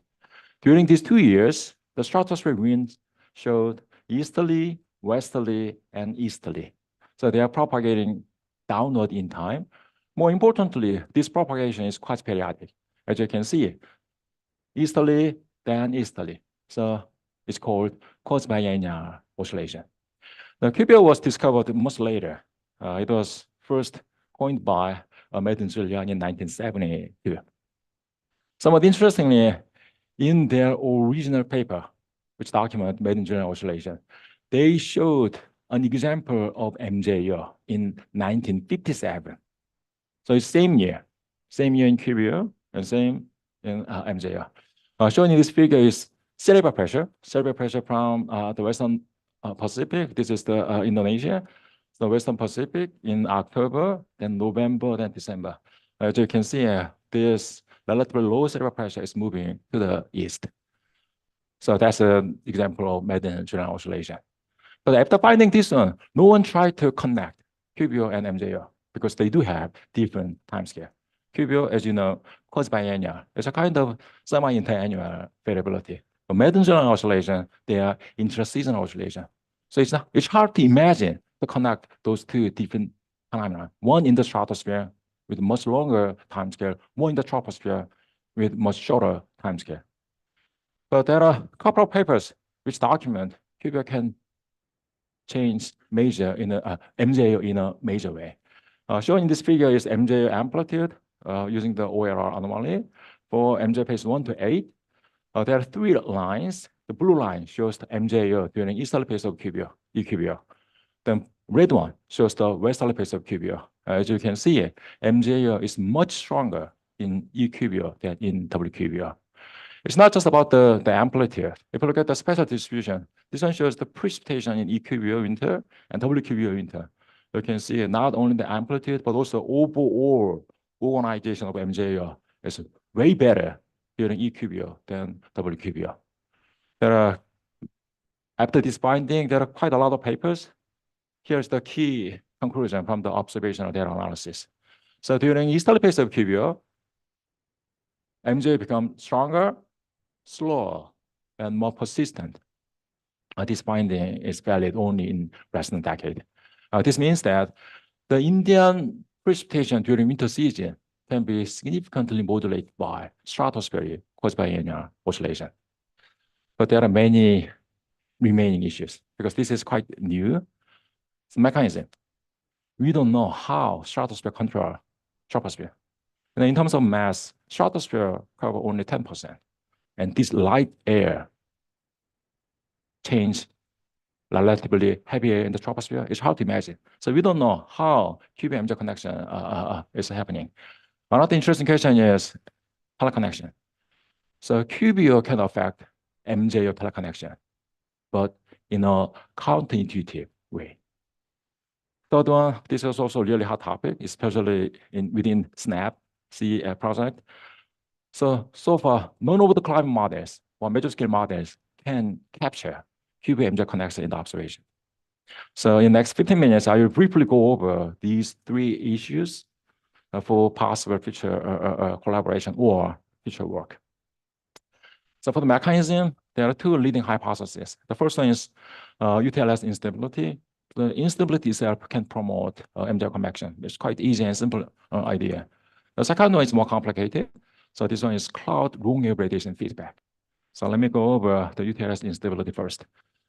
This figure shows QBO wind in contour. This is zonally averaged wind during northern hemisphere winter time. Then shading shows temperature anomaly. As you know, due to the thermal imbalance, the easterly phase of QBO should come with relatively cold anomaly below. So on the right-hand side, I'm showing you the vertical profile of temperature at the equator. EQBO, cold temperature, WQBO, warm temperature. So people are arguing, people including myself, arguing that during easterly phase of QBO, UTLS temperature is colder than normal. This can destabilize upper troposphere. This destabilization may increase MJO activity. The problem is this instability change is really tiny. It's not that strong. So people try to look at local temperature anomaly. Again, this is all about the zonally averaged, seasonally mean temperature. But if you look at the zonally asymmetric temperature, it shows much stronger temperature anomaly near the tropopause. On the left-hand side, I'm showing you temperature response for the MJO here. You can see a very strong cold anomaly at the tropopause level and relatively warm anomaly in the troposphere. So these warm and cold can decrease static stability. And this could excite new convection, new MJO convection just in front of this MJO convection. This pattern is much weaker during westerly phase of QBO. Even if MJO convection is comparable in amplitude, the temperature response in the UTLS is much smaller. So people are arguing this localized temperature response, so-called cold cap, might be responsible for better organization of MJO during easterly phase of QBO. By the way, I should say that this temperature response has tilted structure. This tilted structure is very common feature of equatorial Kelvin wave. Just to confirm that we did idealized model experiment. So we put identical tropical convection in the linear model. Then this is the response of temperature on the EQB background and WQB background. You can see temperature anomaly here is much colder than this one. So even with dry linear model, you can reproduce this pattern because it's mostly due to equatorial Kelvin wave. So it's fine. So you can say that this destabilization can affect MJR. But there's another problem. Even if it becomes unstable, there's no moisture. So we are talking about 100 hectopascal or maybe 150 hectopascal. There are no moisture. So people try to find alternative mechanism to explain QPMJ connection. One of the candidates is cloud long wave radiation feedback. On the right-hand side, I'm showing you the special distribution of high cloud, a cloud top about 10 kilometers in EQBO and WQBO and their difference. So you can easily see that during eastern phase of QBO, there are more high clouds. These high clouds can increase downward long wave radiation. This process is called cloud long wave radiation feedback. Just in case, I put some details about this simple argument. So, I mean, this is very commonly used in MJO community. So let's say there are more high clouds. High clouds has low temperature. That means reduced outgoing long wave radiation. If the long wave radiation from the Earth to the space is smaller, that means troposphere can have more long wave radiation. This anomalous long wave radiation can warm the troposphere to make a balance. Adiabatic cooling should be there. So this adiabatic cooling by about the motion can moisten the air column. This process can increase convective activity below the high cloud. So there are many equations, but here's a simple and easy approximation. So cloud long wave radiation feedback can be quantified by using outgoing long wave radiation anomaly with negative sign and precipitation anomaly. So people like the Saketa looked at this cloud long wave radiation in the composite MJO events. So they found this one. Then on the bottom panel, I'm showing you same figure, but for the easterly phase QBO in blue and WQBO in red. You can see EQBO has steeper slope or stronger cloud long wave radiation. But unfortunately, their difference is not statistically significant.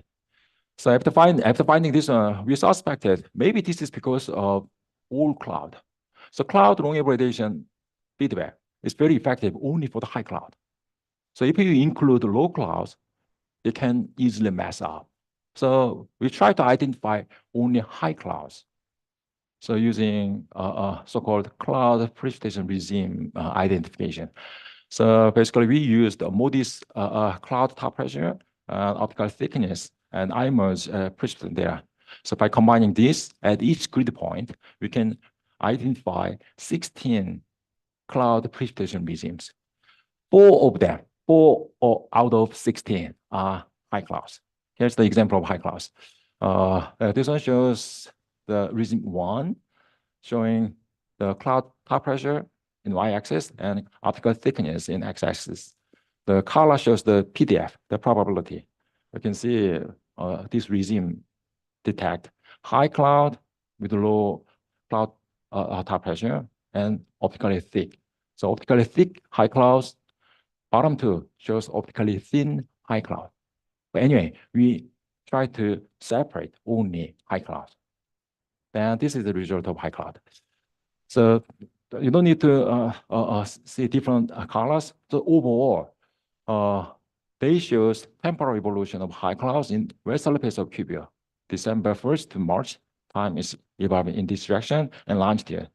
So you can see that high clouds is not really systematic. This one is moving a little bit, this one, but not many of them.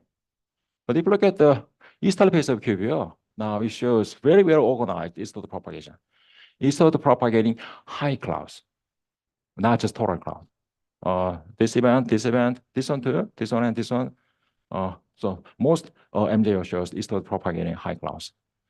Based on this analysis, we can compute outgoing long wave radiation for high clouds in WQV and EQV, and precipitation rate for WQV and EQV. So because this is high clouds, there are no big difference in precipitation. So their difference is not statistically significant. But if you look at the outgoing long wave radiation, it shows much smaller value in EQV. As I said, cloud long wave radiation feedback is quantified by this metric. If you use this one, you can say that cloud long wave radiation feedback is statistically significantly enhanced during eastern phase of QBO. So I believe this is one of the first evidence showing possible impact of cloud long wave radiation feedback to the QBO-MJO connection. Next one is more interesting. I found some of the people in this room are from middle latitude. So as I said, the MJO is better organized during eastern phase of QBO. So this is our MM diagram, EQBO and WQBO. You can see that this is stronger and better organized. If you assume this uncontrolled teleconnection, you can say, oh, MJO teleconnection is stronger in EQBO winter because MJO is stronger, but that's not. So this one shows the MJO teleconnection over the North Pacific. So this is North America during eastern phase of QBO and WQBO. So, I mean, the MJO teleconnection, like the PNA-like teleconnection, is better in WQBO, even if convection itself is much weaker. So this puzzling result was debated quite a while, but here we do have one hypothesis. By the way, moving to the next, moving to the hypothesis, this is another evidence. Showing in this figure is MJO teleconnection coherence. What I'm showing you is the similarity of MJO teleconnection with PNA teleconnection. So during eastern phase of QBO, there is not much similarity. But during western phase of QBO, there's strong similarity. Again, even if convection is much weaker. So what we are suspecting is this one might be due to previous MJO teleconnections. For instance, let's think about the MJO 6-7 teleconnections. This one is preceded by MJO 2-3 teleconnections. And MJO 2-3 teleconnections are basically opposite to the MJO 6-7 teleconnections. So there might be cancellation between previous MJO teleconnection and this one. This one happens only in eastern phase of QBO because in the western phase of QBO, MJO itself does not survive. So if you take only MJO phase 6-7, there is no preceding MJO phase 2 and 7, 2 and 3. That's what we are thinking of. Another interesting problem, modeling. So when we found this, we thought this could be really useful for improving sub-seasonal to seasonal prediction. But unfortunately, all the models failed to produce QB-MJO connection. Most models in CCMI 5 and CCMI 6, there's no QB-MJO connection. QB notched CCMI experiment, there's no QB-MJO connection, MJO connection. Recently, few people found a weak hint of QB-MJO connection in QB notched sub-seasonal to seasonal model experiment and major scale model experiment. Let me show you the major scale model experiment first. So we did the WRF, the weather and resource forecast model. We used this model at very high resolution, 9 km by 9 km. So in this resolution, we turned off cumulus parameterization. So this is basically relatively coarse, but still we can say that this is cloud resolving major scale modeling. In the model experiment, we prescribed the stratospheric mean state. The easterly QBO, weak westerly QBO, strong westerly QBO. We also prescribe the temperature like this. And this is the model result using 9 ensemble members. So it shows the time evolution from the bottom to the top, December 1st to December 31st, and longitude. You can see MJO convection is moving to the east. This is the EQBO. This one shows the strong westerly phase QBO. You can see that easterly phase QBO shows stronger MJO signal than strong westerly phase QBO. But here I should say that even if this one is consistent with observations, this amplitude change is much smaller than observations. So model is heavily underestimating QBO-MJ connection in the observation. Next slide. This is quite new paper. It should be 2023 from the ANCA. So the ANCA developed self-synod prediction model based on CSM version 2. So in this model, they prescribed strong westerly pace of QBO in the stratosphere and strong EQBO in the stratosphere. Then see temporal evolution of convection, here OLR. So this is longitude, this is time. At the beginning, these two experiments are compatible with each other because QBO needs time to change something in the troposphere. But if you look at the 3 weeks and longer, now the MJO in this experiment is better organized than this experiment. On the right-hand side, they also computed RMM amplitude for control experiment in black and EQB experiment, strong EQB experiment in red and strong WQB experiment in blue. You can see that EQBO shows stronger MJO than WQBO experiment. And these two differences are statistically significant. But the problem is, this is much more realistic than this experiment. You can see quite strong, quite significant the amplitude difference. But one interesting point is to generate this difference, they notched only the temperature. They notched only QBO temperature, not wind. When they notched both temperature and wind, they cannot reproduce this difference. So still there are a missing component. Again, let me briefly wrap up what I showed you today. So this is one of the key figures from the review paper at Nature Review and Nature Review also in Environment. So we found that QBO is generally stronger, slower, and more persistent in eastern phase of QBO. And this relationship is statistically significant. It's very strong. But there are a few issues. Here is our current understanding. So I just showed you maybe QBO-MJ connection is modulated by cloud long wave radiation feedback. This is more promising than UTLS instability. UTLS instability is local instability where there's not much moisture. So this one seems to be more promising. For the teleconnection, somewhat surprisingly, MJ teleconnection is stronger during westerly phase of QBO, even if MJ convection is weaker than in easterly phase of QBO. We suspect that this is due to the cancellation by preceding teleconnections. Last one, this is a really interesting topic. It's not just about our scientific community. If you talk to people in the operational institution, they are more interested in this subject. So far, there's no convincing evidence of QBO MJO modeling. This one is further analysis. I guess one of the good opportunities like SNAPSI model experiment. Okay, I'm gonna stop here and take questions. Thank you.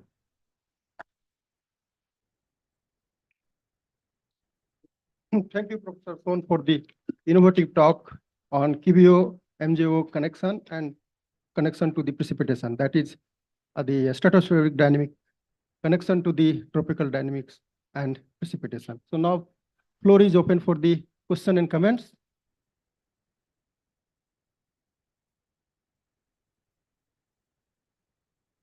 For modeling results, I'm curious to what degree this is due to the relatively coarse vertical resolution in those models and actually related to your high resolution modeling.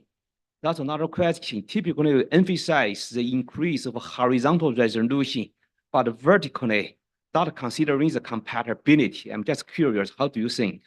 That's a very important question. So in this experiment, we used a total of 45 levels. When we made this experiment using 36 levels, we cannot capture this one. So the result could be sensitive to the vertical resolution. So for this CSM STS model prediction, this model is quite high vertical resolution. So vertical resolution matters. Any more further question? Online question. If not there, I have one question. There is online questions. Can you scroll down? Well, it's aging issue. I cannot read it. Okay. Yeah, I can read. I can read. Yeah. So a comment Uh, from the Jonathan Wright. Very enjoyable and informative talk. So, Son, I have a bunch of questions. Has there been any work on how these relations differ between boreal summer and winter? Is an influence on the monsoon intraseasonal oscillation as well? And if so, where is that gone? oh, this is second question. So, sorry about Yeah. that.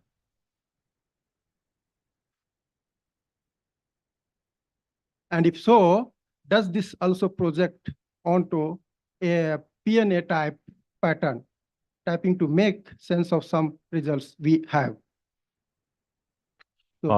This is very good question. Can you go back to my slide? I should say the seasonality. I didn't emphasize that, but Jonathan brought that issue. So this one is quite puzzling, but now I guess people agree with this concept. So this one shows the QBO-MJ correlation for different seasons: June, July, August, September, October, November, and December, January, February. So we found QBO-MJ connection only in winter season. We did similar analysis for boreal seasonal intra-seasonal oscillation, BC. So we didn't see any strong connection during summertime. Then the next question is why? Why does it have strong seasonality? So we believe this one is related with the structure of MJR. So on the left-hand side, I'm showing you the fractional distribution of high cloud in June, July, August, this DJF, and so on. You can find that high clouds are much more frequent during DJF. If you agree with me in terms of cloud long-radiation feedback, this high cloud is quite important, but this one is quite frequent during December, January, February. Another concept is top happiness. So as I said, there's no connection between QBO and boreal seasonal oscillation, boreal summer interseasonal oscillation. There's no strong connection between QBO and equatorial waves, like some equatorial mixed raspberry wave. Well, there are many waves, right? There's no strong connection. People are arguing that that one is mainly due to the top heaviness of MJR. So yeah, this is on one figure showing the cloud top pressure. So MJR has this structure. So, and there are others. There's the equatorial raspberry wave, the mixed raspberry wave, and so on. So MJR convection has really a top heavy structure. This is also consistent with cloud long-wave radiation feedback. We are interested in high clouds. These top heavy clouds are more frequent in DJF than other seasons. So we suspect that this seasonality of MJO convection, especially the high cloud or top heaviness, may explain the seasonality of QBO-MJO connection. Anyway, for different seasons, we didn't find any strong connection. Yeah, thank you. So hopes this clarifies. Then we will move to the next talk that is online. And next speaker is Professor T.G. Sefer from University of Reading, United Kingdom. So can we see him online? Can you see me? Can you hear me? Yeah. Good afternoon, Professor. Hi. Do you want me to share my slides or do you drive the slides from there? Do you have your slide, please share? I do? Yes. All right.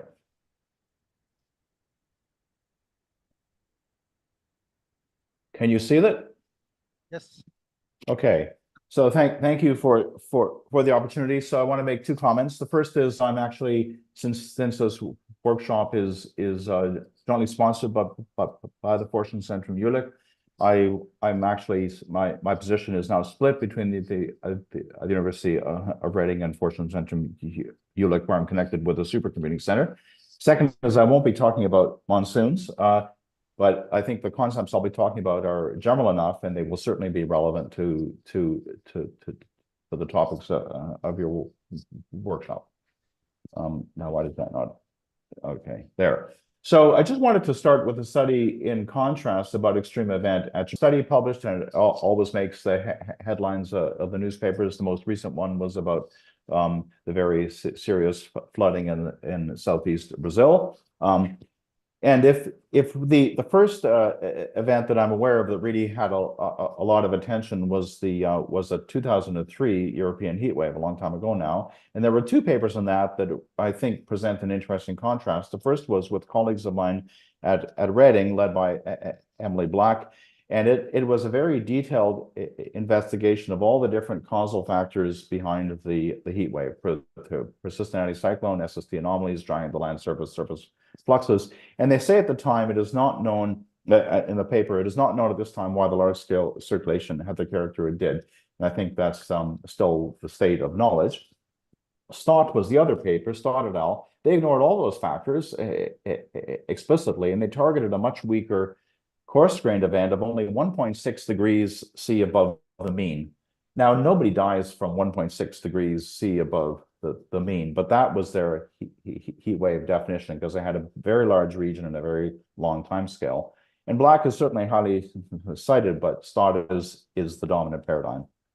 Sorry, I'm just getting control here. Now, climate scientists like to describe changes in extreme events probabilistically. And we use the word probability, I think, a bit too easily and a bit too cheaply because it's actually a very deep topic, and you shouldn't, just use it in a superficial way. As soon as you want to be probabilistic, you have to aggregate because you have to create a sample of some type. So here's a figure from the IPCC summary for policymakers of Work Group 1. You may recognize these. There's a bunch of these for extreme events. This is heavy precipitation over land. And it shows it's giving numbers with error bars for the entire land surface of Earth. Now you might say, does this make any sense? We're including monsoon rainfall with tropical cyclones, with orographic systems, with all sorts of different kinds of systems, and we're putting them all together. In one sense, you would say that doesn't make any sense. If you work on monsoons, why would you want to lump a monsoon together with a tropical cyclone? But what you find, of course, if you look at not the probability changes, but the percentage of the magnitude, you see it's basically following Clapeyron. And we know that that's not a mystery. It's basic physics. So there is something to be said that if you mix together all sorts of different things, what you find is Clapeyron. So this isn't wrong. It's informative, but it's only a prior. If you were going to look at any particular kind of extreme precipitation, this would be a prior, and you would do further analysis. And it's well known that a factor that increases risk across a statistical population, in this case, population of heavy precipitation events, of course, it's for relevance for anybody interested in the effects on entire populations. It cannot be reliably applied to individuals within that population because the real world is not independent and identically distributed. I just cite a very basic textbook on that. This is clearly understood in medicine, lots of fields. Doesn't seem to be understood in climate science. So why is that? At the regional scale, the traditional probabilistic attribution of changes in extremes is, of course, challenged by various things, as uncertainty in model projections and by lack of verifying data. This is a figure also from the summary for policymakers that you may well know. This is one of a set of figures. In this case, I show agricultural and ecological drought, and you can see that for 2/3 of the world, there's no ability to make a statement with confidence on the attribution of observed changes in agricultural and ecological drought. Yet, if you go into chapter 10 of the Work Group 1 report, there's a ton of information. It's expressed in form of case studies. So it's not comprehensive across the whole world, but there's lots and lots of case studies, including in regions that are either hatched or gray here. But the information is expressed in conditional form. For example, there's attribution to changes in SST patterns, We just don't know whether those changes in SST patterns are forced by climate change or not. And the other point I want to make is that using these IPCC regions can obliterate important details. And Julia Mindlin, a student who I co-supervised at the University of Buenos Aires and was recently graduated, was looking at Southeast South America and showing that the physical mechanisms over this region are actually very different. And by aggregating, usually you think that aggregating gives you a stronger signal because it beats down the noise, but actually it's about the worst thing that you could possibly do if you want to detect the signal. Now, how about cases where even if the sign is correct, the observed trends lie outside of what the climate models seem capable of producing? We know the heat waves will increase. That's a very confident statement from IPCC. This is a recent paper by Votard et al. And in France, the summer maximum of daily maximum temperature has been increasing since 1950. Now that's a 70-year record, pretty long record, 5 times faster than the global mean. Now we know, of course, that temperatures over land increase faster than temperatures over ocean, and especially when you have drying. But about a third of this trend is due to dynamical trends, which are not present in any model. So there's basically 2 possibilities. Maybe the models underestimate the variability, and actually the observed trend is within the range of variability. It's just that the variability is underestimated, in which case the observed trend, dynamical trend, would reverse, and we would expect quite a, well, at least a flattening out of the trend. Or maybe that the dynamical trend is forced and the models are missing it. Both represent plausible causal explanations. Now, getting to the impacts, the most severe impacts are often exacerbated by the human-modified environment. This is from a great literature study from The Hague in Holland after a heat wave there. And this is an image of the temperatures and just showing that the temperatures, of course, are in the middle of the city. And the urban heat island effect, of course, is not, it can be treated as a confounding effect if you think of it statistically, but in terms of the actual impact, it's a threat multiplier, and not surprisingly, the poor neighborhoods were disproportionately affected. And you can find this in many cities, of course. And ultimately, there's no such thing as a disaster. One terrible disaster was the Libya flooding of 2023, and this is an image from that. And there are always multiple causal factors. In this case, it was the maintenance of the dams and so on. So representing the socioeconomic situation and the managed environment at a local scale is crucial.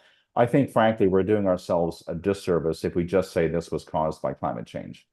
We need a forensic approach, not a yes/no attribution of climate change. Sure, climate change may have increased the odds slightly, but there's no way that you can say that that disaster was caused by climate change when there's so many human managed aspects in there.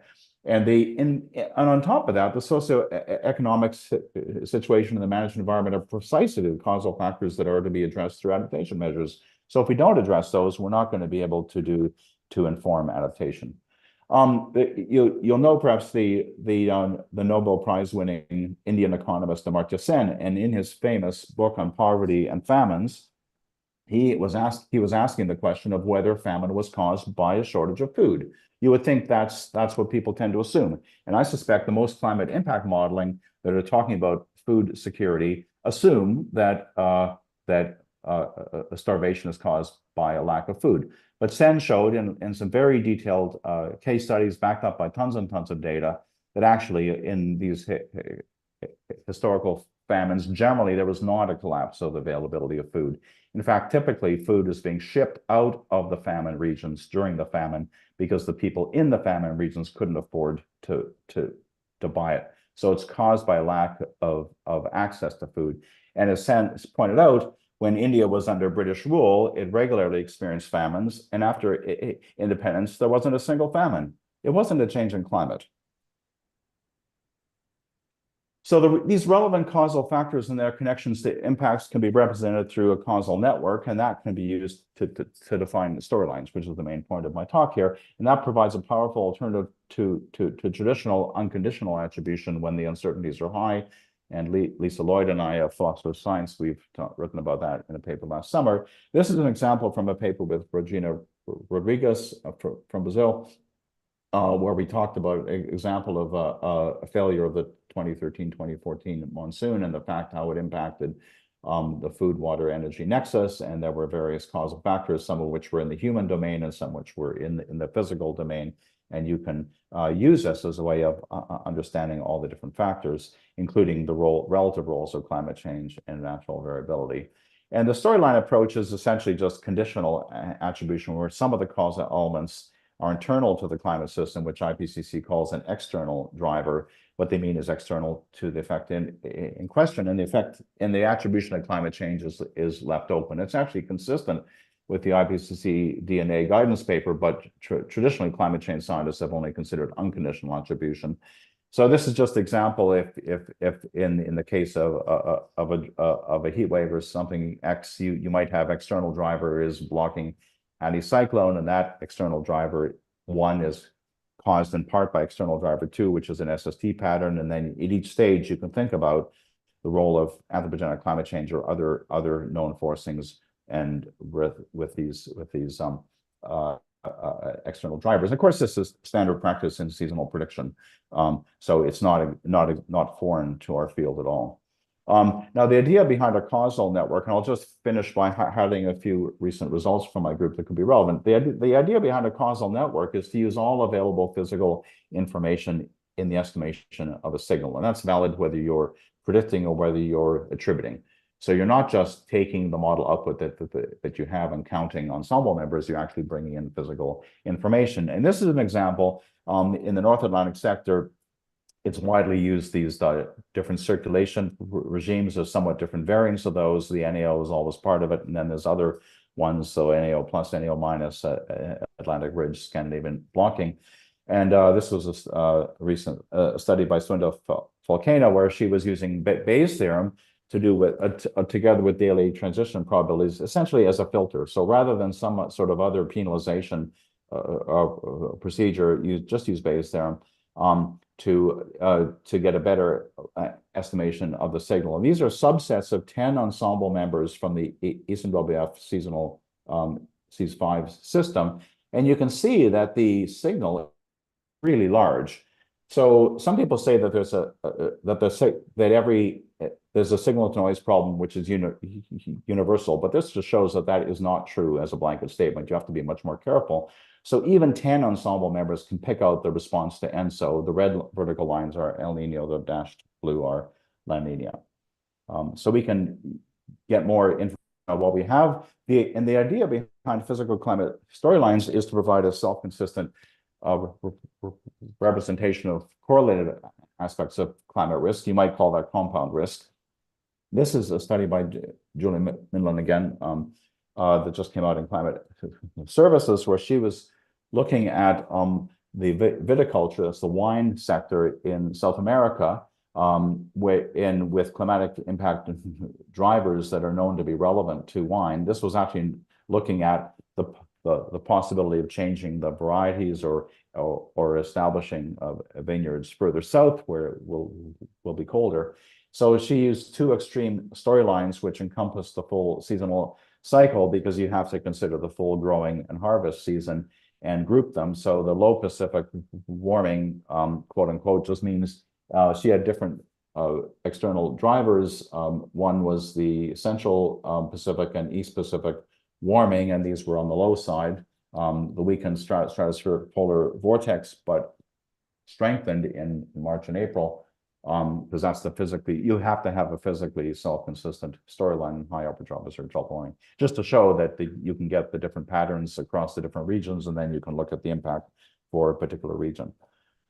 Storylines constructed from seasonal high test ensembles can also be used to supplement seasonal outlooks. This is work on droughts from Wilson Chan, another student who just graduated at Reading, looking at he was working especially looking at droughts in Britain, and this project was an internship with Anglian Water, which is a water company in East Anglia and the neighboring regions, and there was a drought in the summer of 2022, and the water company needed to know how bad things might be a year from then. So he looked at output of again the seasonal CES5 Eastern WF hindcast, and you see on the bottom these clusters. This is precipitation anomaly over the East Anglia region, and you can see that the driest one, cluster 2, is a combination of negative East Atlantic positive NAO and a strong polar vortex. And just on the figure on the left is showing just for the NAO and the East Atlantic how the model seems to represent the observed behavior quite well. So that's another use of storylines. And finally, Elena Saggioro, another student who just graduated, was extending these to probabilistic causal networks. And that was a way of quantifying the predictability of a target variable from known physical drivers, and the idea you can update it as you get more information. This was looking at the shifts of the eddy-driven jet in the spring and summer for the southern hemisphere. So first there's a poleward shift in the spring and an equatorward shift in the summer. This was using ECWF system 4 because system 5 unfortunately has a very poor stratosphere-troposphere coupling in the southern hemisphere. So just, I don't have time to go through all this, but looked at the different, this is a rock area under the curve score as a function of the lead time using the causal network. And as you get more information, then of course you get better scores, and you can quantify the role of these external drivers. And the remote driver, the ENSO and IOD, are pretty weak, and even PJO early in the season. Okay, so just a couple of frequently asked, I should finish, but questions about probabilities. Maybe it's not so much a question for this group. So people always ask about probabilities of storylines, and it's better, my answer is always, it's better science to acknowledge that some uncertainties are epistemic rather than provide a sense of false precision. From a climate change point of view, if you wish to treat CMEP multi-model ensembles as probability distributions, that's your right, go right ahead. Causal networks can provide a link between storylines and probabilities, as I've shown in some of these examples. Second frequently asked question is, aren't storylines too subjective? My answer there is, if the price of objectivity is to bury the subjectivity in procedural protocols, then that's not a price worth paying. It's better to be transparent. Aren't the number of storylines unlimited? Well, a focus on decision relevance can narrow the possibilities dramatically. How do you determine what is physically plausible? This must be a process of co-development with the user. So I think I've used up my time. I don't really have time to run through the concluding remarks. Perhaps I'll just leave it up here and finish with the final point here, is that we need to explore storylines of climate risk, combining the best information from all sources, interpreted not as a prediction, but as representing plausible outcomes. Thank you very much. Yeah, Thank you, Professor Shepherd. Nice talk and interesting result on the effect of extreme weather, effect of extreme events. So now floor is open for the questions. There are plenty of time, so we can have the couple of questions and comments.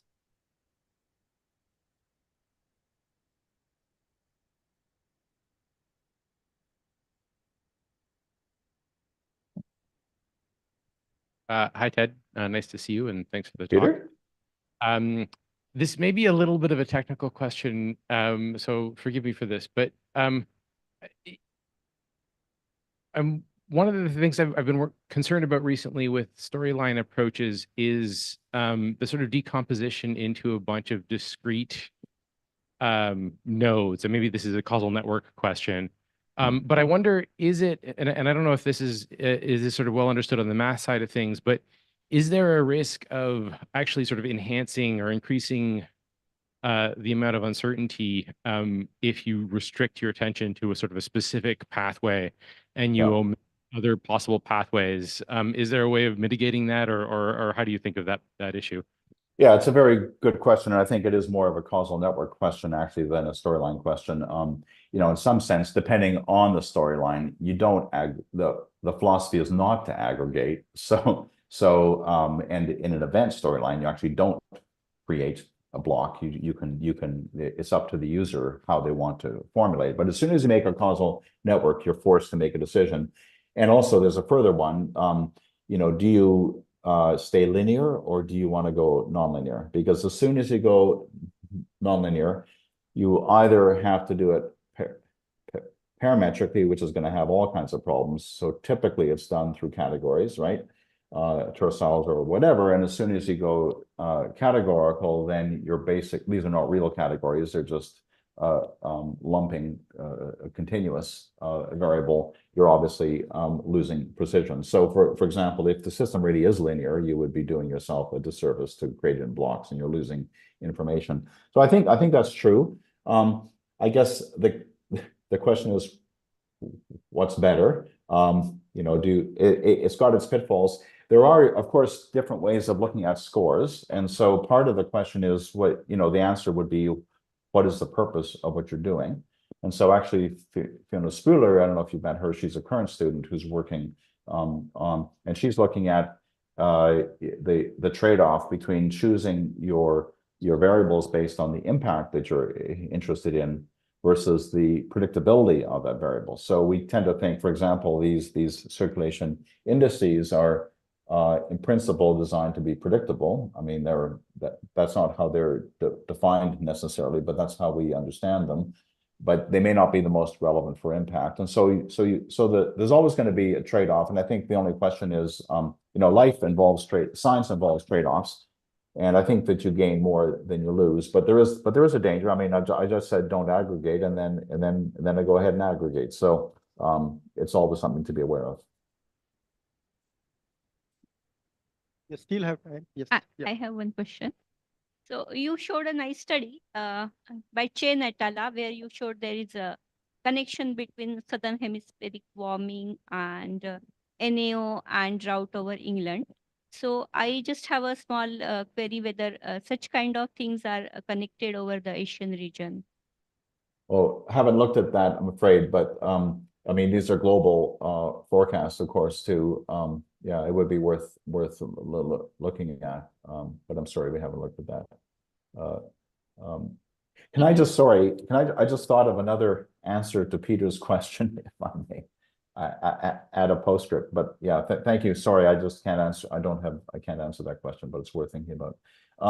The other thing, I think it doesn't help the science necessarily if everybody comes up with their own index, because then how do you build on previous work? So the other approach I've been trying to follow, although reviewers aren't always very sympathetic, is to say, I'm going to look at this index. And I should have said that in Elena Saggiaro's work, she didn't make up these indices. These are all indices which are used in the literature.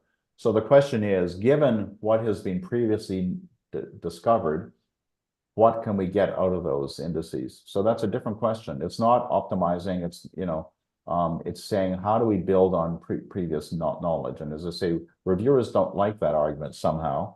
But I've managed to get these papers through in the end. So this is Dev Niyogi, University of Texas, Austin. I want to flip the question. If you have a probability of risk, can you come up with probable storylines and then give weightage to that? And how do you do so? Okay, well, in theory, yes. I mean, I guess I don't know if I can give you the exact answer, but in the theory of probability, when you go back to the basics, now, of course, there will be the question of how do you create categories, but let's assume that you have a causal network. And then actually, there's quite a lot of literature on this. There's a famous book by Savage in the 1950s, I think, a textbook where he derives all the axioms of probability from preferences. So you can work from the downstream end or the upstream end. Because it's a probabilistic network, you can just use Bayes' theorem to go back and forth.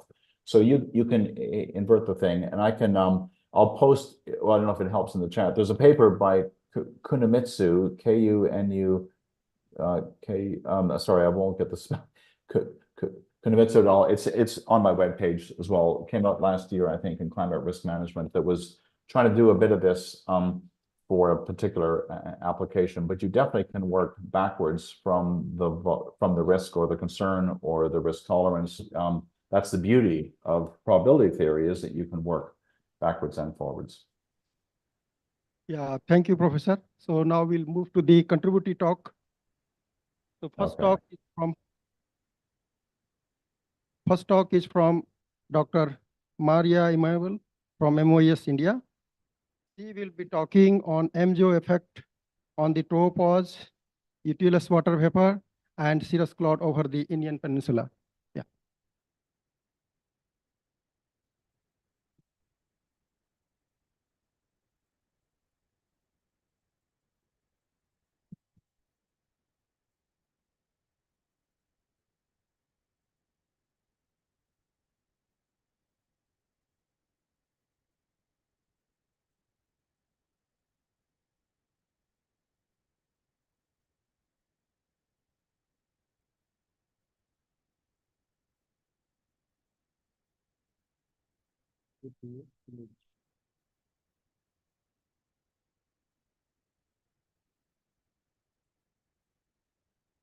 Good afternoon, everyone. Myself, Maria Emanuel.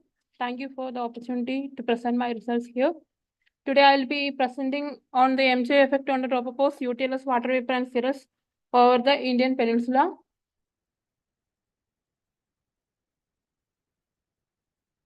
As we all know, longitudinal oscillation is one of the most important tropical interseasonal oscillation.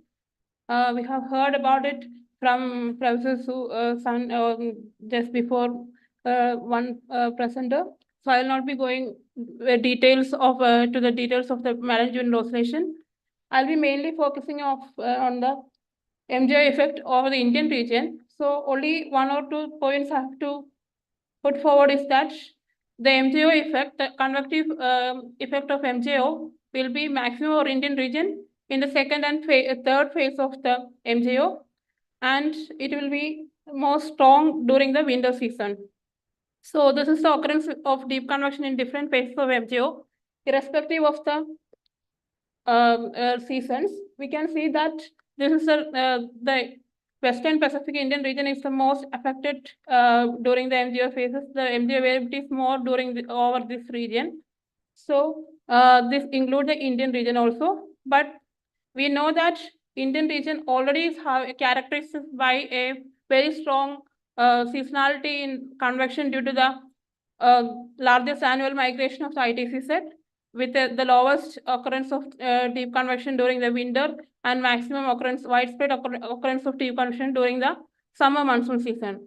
So I'll be mainly looking on to understand the effect of MJO-induced deep convection on the occurrence of cirrus, tropopause, and dehydration in the upper troposphere on an already seasonal already a region where there is a seasonal variability of deep convection is occurring. So I'll be mainly using the data set from Calypso, NOAA, and NOAA OLR, and MLS observation of water vapor. This figure shows the deep convection over the Indian region in different phases of MJO in different seasons. As already stated by my previous presenter, the effect of MJO deep convection will be maximum during the winter season, with maximum occurrence over the Indian longitudes during the second and third phase, and will be minimum during the 6th and 7th phase of MJO. But if you are looking into other seasons also, we can see the MJO MJO variability of convection over the Indian region, but not with that much intensity as that in winter season. We can see in the pre-monsoon season and post-monsoon season also over the Indian longitudes there is a clear-cut variability of deep convection, occurrence of deep convection during the MJO phases. So as we all know, the deep convection can cause adiabatic cooling in the tropopause region. And so this is the mean temperature over the Indian region at 100 hectopascal during different phases of MJO in different seasons. We can see a clear-cut cooling over the Indian longitudes during the convective phases of MJO in all the seasons except the June, July, August season. In June, July, August, the summer monsoon, that much a clear-cut cooling is not observed, but in all the other seasons, we can see a clear-cut cooling during the convective phases of MJO. So there is a cooling is there, deep convection is there. So obviously there will be changes in the water vapor also. And this is a tropopause also shows that MJO variability with the lowering of the altitude. There is increase in tropopause pressure also is seen during the convective phases of NGO. The proposed temperature is also showing the similar to variability of that temperature at 100 hectopascal. So, and in this scenario, we have looked into the water vapor variability in the UTLS. This is a water vapor anomaly with respect to the climatology of water vapor at 121 hectopascal, approximately 15 kilometer. We can see that during the convective phases of MGO, in winter, pre-monsoon and post-monsoon season, we can see a clear-cut decrease in water vapor. Negative anomaly is seen. So a negative anomaly in water vapor and a cooling will definitely lead to the occurrence of cirrus clouds. This is the occurrence of cirrus clouds in different MGO phases. The x-axis is the longitude and y-axis is the MGO phase. I have taken the occurrence frequency in the latitude region 10 degrees south to 20 degree north, where we have seen the cooling and the lesser water vapor over Indian region. So we can see that during the MGO phases, convective phases, there is a clear enhancement in the occurrence of cirrus clouds. West of the 90 degree east, we can see clear enhancement. This peak occurrence is showing a eastward propagation with phase of MGO. So we have looked into the cloud thickness also. There is a clear-cut thickness variability also. More thicker clouds are formed during the convective phases. And the dehydration, we are looking at the 121 hectopascal, that also is showing a clear-cut MGO variability, which is propagating eastward with phase. So if you are looking, the dehydration is very well matching with the occurrence of multi-layer cirrus clouds. So it's the dehydration at 1 hectopascal almost coincide with the multi-layer occurrence of cirrus clouds. That is mostly the cooling is causing a upper layer cloud that within the TTL during the convective phases of MGO. And these are my conclusions. Thank you.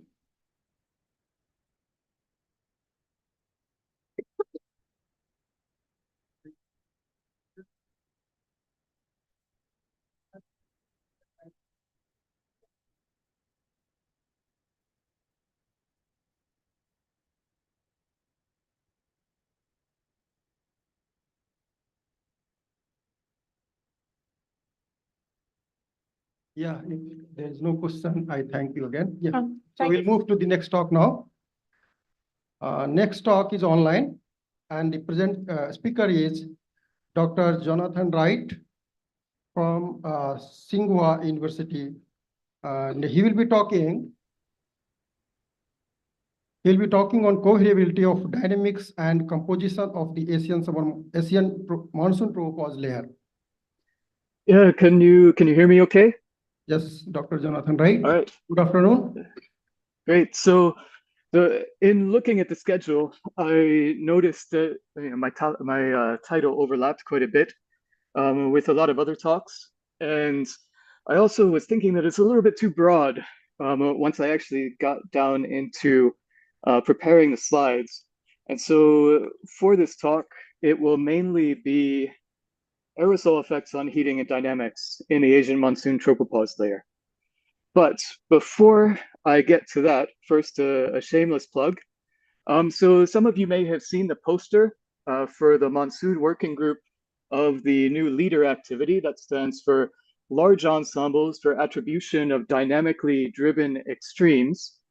And the idea behind this is that we're going to be doing a coordinated analysis of the large ensemble single forcing myth. And so to break that down, large ensemble means we have many realizations of each model scenario. The single forcing means that each of those scenarios includes only a single forcing agent. There are also, of course, the historical simulations from CMEP6 and the natural forcing only simulations that are also conducted both for DA-MIP and for this. And then finally, MIP means that many different climate models are considered. And so the questions that we're looking to address here are: how does climate vary? Why has climate changed? And how well do models agree? And the focus is on the historical period and the near term, so kind of decadal scale projections. And one of the main focuses for the leader activity is stratosphere-troposphere interactions and their influence on extremes, which I think I've seen somewhere recently. And so the idea is basically, if you are at STIPMEX, then it's quite possible that the Monsoon working group for the leader activity is possibly your cup of tea. And so you're welcome to scan the QR code there. It will take you to a Google Doc that you can then fill in and let me know about your interest in this working group, right? So I believe there's also a poster. If you haven't seen it and you want to come back to this QR code, you can get that information, I think, from Sparna. So now shifting gears to the science, tropopause layer. So I think everyone is now familiar from a lot of these talks about the characteristics of the Asian monsoon tropopause layer. So this is heavily influenced by convection. It has less ozone than the zonal mean, and it has more water than the zonal mean.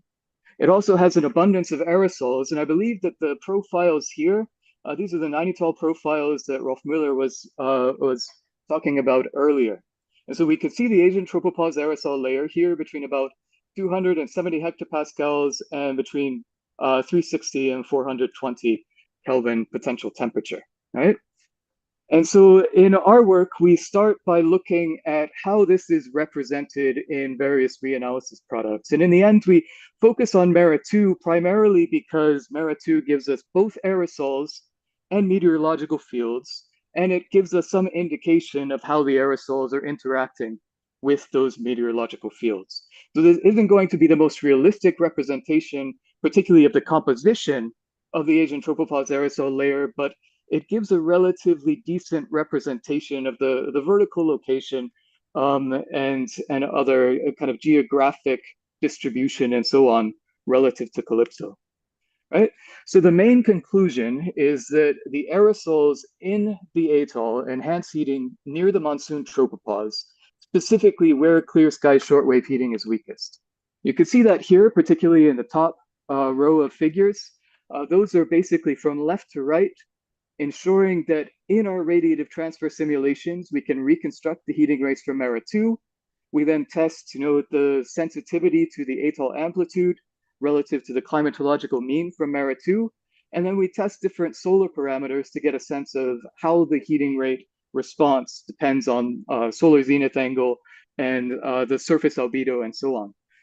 We focus on clear sky shortwave heating for three reasons. One, because this provides a direct forcing on diabatic heating, whereas a long wave is more of a response to the temperature anomalies. Two, because we don't really know anything about aerosol ice cloud interactions within the atoll, and so we don't want to get into that particular mess. And finally, because clouds below the atoll will tend to enhance the aerosol effects, and so it's kind of a limiting case given that the composition is roughly represented in a reasonable way. Here in the lower right, you can see the representation for the diurnal cycle. So these are the fluxes at the top of atmosphere and at the surface. And those are the influences of the atoll as represented in MERA2. And here the atoll heating effect, which is our main focus. Along the right-hand side, you can see the daily mean and maximum. And because there's not a strong dependence on the solar parameters or the time of day, the daily mean is approximately half of the maximum. And so based on the MERA2 aerosols, we get an effect on the radiative heating of about 0.2 kelvins per day in the maximum, and the daily mean is about 0.1 kelvins per day. These effects are comparable to those of the monsoon anomalies in ozone and water vapor. And so here you can see that there's the aerosol effect at the top as a function of longitude across the southern flank of the anticyclone, and as a function of latitude, kind of as across the southeastern Tibetan Plateau would be just about here. And the second row shows the simulated effect of the ozone anomaly, and the third row shows the simulated effect of the water vapor. And the main thing to take away from here is that the magnitudes are pretty much the same, and that the effect of the aerosols is most closely located where it can influence the tropopause region. The water vapor anomalies are located and are located lower down. The ozone anomalies are located higher up and farther to the north. And so as a consequence, it can have a greater influence on the transport and circulation and dynamics along the southern flank of the anticyclone. I want to emphasize that we're only looking at radiative effects in the preceding plots. Aerosol effects weaken the monsoon anticyclone in two distinct ways. And to investigate that, we're using the ACAM Aerocom experiments. I think we've seen several examples from the ECM simulations for these sets of experiments. These are from the Tsinghua University Community Integrated Earth System model. They're all free running, so not nudged. And what we can see is that anthropogenic aerosols from all sources tend to weaken the monsoon anticyclone. And so if we go back to this classic picture where we have latent heating release in convection, and it's the vertical convergence at the top of that, so the decrease in heating that then drives the anticyclone, we can think of the aerosols as affecting the driver in two ways. One, the radiative effect, the atoll shortwave heating acts like a brake, and two, convective inhibition of continental convection acts kind of like a throttle. So both of these will tend to weaken the anticyclone. The radiative effect also tends to accelerate ascent across the anticyclone into the lower stratosphere. And here we're kind of doing a back of the envelope calculation using results from the Spark Reanalysis intercomparison project. Trajectory simulations using the Meritu reanalysis indicate that the transit times between 370K and 380K potential temperature are about 20 days within the monsoon anticyclone. And the total diabatic heating is about 0.5 to 1 kelvins per day. The atoll effects are about 0.1 kelvins per day, and so that's about 10 to 20% of the total heating. And so if we took those effects away from Meritu, which is the only reanalysis that includes interactive aerosols, that would tend to lengthen the transit times possibly by as much as 5 days. That has implications, for example, for troposphere to stratosphere transport of short-lived bromine compounds that are emitted in the coastal regions and transported into the monsoon anticyclone that can then get into the stratosphere and contribute to ozone chemistry. I want to highlight this for the next couple of slides, the fact that there are positive heating rates extending to the west along the southern flank of the anticyclone. First, I want to emphasize that in addition to the relatively large variability, there are discrepancies across aerosol analysis and forecast products that lead to relatively large uncertainties in the results. So here, these are 6 different products, well, 5 different products. This is Meritu, this is Meritu for 2020 only.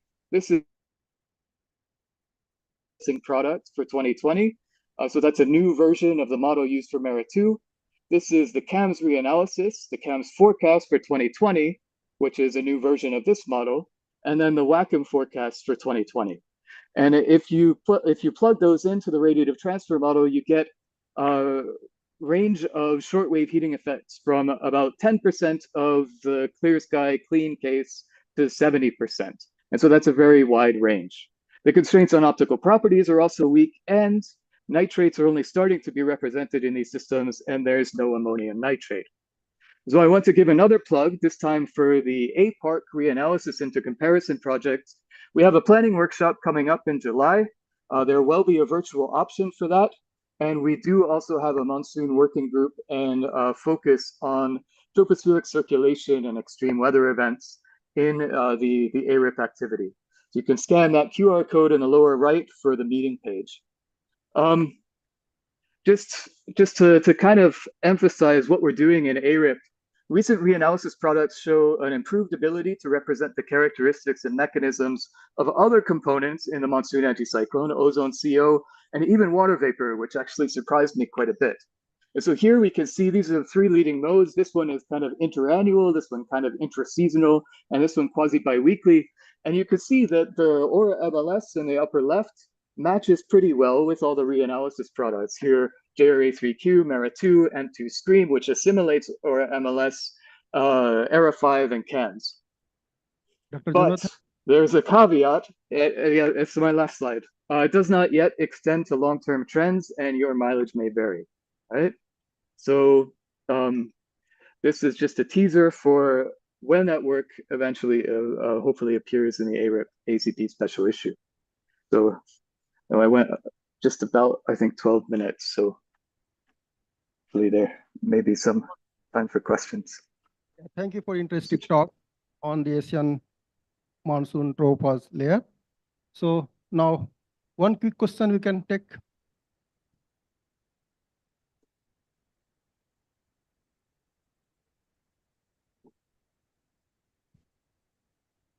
Thank you. It was really interesting. I enjoy your talk, Jonathan. With the aircraft or balloon observations we have seen for the past few years, we saw that the ATAL does not contain a large fraction of dust aerosols. And when you look at MERA paper from below, show that was the majority of aerosol seen in MERA 2. So what could be the implications of that on your radiativity results you have shown? For our results, there's actually no implication because we excluded dust. We looked at dust in the beginning and we found that even though there is a large amount of dust in MERA 2, it doesn't have much impact on the heating. So it kind of just balances out between the top of atmosphere and the surface fluxes. And we also saw that there was a really large range of dust across the other products. So we basically excluded it from the analysis.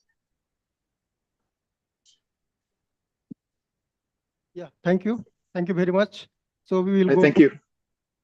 We'll go for the next talk next talk presenter is Dr. Ravindra Babu from National Central University, Taiwan. And he will be talking the extreme UTLS ozone extratropical enhancement over the southern flank of Asian summer monsoon anticyclone in August 2022. Okay. Yes. Yeah, I'm Dr. Ravindra Babu. I'm from National Central University, Taiwan. So this is my topic of the today presentation. Extreme UTLS ozone enhancement over southern flank of asthma in August 2022.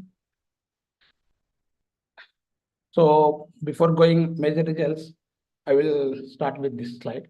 So this is figure showing the semantic Asian summer monsoon subcomponents. So figure taken from the recent Eclipse highlighted paper, Pineapple 2024. So from surface level, lower level, upper level, all the flow levels and different components of the Asian monsoon. Suppose in lower level, there is a Western Pacific subtropical high and our asthma region and surrounded by western subtropical westerly jet and tropical easterly jet. These are the important components of this Asian summer monsoon. We noticed some quite distinct changes in all these components in August 2022. And also in Asian summer monsoon in August 2020 is quite distinct in compared to previous years in any years. So there is a heavy flooding over Southeast Asia region, particularly over Pakistan region. And similar time, there is a long-lasting strong heat wave happened over China region. So, and this is due to the large westward extension of the subtropical westerly jet from Western Pacific towards South China region. So these are all tropospheric changes in August 2022. So by looking at these things, so what should be our Asian summer monsoon asthma will be look like in August 2022? Is there any changes in composition? Is there any change in subtropical westerly jet or tropical easterly jet? Is there any change in composite, particularly ozone in asthma region? So I will go directly with results. I utilized MLS data for this study, and also I utilized ozone Sunday measurements data over Hong Kong region, which is located southern flank of the asthma region. So these are the anomalies in 2022 August. This is for carbon monoxide at 100 HPA level and 121 HPA level. And this is for ozone at 100 and 121 HPA level.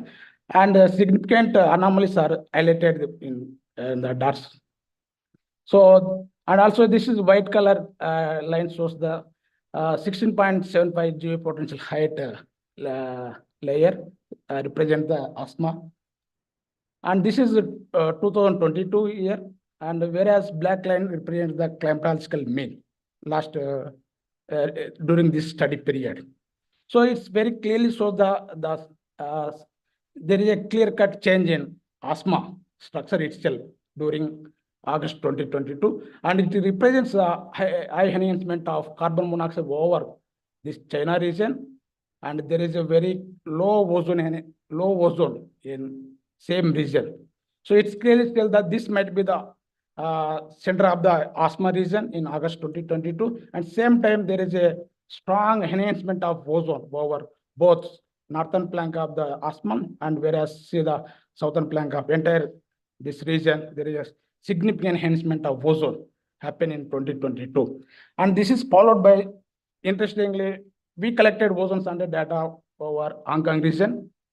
So there are long-term data from 2005 onwards.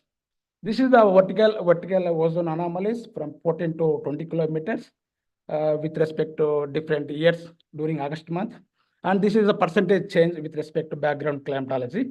So very interestingly, compared, there is a interannual variability. However, in 2022, there is a strong enhancement over Hong Kong region and within around 12 to 18 kilometers. That means UTLS region, and enhancement have even more than 80% in August 2022. This is quite interesting.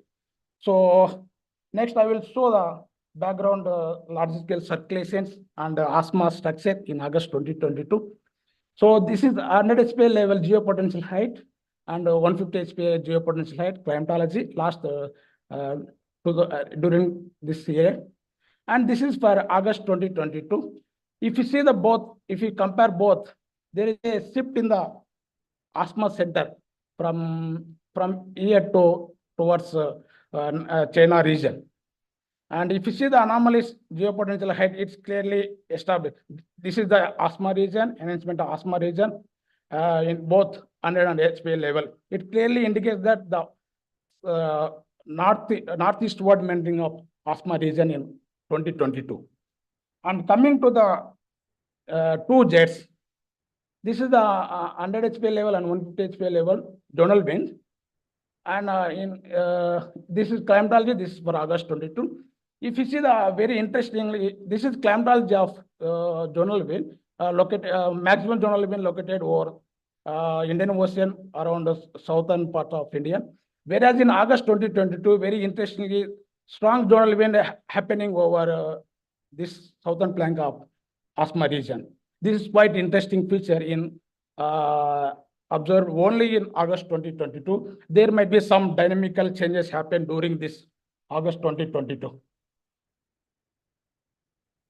Again, I'm showing again. I look at 200 HPA geopotential height and wind changes.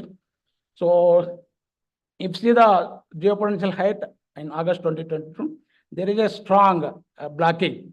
It's upper level trough over Central Asia. It's caused northeasterlies, and it may cause transport of dry stratospheric air and more ozone rich say towards the equator one. So this might be the region, strong enhancement of zonal wind over this region. This might be the region of high ozone concentration in August 2022. So here I'm showing one interesting case study during August 2022. On 8th August, we have one ozone standard profile over Hong Kong region. I compared with the background long-term data with 20 years of background climatology data. This is blue color is the long-term mean and standard deviations along with. Red color is the August 8th profile of ozone standard profile. And these are the anomalies. If you see the anomalies around 200 HPA, 200 ppb ozone enhancement happened within the UTLS region. And these are the eight satellite ozone at 100 HPA level. If you see the 7th August, 8th August, and 9th August, day-to-day variability, there is a clear-cut transport of ozone from mid-latitude towards equator. This might be the region. More transport happened in 2022 August from mid-latitude to in equator waters. We further checked the ERA5 data during this case study. And these are the ozone from ERA5 at 100 SPL level in August 7 and 8 and 9th August. This is a potential vorticity. And if you see the potential vorticity, very clear cut high potential vorticity values are observed over this region. So this clearly tells us that this ozone enhancement happened over Ankang region, might be the stratospheric origin. And if you see the back trajectory, the source might be this region. So it clearly tells us ozone is coming through the asthma associated circulation towards Ankang region. Yeah, these are my summaries. Thank you.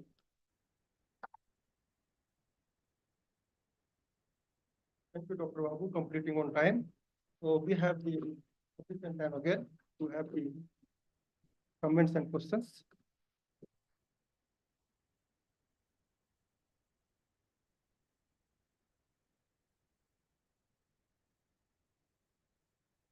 You showed this case study for Hong Kong for a particular event, but would you dare to speculate how general such a behavior could be? Could it be seen in other observations in other years as well? I mean, it's related to the asthma, so obviously it's not global. Yeah, I checked other years, but if you look this figure, there are some other years also there is an enhancement in ozone, but enhancement is higher in 2022. But only some years, about 2013, but this is a large tropospheric enhancement. Suppose if you see that 12 to 17 kilometer range, its enhancement happened in 2022 particularly.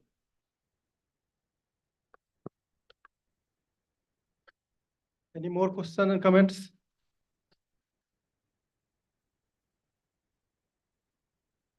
Yeah, if there is no question, let's thank the speaker. We will move to the next one. Next is Dr. Tensa Maria from Kochi University of Science and Technology. And she's there.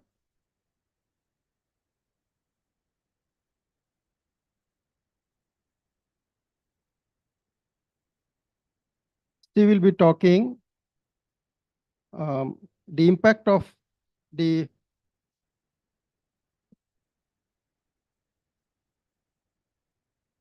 mesoscale convective system on the upper troposphere, lower stratosphere composition of the Asian monsoon region. Yeah.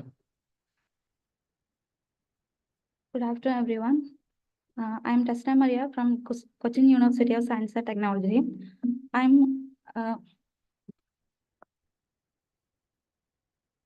I would like to present my topic on the impact of the mesoscale convective system on the UTLS composition over the Asian monsoon region. The global climate is also influenced by the small variations in the stratospheric humidity. The processes associated with the atmospheric waves and convection also play an important role in the dehydration of air entering the stratosphere through the tropical tropopause layer. Several studies have indicated that the tropopause overshooting convection can hydrate the lower stratosphere, but the impact of overshooting convection on the global stratospheric water vapor budget based on the observations is unclear. So the deep convection hydrates or dehydrates the TTL is one of the debatable topics. The long-term variation in the TTL can be taken as the indicator of climate change. It has also crucial impact in the radiative process of the atmosphere. So we use the GPM satellite dataset and Aura MLS satellite dataset. Using the GPM satellite dataset,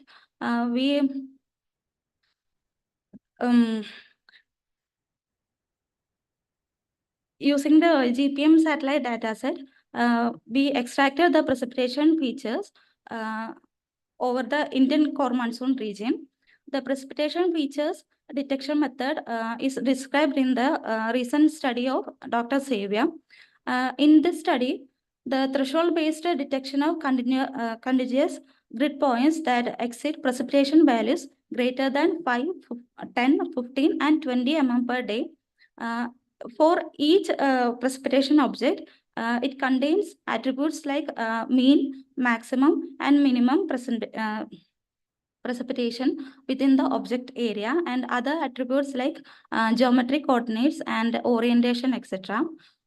For the characterization of MCS events, we use the GPM satellite data, and using the Aura MLS data, we study the impact of constituent like water vapor, carbon monoxide, and sulfur dioxide over the Indian monsoon zone during the convective processes. So coming to the methodology part, the first figure shows the percentage of grid points that exceeds the precipitation object, where the ratio of number of grids above 0.1 for MCS phase over the core monsoon region are selected as the main MCS phase. The precipitation threshold value is set as 40 mm per day for MCS phase, and the number of features exceeds the threshold value of precipitation are considered as the MCS phase. The first figure shows the ratio of number of grids. The red dots are considered as the MCS phase, and the second plot shows the corresponding distribution for the MCS phase. The color shows the precipitation, and the size shows the number of grid cells, which gives the area of expansion of the corresponding MCS event. This is for the non-MCS phase, and this is same as the previous slide. Here the precipitation object where the ratio of number of grids above 0.8 are considered as non-MCS phase. The second figure shows the corresponding distribution of MCS events, and same as the previous slide, the color shows the precipitation and size shows the number of grids. So from our preliminary results, these two figures shows the water vapor mixing ratio in ppmv at different pressure levels during the MCS phase and non-MCS phase. The first figure is for the water vapor mixing ratio during MCS phase, and the second figure shows the water vapor mixing ratio during the non-MCS phase. From these figures, we can say that there is hydration in the TTL level over the core monsoon zone, and it is a main signature of the water vapor over the TTL region. This is the figure that shows the difference between the water vapor mixing ratio during the MCS phase and non-MCS phase. Here we can say see the hydration signature in the TTL over the Indian core monsoon zone at 200 hectopascal. From the difference between the water vapor mixing ratios, for both the extreme cases, the water vapor mixing ratio difference greater than 40 ppmv is observed at 215 hectopascal, which indicates that the hydration signature over the core monsoon zone. And we can see the similar hydration signature at different levels also. So we analyze the carbon monoxide mixing ratio also. The first plot shows the carbon monoxide mixing ratio during the MCS phase in ppbv, And the second plot shows the carbon monoxide mixing ratio during the non-MCS phase. From these extreme MCS phases, we can say that the distribution of carbon monoxide is large over Asian summer monsoon region due to the presence of Asian monsoon anticyclone at the level over the region. So, from the difference between the mixing ratio of carbon monoxide during the MCS phase and non-MCS phase, we can say that the concentration over the Asian summer monsoon anticyclone region is evident during the extreme MCS events, and this result is suggested. This result is also suggested in the recently held Stratoclimb campaign.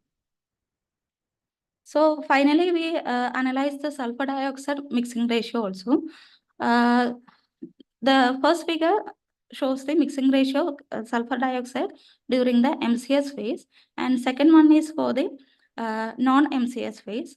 From the figure, we can say that the concentration of sulfur dioxide is less compared to carbon monoxide in the TTL region. We are unable to access the sensitivity of the sulfur dioxide over the core monsoon region. So, when we take the difference between the mixing ratio of sulfur dioxide during the MCS phase and non-MCS phase, there is an enhancement in the concentration of sulfur dioxide due to the convective activity over the TTL. It is not so evident when compared to water vapor and carbon monoxide. And we can say that the concentration of SO2 is distributed uniformly between these two extreme MCS phases. So, with the preliminary results, we can conclude that the hydration signature of water vapor over the TTL is quite evident from the mesoscale convective events, and the concentration of carbon monoxide is high over the region of Asian monsoon anticyclone region in the UTLS during deep convective events. The enhancement of pollutants, especially the carbon monoxide in the UTLS over the anticyclone, Asian monsoon anticyclone domain due to deep convective processes evident over land regions. For the future work, we would like to investigate the factors governing the hydration in the TTL during the convective events and the role of upper level dynamics for constituent distribution in the UTLS, and we will check the impact of TTL temperature for the gaseous distribution. Thank you.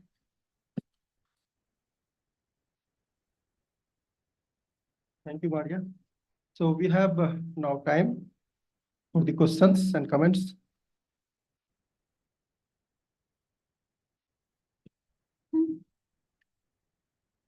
If I understood you correctly, you said that for CO and SO2, you saw different behavior, SO2 more impact.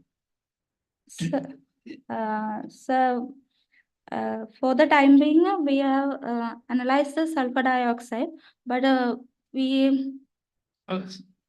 You said not so evident, right? Yes, the concentration of sulfur dioxide is not so evident over the UTLS region when compared to carbon monoxide. Yeah, but my basic question is, do you know why? Do you have an idea why they are behaving differently? Sorry, sir. One more question. We have time for one more question. Any suggestion and comments? Okay. Thank you very much. If there is no question, then we can move for the next talk, the last talk from Dr. Prashant Singh, Goethe University, Germany. And he will be talking on water vapor transport to the upper troposphere, lower stratosphere via lighting intense deep convective system in the third pole region.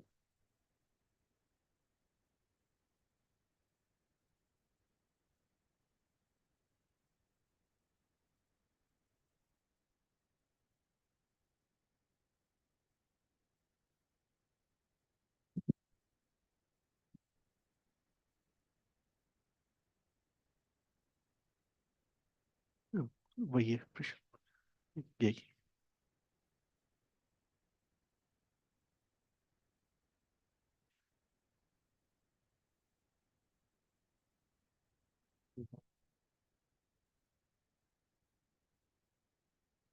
Hello, I am Prashant Singh, and I'm going to talk about water vapor during light intense deep convective system.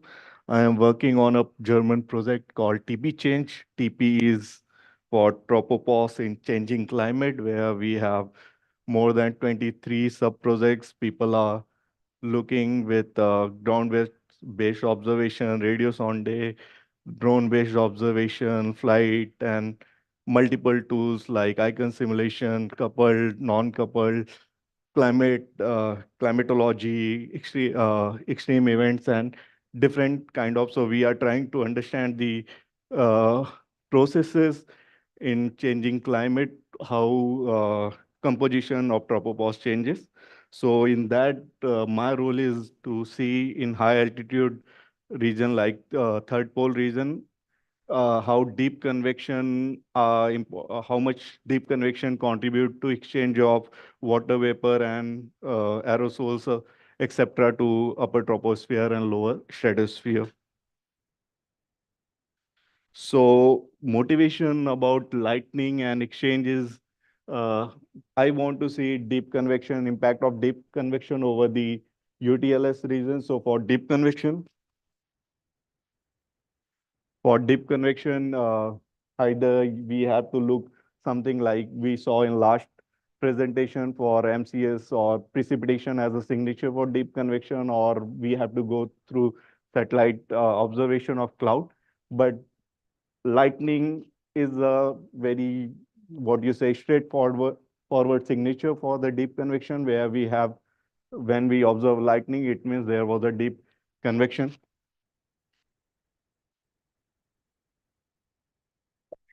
Thank you.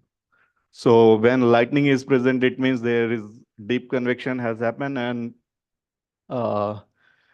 also strong updraft is present over that region.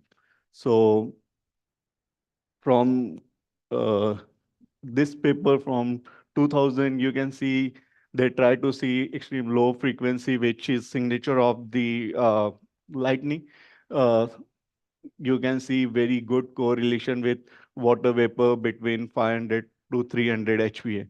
And also he price look into again for 2013 with a woolen observation, and you can see zonal average of lightning, and this region during pre-monsoon and monsoon, you can see between 20 to 40 latitude, there is a strong signature of lightning. And also we can see compared to other months, there is a more water vapor into upper troposphere, like 400 to 200 millibar.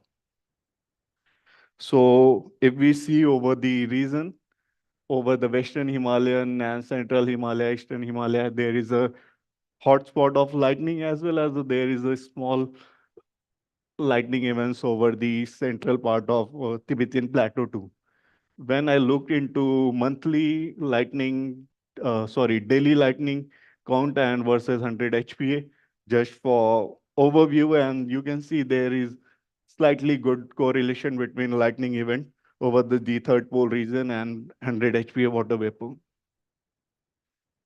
And you can see again zonal average from TRMM for a period of 2003 to 2013, and then ERA 5 and airs at 100 HPA and 200 HPA. You can see this patch, which is mostly over the Bangladesh and over the West Bengal area.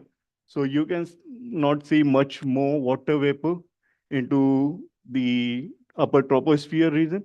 But when we see some lightning patches during pre-monsoon and monsoon period over the Tibetan Plateau, there is a strong signature, but this is mostly, again, that anticyclone water vapor.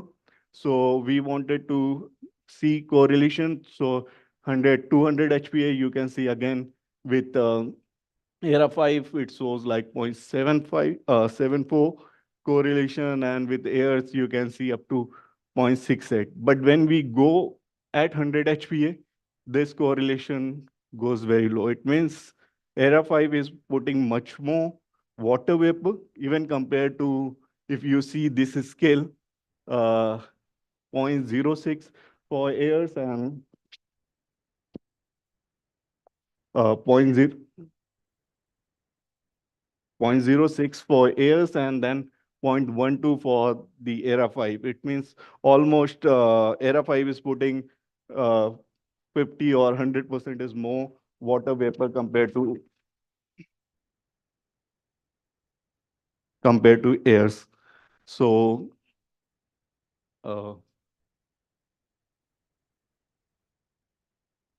and again, when we go for airs is slightly consistent with its 200 HPA observation compared to Era 5. Okay, sorry. So we did like, we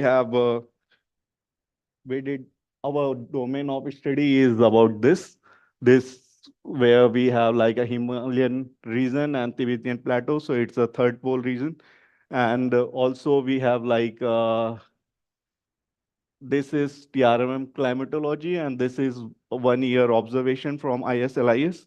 And you can see, this is icon simulation at kilometer scale. We did simulation at 3.3 kilometers. So now we have about 10 years of kilometer scale simulation from 2010 to 20, and we are trying to see at kilometer scale whether we can see strong convective signature over that area or not compared to Era 5. So you can see for 1 year, for 2019 to 20, you can see strong features over the Western Himalayan region, and the Eastern Himalayan region is present, which is also present in climatology as well as over the observations from the ISS for that period. So, but there is another signature, which is precipitation into Cape for the lightning, which is not that good. And when we see why not, because it's mostly based on the diurnal cycle of Cape. And since what we observe from our study and the observation based correlation, we found like over the Himalayan region, mostly there is a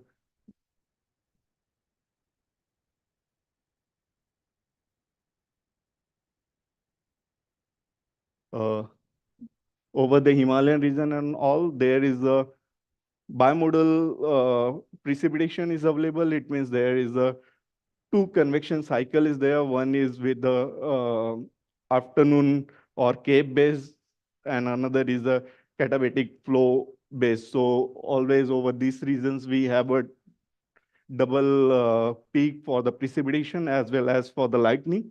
But with Era 5, we have just, for the precipitation, we just have a one peak over that region. So this is blue lines are like daily average lightning event observed from ISS. And then you can see at 100 HPA from airs, Era 5 and icon CLM. And this is seasonality adjusted. So we for every day average, we minus the monthly mean of that period. So we can't see any seasonal fluctuation there. So you can see there is a strongly with the lightning events, we can see there is a what do you say, good signature of the increased water vapor at 100 HPA as well as 200 HPA. But again, if we look at the black curve, that's a Era 5. So we can see during the monsoon at 100 HPA, but at 200 HPA, it's much more higher. So at 200 HPA, so in upper troposphere, mostly Era 5 give much more water vapor compared to observation as well. Observation means satellite-based observation, and then kilometer scale simulation. So we tried to see like how I can see LM, Era 5 and airs at 200 HPA. This gives you 200 HPA, and this is 100 HPA. Water vapor, how good they are correlating means if there is a good correlation means we are seeing some transport, like there is a increased water vapor at 200 HPA and that transported to 100 HPA. If not, it means there is a water vapor from some other part, it's not coming from same cycle. But if you see ERA 5, you can see quite good correlation during the pre-monsoon, monsoon period, like June, July, August, and September, October, November. There is that patch is slightly curve is slightly low during the winter. But with ERA 5, this number is slightly scattered. So it means most of the numbers at 200 HPA, whatever we see, that doesn't translate to 100 HPA water vapor. Dr. Singh, only 1 minute is remaining. Yeah. So again, we have like try to compare with ERA 5 icon CLM. So at 200 HPA, we can see if we look into the scale, we can see ERA 5 is putting slightly more compared to icon. But when we go to 100 HPA or 50 HPA, this numbers reverse. And especially during green one is like June, July, August, where we can see at 50 HPA, there is no strong relation between icon CLM or ERA 5, as well as we can see ERA 5 is almost a similar number of similar concentration it put, but icon with respect to this, all dots are lightning events. So with lightning events, icon is putting slightly more compared to ERA 5. So this is just for one event during winter. You can see there is a lightning events and at 100 HPA from ERA 5, as well as 100 HPA from icon CLM at 3 kilometer. You can see there is some amount of water vapor is able to transport at 100 HPA. Time is finished. You can complete the last. Yeah. And this is summary. Thank you. Yeah, thank you, Dr. Singh. So the time is over, so cannot take the questions. You can discuss with them later. Now, this is the end of the session. I thank all the speakers of this session and also all the audience and those who have participated in the question, comments, interactions. Thank you very much.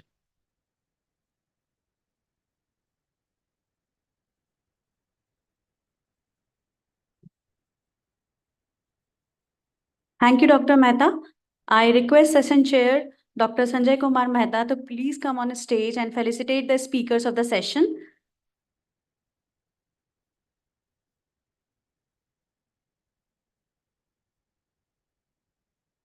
Professor Seek-Woon Son from Seoul National University.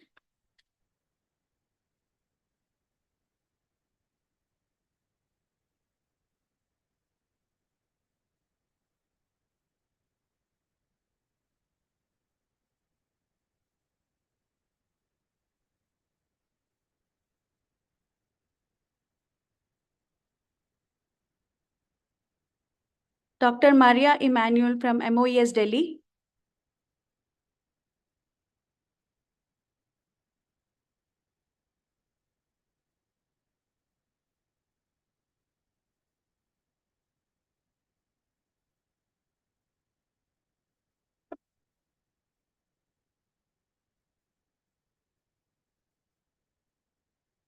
Dr. Ravindra Babu from National Central University, Taiwan.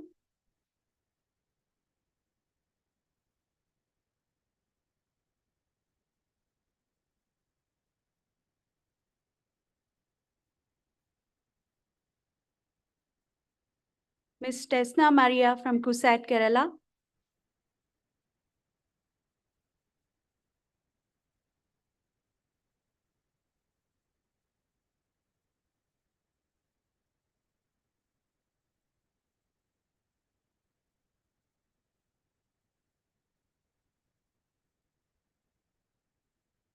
And Dr. Prashant Singh from Goethe University, Frankfurt.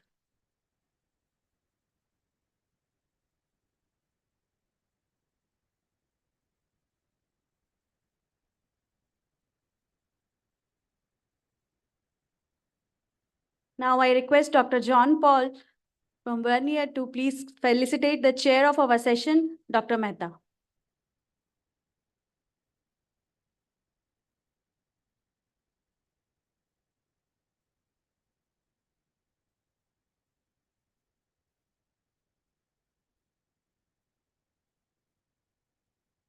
Thank you, sir.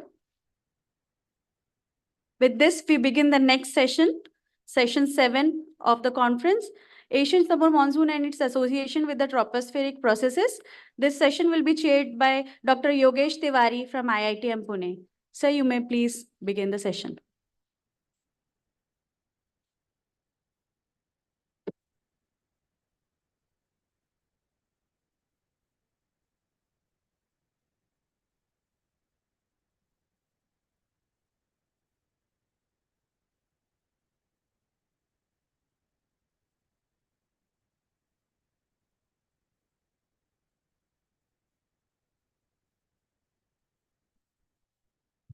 Good afternoon. This session is Asian Summer Monsoon and its association with tropospheric processes. We have 4 talks scheduled in this session. And the first one is lead oral. And then another 3 more talks are there. So the first talk will be 20 minutes. And then I will just give a bell to the speaker just 2 minutes before the talk. So the first talk is about the evolution of monsoonal hydrometeorological extreme over India in the backdrop of changing climate. So this talk will be given by Dr. Bhupendra Singh, who is here. So I invite Dr. Bhupendra Singh for giving this lead oral talk.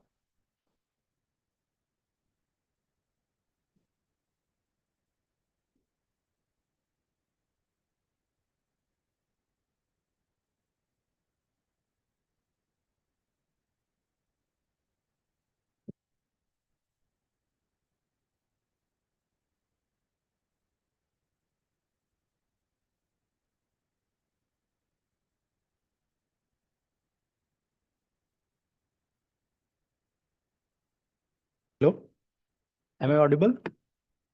Let us hope this works well this time. Yeah, okay. So I'm Bhupendra Bahadur Singh, and today I would be talking on evolution of monsoon hydrometeorological extremes over India in the backdrop of a changing climate. And I am giving this talk on behalf of Dr. Majumdar, who is superannuating this month.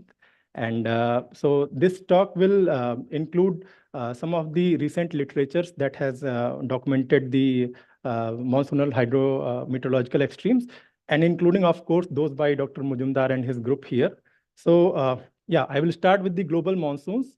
So IPCC AR6 documents that the global monsoon of course, are the regions where you get local summer minus winter precipitation that exceeds 2.5 millimeters per day. And of course, it encompasses several regional monsoons. In that, you see this South Asian summer monsoon region is here. And these domains, the regional monsoon domains, are defined based on the existing literature, and also accounting for the fact that the every regional setup is different. So the climatological summer monsoon rainy season varies across individual regions. And the South Asian summer monsoon is unique in its geographical settings. Like you have mighty Himalayas that sits on the north, and then you have Tibetan Plateau on the further north, and then you have Western Ghats and Arakan Yuma Mountains and the adjacent Indian Ocean. That makes the settings unique for this region. Now coming to the large scale, view of this monsoon. So you see, due to the persistent heating during the pre-monsoon months, you induce a lot of heating over the northwest parts of the subcontinent. And then at the same time, you have formation of the southern subtropical high. That is, we call it as the masculine high. And the large scale thermal gradient actually sets up the atmospheric flow, cross equatorial flow, which is seen in the form of low level jet over the Arabian Sea. And then you have monsoon trough region, which runs through the central India into the bay, and which induces a lot of convergence. So you have a lot of clouding, lot of precipitation over that, and in that process, you release a lot of diabatic heating. I mean, of course, the major part is through the latent heating, and which is again seen in the form of upper level divergent flow, that is the Tibetan anticyclone or the asthma. You are hearing this term for the last couple of days. So this is the large scale setup which we see during the South Asian monsoon. Now coming to the monsoon interactions, so it is truly a multi-scale interaction phenomenon, where you see that there are formation of synoptic scale low systems, that like the monsoonal low, then depressions, deep depressions, and so on. And then at the same time, you will see that formation of mid-tropospheric cyclones are there. Then significant intra-seasonal variability in the form of monsoon ISOs. Then you have active break spells and so on. So yeah, now coming to the variability, the seasonal monsoon or the southwest monsoon actually shows variability across the scales, starting from sub-seasonal to decadal time scales. So in the top left, if you see, this is year to year, or the interannual variations in the seasonal rainfall, and you see there are significant variations when you go from one year to another, and in that you see excess years. You see the excess years of rainfall, which most often, but not always, coincide with the La Nina conditions in the Pacific. And you also see the deficit seasons, which again, most often, but not always, coincide with the warm phase, that is the El Nino phase. And if you closely see, there is a slowly varying decadal cycle, so which is seen here. And now coming to the sub-seasonal scales, you see a lot of, strong signals in 10 to 20 and 30 to 60 day modes. And also you have significant active and break spells in between. So for example, I have taken this image from IMD. So this red line actually is the daily climatological rainfall, and the in between you see significant spells where the rainfall is more or less. So and then you see the departures. So the thing is, you get active and breaks in between.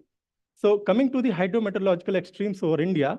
So in recent times, there is some indication. So in recent times, several of these studies have documented that the overall seasonal monsoon rainfall has declined, but at the same time, the extreme events have increased. So it was like documented by Goswami et al. And again confirmed by a study by Krishnan et al. And then Roxy et al. Also did the similar analysis, and they found that the monsoon over the central India and IGP has declined the mean precipitation. But at the same time, you do see increasing trend in the frequency of extreme events. So in a changing climate, these studies have documented that this weakening of monsoon circulation has been linked to slightly stabilized atmosphere, whereas the extremes or the sub-seasonal extremes are reportedly increasing due to sudden outbursts that are taking place due to the large content of moisture that is being held by the atmosphere. And now, again, I am coming back to the interannual variations, which I have shown earlier. So you see that there are seasonal excesses that we are terming that as a flood year, or then you have seasonal deficit. We are terming that as drought year if it goes ±1, beyond ±1 standard deviation. And then you see slowly the temperature also has risen. So we classified this occurrence of droughts, and what we found was it is actually the rainfall reduction for moderate droughts is accompanied with soil moisture deficiency, the increased surface temperature, warming of the West Indian Ocean, and again shift and weakening of large-scale circulation. And extreme, severe droughts were again associated with the further stronger signals here. So usually, now the thing is, the seasonal and interannual monsoon extremes are significantly, but not completely linked to different teleconnections, as I already mentioned, in Pacific and in the Indian Ocean. However, shifts in other, circulation patterns and regional feedbacks in the form of land atmosphere interactions are now being recognized as one of the potential contributors to sub-seasonal extremes. So some of these studies, they have found that large-scale circulation influences in the form of extratropical upper tropospheric forcing or wave forcings, like those in Vellore et al., Ratnam et al., or Thomas et al., and shifts in the subtropical high, like the Western Pacific subtropical high, can lead to subseasonal extremes over the subcontinent, like those seen in the temperature and precipitation. So this study by Vellore et al., what we did, we saw that in recent times, the extremes have increased quite a lot over the Himalayan states. So, but the thing is, if you see the rainfall that is produced by the monsoon systems, it is relatively less over that region. So what exactly is causing that? So we did a thorough analysis, and this was the mechanism which we found, that during moderate monsoon conditions, when you have sufficient moisture, but it is not condensing, and then you have extratropical forcing that penetrates deep in the form of upper tropospheric trough. So it can get in sync with the availability of moisture in the lower levels, in the mid troposphere and lower troposphere, and then it can lead to vorticity stretching in the atmosphere, and it can lead to intense precipitation in daily it can give rains on daily to few days. And then so these Himalayan states have seen this kind of extreme precipitation due to the extratropical forcing that is coming in sync with the extra moisture that is present in the atmosphere.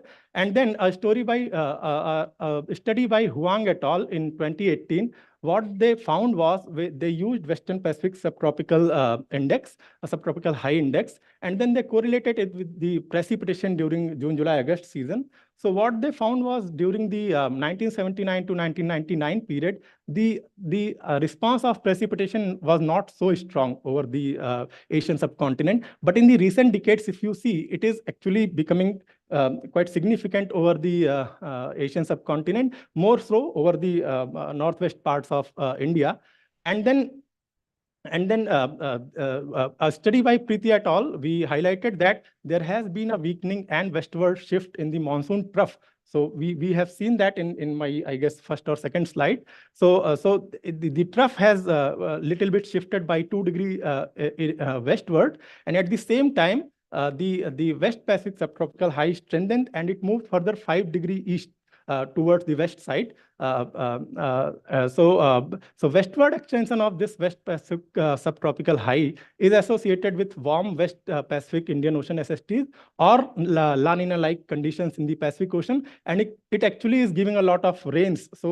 So apart from the year-to-year or the teleconnection drivers, there have been these kind of large-scale circulation changes, which are actually giving a lot of rainfall over these regions. So now coming to land-atmosphere interactions and the occurrence of hydrometeorological extremes.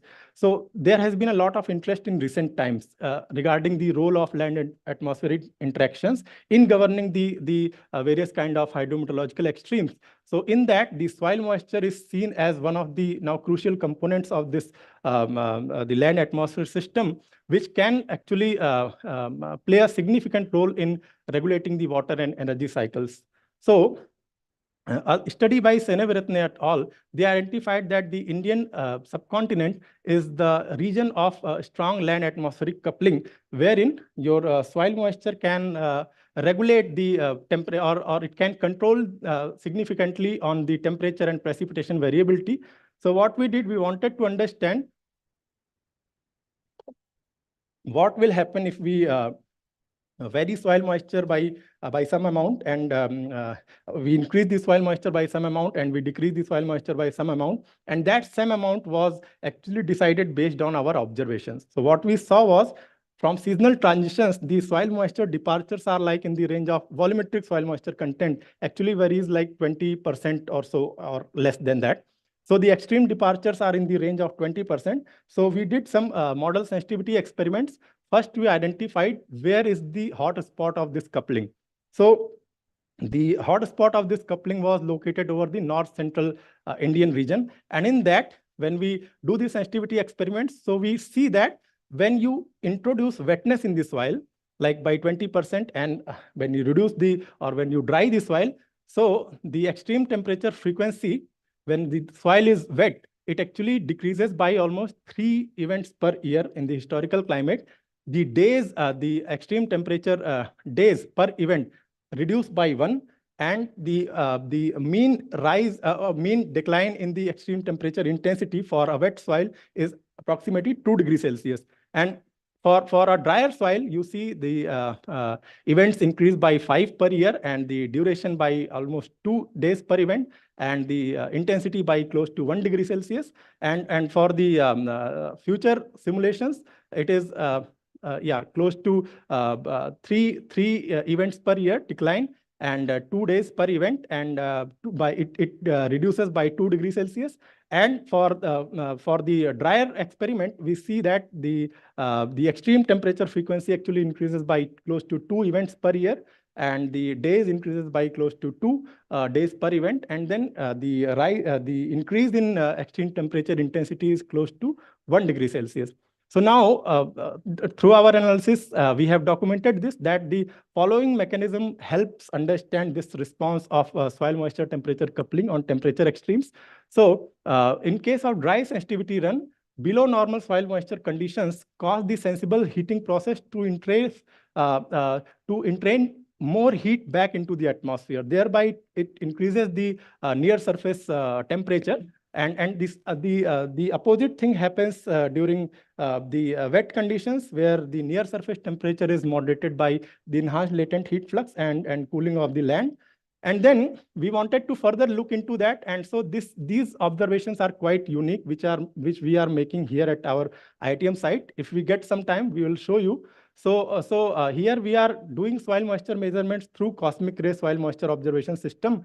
And you can see this is the actually soil moisture, volumetric soil moisture content. And this is the rainfall, daily rainfall for these many of years. And then this is the effective depth. Anyway, I will be considering more, on this thing. So variations in soil moisture during onset, withdrawal, intra-seasonal or seasonal or annual scale are quite consistent with that of rainfall and the temperature variations. And now you see during the pre-monsoon months, like here, or here, you see a lot of drop in the soil moisture. So it is the extrema in soil moisture towards the lower side is seen during the pre-monsoon months. And then during the monsoon season, depending on the rain intensity and the amount of rain received, this can persist for a longer time. One more interesting thing we observed was the rise was relatively rapid from pre-monsoon to monsoon, but you see this decay is slightly slower. And what causes that? That is where comes the concept of soil moisture memory, which was, I guess, first time documented by Manabe and Delworth. So what we did then, we were constrained by having observations only at one site here. So we took IMD observations that were available from the year 2000, well distributed over the core monsoon zone of India. And we kind of segregated it in the like extreme rainfall years, seasonal extremes and seasonal deficit years. And then we examined the soil moisture memory for the surface layer and subsurface layers. So surface, we considered like between 0 to 30 centimeters, and 30 centimeters and beyond, we considered it as the subsurface. And so you can see that the long-term average of this memory for surface layer is close to 6 to 7 weeks. So if you give some forcing in the form of rainfall, so soil moisture will induce persistence in the climate system, and its spectrum will be like pink to red. So it is actually integrating the signals in the given by the rainfall, and the signals are seen persisting from 6 to 7 weeks. And for subsurface, it is actually ranging from 8 to 9 weeks. And for deficit years, you see a significant drop. So from 6 to 7 weeks, it drops to 2 to 3 weeks. And during excess years, the surface soil moisture memory goes from 6 to 7 to 9 to 10 weeks. Now, same thing from 8 to 9 weeks in subsurface, it drops to 4 to 5 weeks in deficit years. And in excess years, it increases from 8 to 9 weeks to 11 to 12 weeks. Bhupendra, 2 minutes.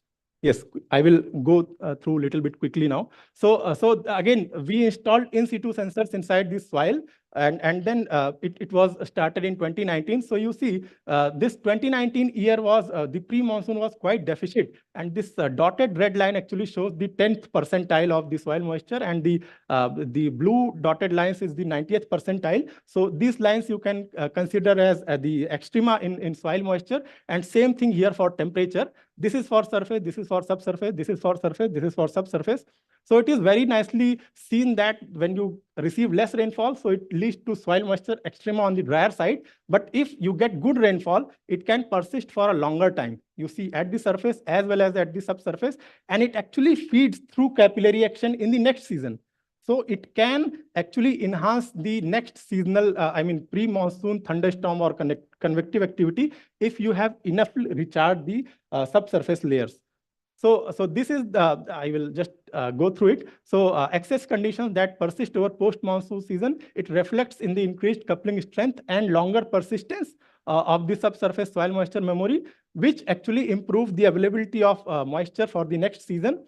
And on the contrary, in pre-monsoon seasons of the deficit year, the deprived soil moisture makes room for the sensible heating, and it suppresses the convective activities.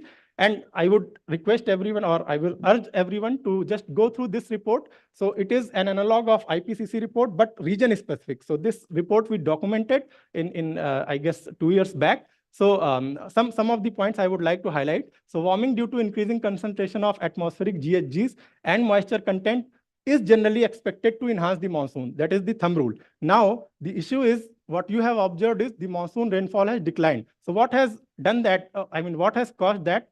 So the modeling studies suggest that the observed changes have resulted in response to the radiative effects of anthropogenic or the northern hemispheric anthropogenic aerosols and changes in regional land use land cover, which have more than offset the precipitation enhancing tendency of the GHG warming. In contrast, as I already showed you, the frequency of localized precipitation have increased, and India has witnessed a higher frequency of droughts and expansion in drought-affected areas. Again, this is due to increased variability in rainfall. Of course, if you get sudden bursts of rainfall, you are going to not only going to increase the flash floods kind of events, it can also, the longer breaks can also increase in flash droughts as well. So the report is available here. And yeah, a few things I wanted to highlight from the IPCC. So the total net anthropogenic, so this is for feel good. So the total net anthropogenic GHG emissions have continued to rise during the period of, last decade, as have the cumulative net CO2 emissions since 1850. Average annual GHG emissions during 2010 to 2019 were higher than in any previous decade. But the rate of growth between 2010 and 2019 was lower than between the previous decade. And it is with high confidence. And now in all countries, mitigation efforts that are embedded with the wider development context can increase the pace, depth, and breadth of emissions reduction. We can take actions now, which we should have taken earlier, to shift the development pathways and accelerate mitigation and transformation across systems. Thank you. So this image actually documents how monsoon is progressing this year. And this is the forecast for this today. So you can see a lot of thunderstorms are there seen over many parts of India. At the same time, over the national capital and the Indo-Gangetic plain, you see a lot of heat waves and dust storms. So you see how complex this regional setup is. Thank you. Thank you, Bhupendra. And it was indeed a very interesting talk. So we don't have much time, but we can take one quick question if anybody has. You know, it's a positive to see you are using Cosmos for soil moisture measurements. I'm one of the 3 professors set up the network in the US probably 15 years ago. So really it's good to see the conduction. My comment is over India, irrigation is very important. How do you consider that factor when you talk about soil moisture and conduction to precipitation and others? Which factor? Could you repeat? Irrigation. Irrigation. Yeah. Yes. So this site from which I showed the observations, it is actually not an irrigated site, but we are, thinking to install more such kind of systems over the mostly irrigated regions like IGP or so in future. So yeah, that would be interesting as well as little more complex to just see the variations that are natural and not influenced by the irrigation and all. So thank you, Vipendra, for giving a nice, interesting talk. So Thank you. Our next speaker is Dr. Kriplani. He's going to talk about responses of Asian summer monsoon to aerosol reductions due to COVID-19 lockdown regulations. Dr. Kriplani.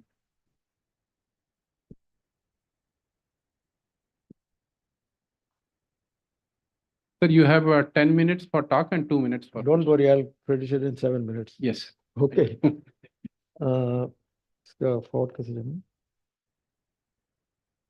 Okay, can you hear me? Yes, yes. Okay, thanks. Good afternoon. And see, this is a collaborative work between my scientists in South Korea as well as the institute. I have just listed 2 collaborators, Professor Ha from Busan National University and Preeti from this institute. There are other collaborators, which I will show in the last slide. So as you see my title, I will just demonstrate that the COVID-19 lockdown regulations did have an impact on the atmospheric circulation, in particular aerosols, and that did have an impact on the subsequent monsoon. Okay. Okay, fine. I'll just read this slide. See, highly unusual and unprecedented heavy rains over South and East Asia were witnessed during summer monsoon 2020. See, over South Asia, India had one of the wettest monsoons since 1994. August was wettest in record since last 44 years. West coast of India experienced wettest in over 60 years. Withdrawal of monsoon was delayed by about 2 weeks. Anji. Okay. And over East Asia, China recorded the longest rainy season and highest precipitation since 1961.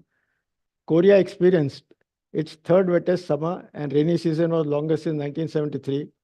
Highest precipitation since 1946 was recorded in one of Japan's province, and rainy season ended later than usual over Korea and Japan. Now, at the same time, just before this monsoon, COVID-19 was identified in Wuhan in December 2019, and it was entitled as pandemic reported by WHO and was deemed as a global health crisis. Okay. To control the spread of various lockdown regulations were implemented during 2020, and movement of traffic, air, road, human restricted results, everything was stopped. And this had an unprecedented impact on environment. And significant reduction in air pollutants, dust, aerosols was noticed. And so COVID-19 lockdown regulation initiated in March 2020 may be a possible cause for this unprecedented heavy rains over South and East Asia.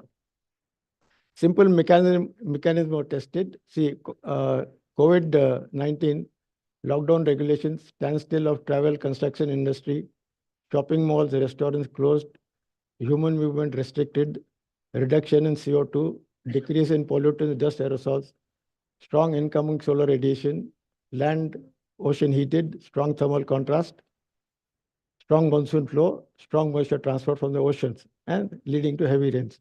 Then we have examined all this synchronized very well, but for want of time, I will just show that last heavy rainfall and show that the reduced aerosols pattern, compare them, and just relate them. So this is the rainfall pattern, summer monsoon rainfall patterns. The top panel is for climatology based on 20 years. The central panels is for that monsoon 2020. And this bottom panel is for difference between the two. And if you see the inference, excess rainfall more than 2 millimeters per day, in particular west coast and central India, and over northeast, from northeast India right up to China, Korea, Japan. There were 2 regions which are heavy rainfall. This fellow is gone. Okay, one is over this west central India. Okay, heavy rainfall even. And other is over China, this Yangtze River Valley, very heavy rainfall, amounting to 2 to 3 millimeters, more than normal per day. Okay. And if you see these aerosol patterns, again, the top panel is for climatology based on 20 years. Central panel is for May, June, just before the arrival of the peak monsoon, May, June 2020. and the bottom panel is the difference. And again, you see this green shades and blue shades reduction ER, less aerosols, you can say, reduced aerosols.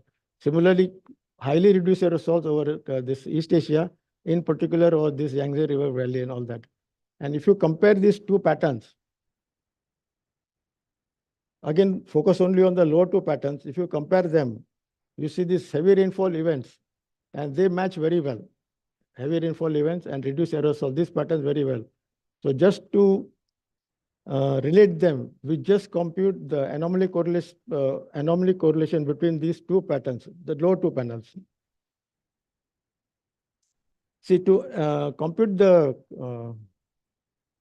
correlation coefficient, anomaly correlation coefficient between the patterns, we divided into 5 regions.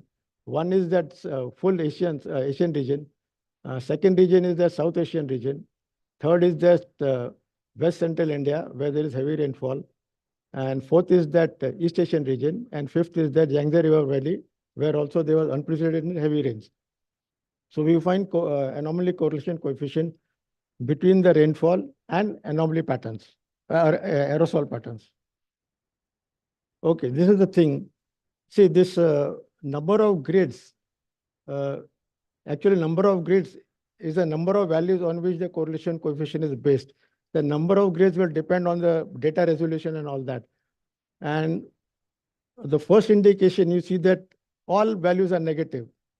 The negative values implies that the excess rainfall during summer monsoon is definitely related with reduced aerosol during the preceding months. Aerosols were during May, June, and monsoon is during the subsequent June to September. Okay, so definitely they are related. And if you focus on these two regions, those heavy rainfall regions, West Central India, correlation is about 0.6 based on more than 500 values. We just focus on this, this panel. Okay, and Yangtze River Valley is nearly minus 0.8. So if you just want to see this one, if you take the average of these two, this means that 72% of the rainfall variability over this region, Yangtze River Valley, could be associated with the reduced aerosols.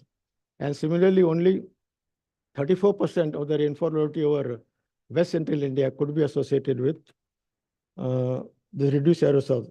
But there could be other factors also. Okay, so we examine, suppose you examine with the surface temperature also, and which is important, whether the aerosols, preceding aerosols are important or preceding surface temperature is important.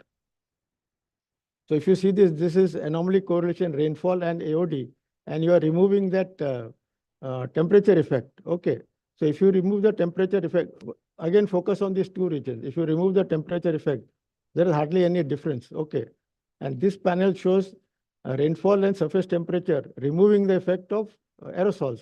The moment you remove the effect of aerosols for this region, Yangtze River Valley, the correlation falls to nearly 0. That means that aerosols have played a very important, preceding aerosols have played a very important role for heavy rainfall over East Asia during 2020. Okay. So the summary is that during monsoon 2020, the preceding reduced aerosols due to lockdown regulations have definitely impacted the monsoon. And this paper is already published. Okay. And as I said, there are other collaborators from South Korea as well as this institute. They are listed here.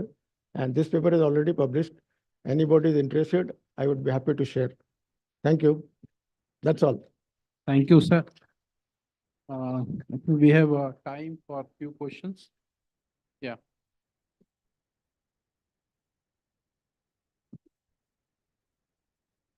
It was very interesting presentation. So you showed the correlation between aerosol optical depth and precipitation. Yes. But that doesn't necessarily mean a causal relationship. No, I am taking aerosols in May, June, and subsequent monsoon. I'm not taking simultaneous. Oh, that's a good point. Yeah, that was one of my questions. Second question is about the possible impact of decaying El Nino. Pardon? Possible impact of decaying El Nino. As you may know, in the winter of 2019 and 2020, the El Nino was really strong, but in the springtime, El Nino was decaying. At the same time, Indian Ocean was really hot. So people are arguing the extreme precipitation in East Asia is due to the Indo-Pacific ocean capacity Yeah. effect. Okay, So- yes, there are several other reasons for that. I have just presented only one. There are several reasons for that heavy rainfall over East Asia and all that. There are nearly hundreds of papers now. Like what you said and all that, La Nina and all that, everything was I have presented only one aspect, the impact of reduced aerosols due to that lockdown initiative and monsoon. There are several other reasons for that I agree. All right. Yes. Okay. Okay, thank nice you. presentation. Yeah, thank you. You don't want to listen. Oh, sorry. Yeah. Sorry. It's a very nice presentation. Thank you. Actually, all the 3 phases of lockdown over India ended up in May 15th. May 15. Oh, okay. First lockdown was March 25th to April Okay, 14th, okay, then okay. like that. Okay. Then is that atmosphere that much memory that after May 15, it is caused the rain from June to September? That is first degree. Second thing is this is what I'm trying to show. Probably that there is a lag effect. I've taken aerosols during May, June. no, but That my is question the- is if reduced aerosols are there, then how the clouds are formed that to precipitate? But no, those clouds will be formed later on. No, probably there's a sort of a lag or delayed impact of this reduced aerosol. But aerosols should be there, but the aerosols are reduced. Correct. So that incoming solar radiation has impact on that surface temperature. No, just before the commencement of the monsoon. Yeah. Okay, Thank you. So, Okay. Any more? Major role in formation of clouds than the dust aerosols, especially over Arabian Sea, Indian monsoon region. Okay, sir. Thank you. Okay, Thank you thank you, very thank you. much. Now we have 2 more talks and that is online. So if online participant is there, just can you check?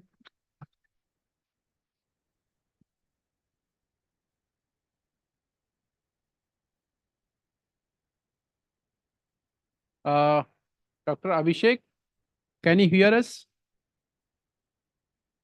Can you unmute? Yeah. Yes, sir. I can hear you. Okay. Yeah. So we have a Dr. Abhishek Anand from IMD Kolkata, and he is going to talk about role of Himalayan Tibetan Plateau in moistening the tropopause as inferred from the model simulations. So Dr. Abhishek, you have a 10 minutes for your talk and 2 minutes for the question answer. So you can start now. I can start sharing, right? Yes.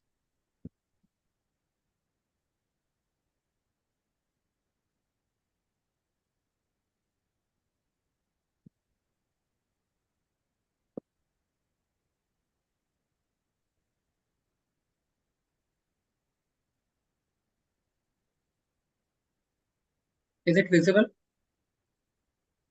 Yes, it is visible. Yeah, please make a slideshow more.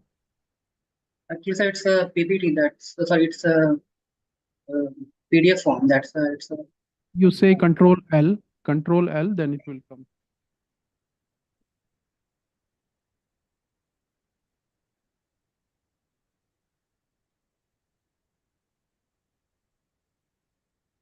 Is it okay?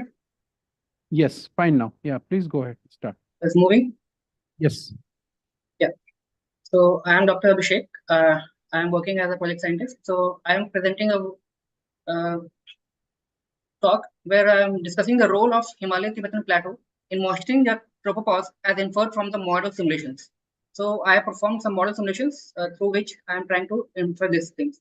But before that, I just want to introduce the introduction. Like water vapor is in the upper troposphere and lower stratosphere play very influential roles in climate change and radiation budget, stratospheric chemistry.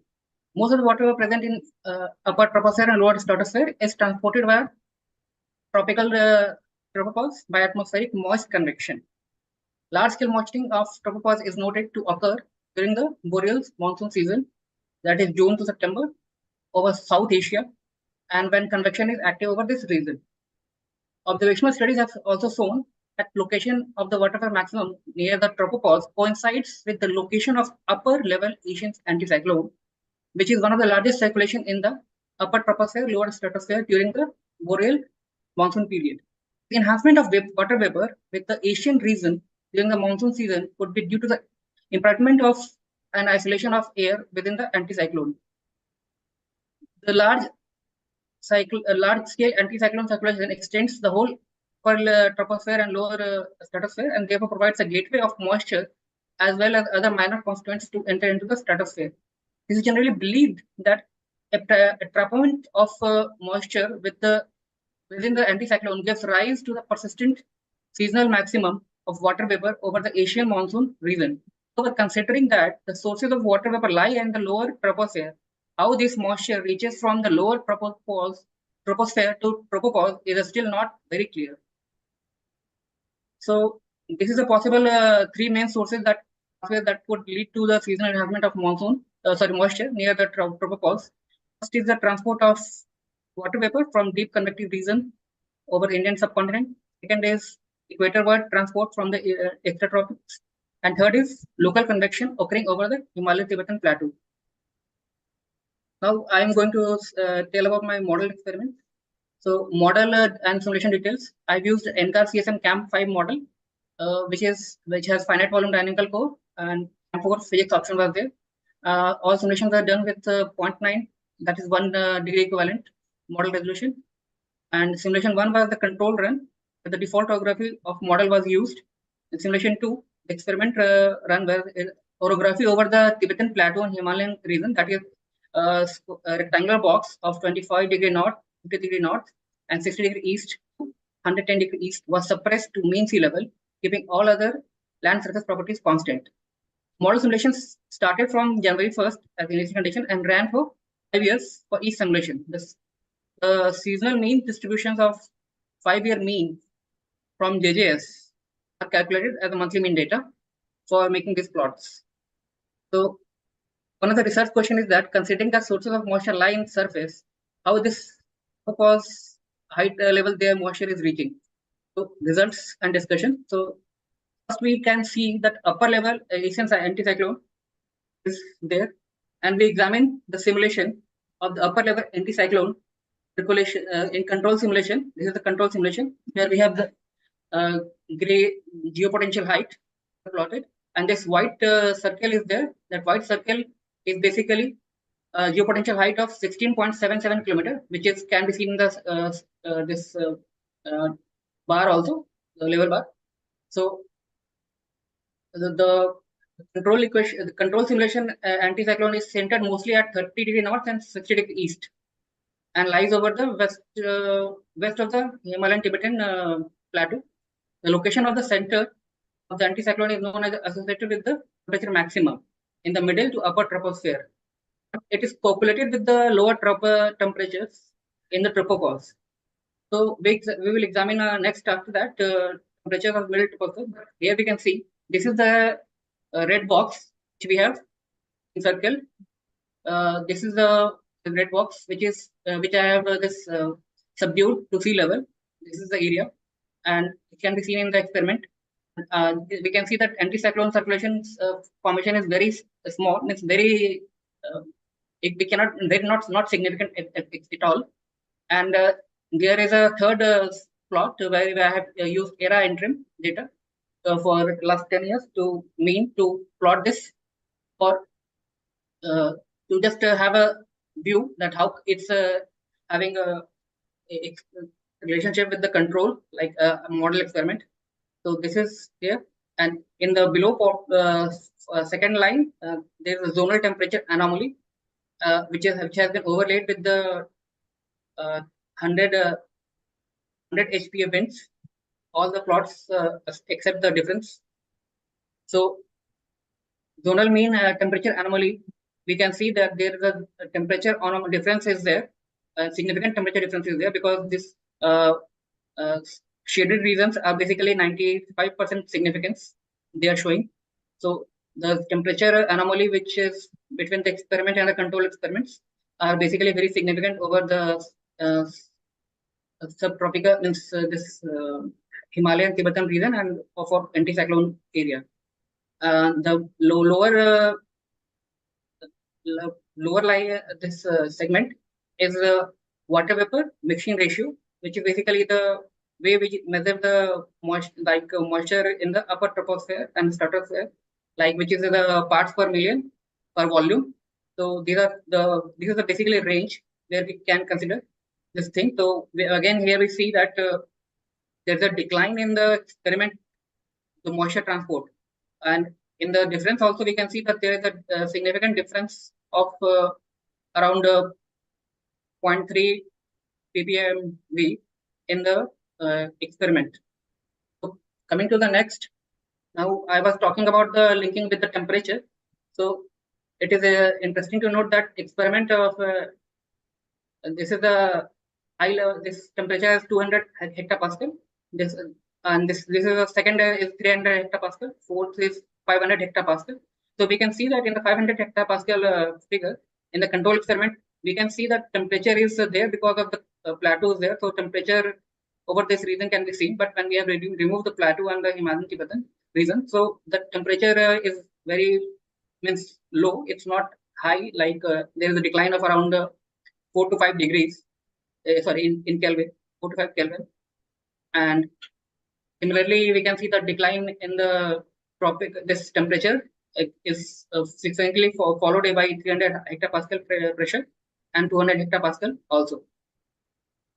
Similarly, when we have a specific humidity for different levels, like starting from 700 hectopascal, 500, 200, and 100 hectopascal. So in the lower 700 hectopascal, we can see that there is a plateau, Tibetan plateau can be seen very clearly. And when we have removed that thing, the associated moisture or specific humidity, which is very close to that mountain, that Himalayan Tibetan regions. So it's now not there in the 700 hectopascal. We can see that there is a decline, and also it is absent, which was very close to that region. So no moisture is associated with that mountain region. And similarly, this decline has been seen in all upper levels also. And also at 100 hectopascal, we can see that a straight line of anticyclone can be seen, something similar to a straight line curve, and it is very weak in the experiment region. So when we see with the vertical plot, like there is a vertical velocity plot is there, so it is scaled by 100. It's not the actual value, it's scaled by 100. So we see that when there is a mountain, the vertical velocity, which is actually one of the carriers of moistures, so it's having high values here in the this lower troposphere and the upper troposphere also, and stratosphere. But when we have removed the mountain, we can find that this region is now having a decline of wind speeds, like around 1.5 pascal per second, something like this. So this is my conclusion. Like simulations done using the model show that high elevation of the Himalayan Tibetan plateau influences the transport of water vapor to tropopause during boreal monsoon season. Around half of the seasonal increase, like 50% in the moisture over the Asian monsoon region at 100 hectopascal, can be caused by the high elevation of this plateau. The moist convection occurring over the Himalayan Tibetan plateau emerges out to be the main source of moisture in the mid-troposphere, where the convection occurring over the Indian region is important source of moisture in lower troposphere. In the upper troposphere, the moisture from these two different sources accumulates over the central Indian region and eventually rises into the tropopause region under the influence of Asian summer monsoon anticyclone. When the mountain orography is subdued to mean sea level, the source of mid-tropospheric 500 hectopascal moisture disappears, leading to a significant reduction in moisture at tropopause level. Vertical transport over the central Indian region is also noted to weaken in the absence of this plateau, which serves as a barrier to the moisture emanating from the low elevation convective regions over the Indian subcontinent. The Asian monsoon anticyclone is also noted to weaken and lie over the central Indian region in the absence of Himalayan Tibetan plateau, which can therefore have an implication on the location and strength of the moisture in the tropopause. The disappearance of the moisture source from the mid-troposphere, weaker anticyclone, and less vertical transport over the Indian region collectively leads to a relatively drier tropopause in the absence of plateau, and therefore suggests that the high elevation of the HTP, that is Himalayan Tibetan plateau, influences the water vapor budget of the tropopause and hence lower troposphere, stratosphere in the multiple ways. So this is my end of my presentation, And this is just to aware the people for climate change. Yeah, Thank you. Thank you, Dr. Abhishek, for keeping time. So we have time for 1 or 2 questions. Yeah.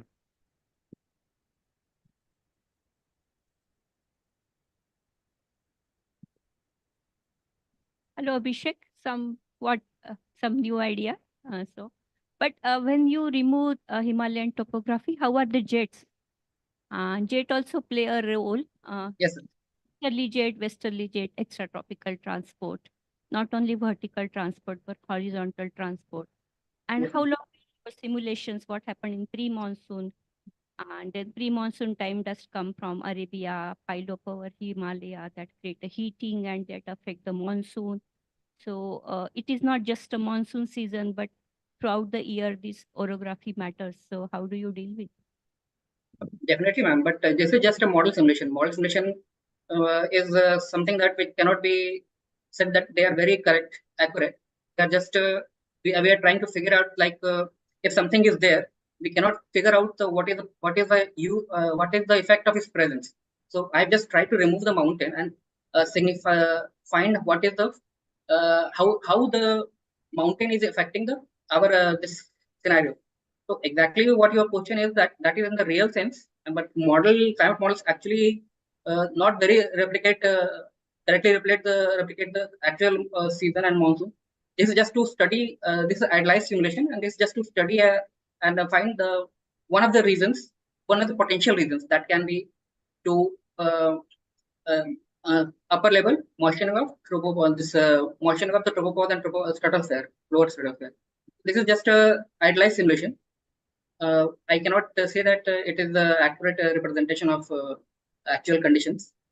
This is just to find what can be a possible reason other than whatever other studies of the original studies and modeling studies have suggested. Thank you, Abhishek. This is Bhupen. So when you remove the Tibetan Plateau or the Himalayan region, if you remember Rongfu in 2005, they showed that over the Tibetan Plateau, you have short circuiting of water vapor due to the warmer tropopause and intense heating in the entire atmospheric column. So first question is, do you see some consistency in the amount of water vapor that gets reduced during when you remove the Tibetan Plateau? And the second question is, I guess your last slide showed the vertical wind velocity. So do you see, what I feel is your plot was not showing too strong, changes in the vertical velocity. So yeah, so could you like to comment on that?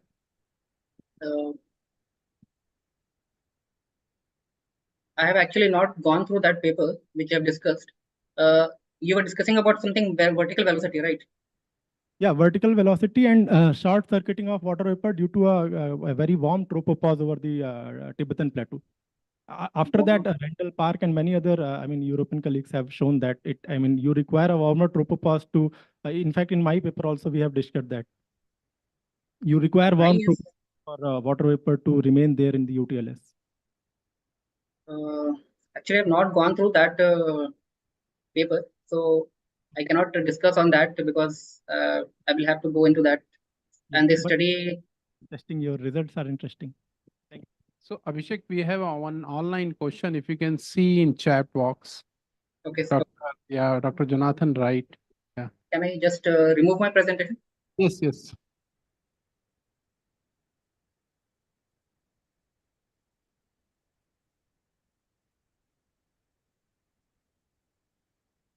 You can unshare, yeah. Yeah, Yeah. see the chat box, yeah. Chat.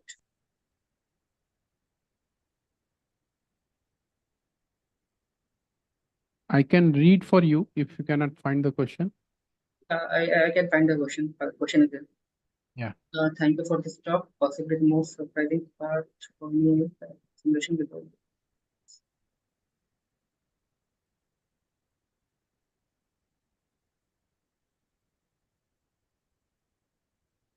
Yeah, but mine is basically I've used atmospheric model. It's not a coupled model. So the sea surface things can be there. I am not saying that it's a complete. This a model can give a complete accuracy, but it's just a atmospheric model, CAM model. So it is not having a dynamic ocean. So the things which can be influenced by the oceanic part cannot be assessed in this experiment. I was just considered this. I just made the experiment to assess the moisture and atmospheric phenomena. So I have not used this CSM model. I have used CAM model, that atmospheric component of that CSM model. I hope this answers this question. Yeah. Okay. So thank you very much, Abhishek, for giving a nice talk and discussions. Maybe if people have more questions, you can directly write to Abhishek. So now we are in the last talk of this session from Dr. Lee, that is also online. Dr. Lee is from Ancar, USA, and he is going to talk about QBO impacts Asian summer monsoon precipitation by modulating the Walker circulation. Dr. Lee, are you online? Yeah, I'm online. Would you please open my camera? Yeah, okay. No problem. Yeah, so please share your presentation.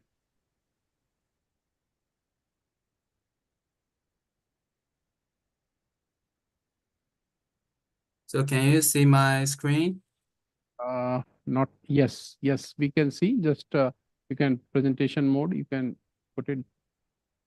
But my camera of my face haven't opened. I mean, yeah, I mean the slide you have to put in slideshow mode.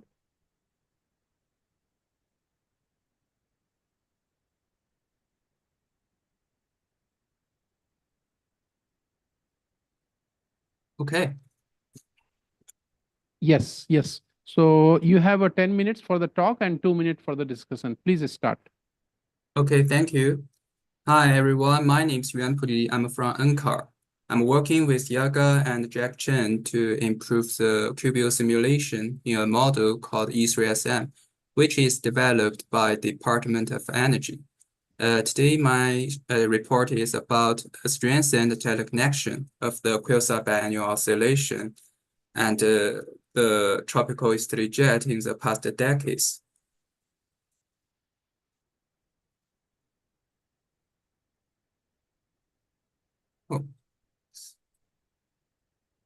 Why I'm interested in this topic, because when we look at the global population density, more than half of the world population live in this circle in the East Asia and South Asia. This region is famous for the Asian summer monsoon. The monsoon not only brings prosperity to the agriculture, but sometimes it brings urban floods to some big cities. Though the community here is very interested in improving the predictability of monsoon. However, this question is very challenging because Asian monsoon is influenced by many factors. For example, the seasonal movement of ITCZ, the land-sea contrast, and the heating of Tibetan Plateau. These tropospheric factors have been explored intensively in the past. However, how the stratosphere will influence Asian monsoon is still unclear. This question is also too challenging, so we are going to pick a relative easier angle to explore this question. We are going to explore the QBO and tropical easterly jet teleconnection. So what is QBO? QBO is a periodic oscillation in the stratosphere, which is characterized by the downward propagating of westerly and easterly wind from the upper stratosphere to the bottom stratosphere. And the tropical easterly jet is only occurred in the summer and in the upper troposphere. The center of TEG is over the Indian Ocean, and the entrance of it is over the maritime continent. It's an important part of the Asian summer monsoon system. So the first part of this report is based on the reanalysis data. We are going to use Area 5. On the left panel is lunar wind anomalies during easterly QBO phase. Here we can see the positive anomalies over the maritime continent, which means the tropical easterly jet over the maritime continent has weakened during easterly QBO phase. On the right is a panel of the vertical section over the maritime continent. The black box representing the center of the tropical easterly jet. You can see there are positive anomalies during easterly QBO phase. That means, and the strength will be weakened, reach up to 11% compared to the climatology during its late cubial phase. Another interesting is the teleconnection between the precipitation and the surface wind to the QBO. On the left panel is the precipitation anomalies and the surface wind anomalies corresponding to the easterly QBO phase. We can compare this pattern to the pattern on the right. On the right is the precipitation and the surface wind anomaly corresponding to a weakened tropical easterly jet scenario. So these two patterns are very similar, which means the QBO can influence the precipitation and the surface wind via the tropical easterly jet. However, this is still a hypothesis, and the mechanism underlying this hypothesis is still less understood. Another interesting thing is we find in the reanalysis data that there is a long-term change of the teleconnection between QBO and the TG.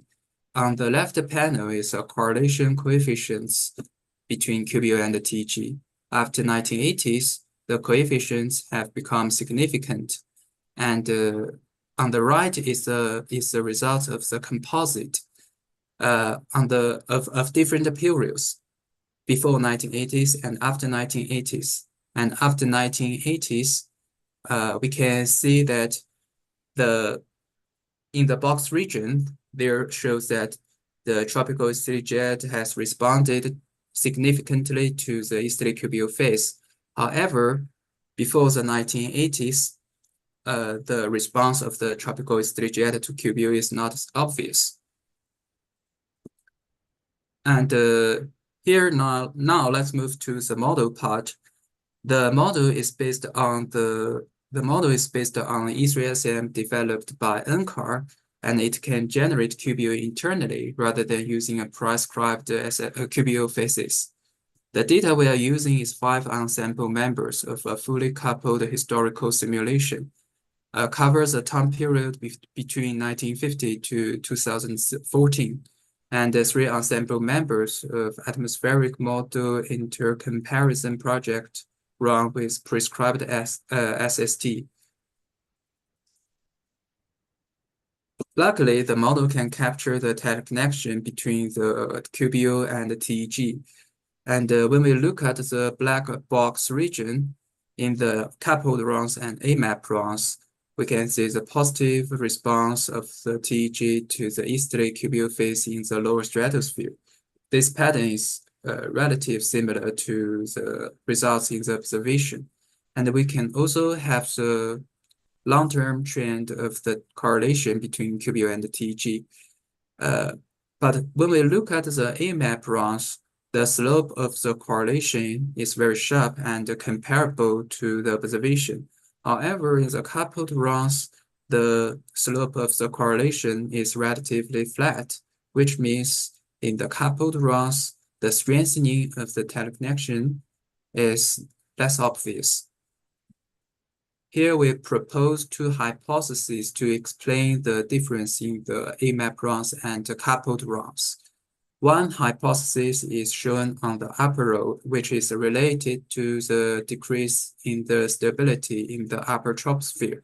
The level we pick is 150 hectopascal. When we look at the AMAP runs, it shows after the 1980s, the stability in the upper troposphere has decreased significantly, and the pattern and the decrease of the stability is comparable to what we have in the observation. But in the coupled runs, the decrease of the stability is not obvious as what we have in the AMAP runs. The theory underlying is if the stability is decreased, that favors the development of the convection. If convection can reach to higher altitude, that means it can be easier to be influenced by the anomalies from the stratosphere. The second hypothesis is related to the change in the upward movements. So when we look at the bottom row On the right is change in the upward movements in the AMAP runs.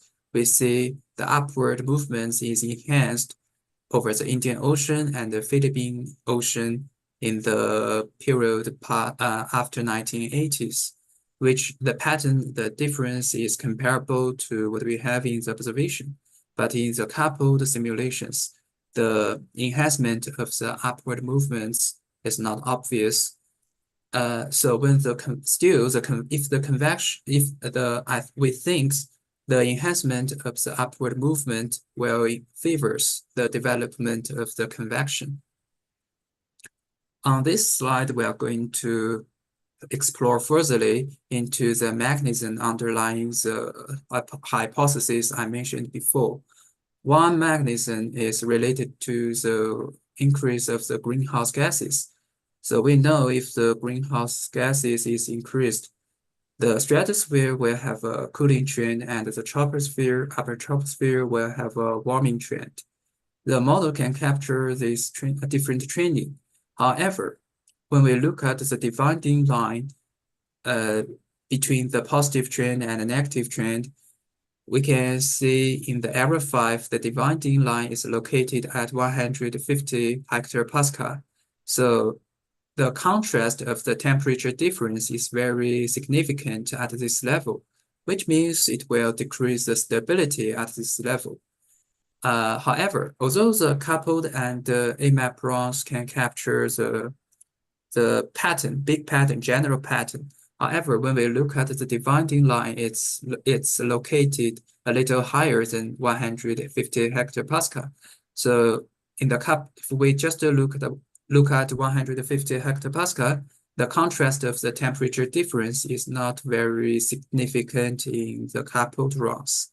Dr. That Lee, explains. Oh, sorry. I have 2 minutes. Oh, 2 minutes. I'm almost finished. And so that means the decrease in the stability is not very significant.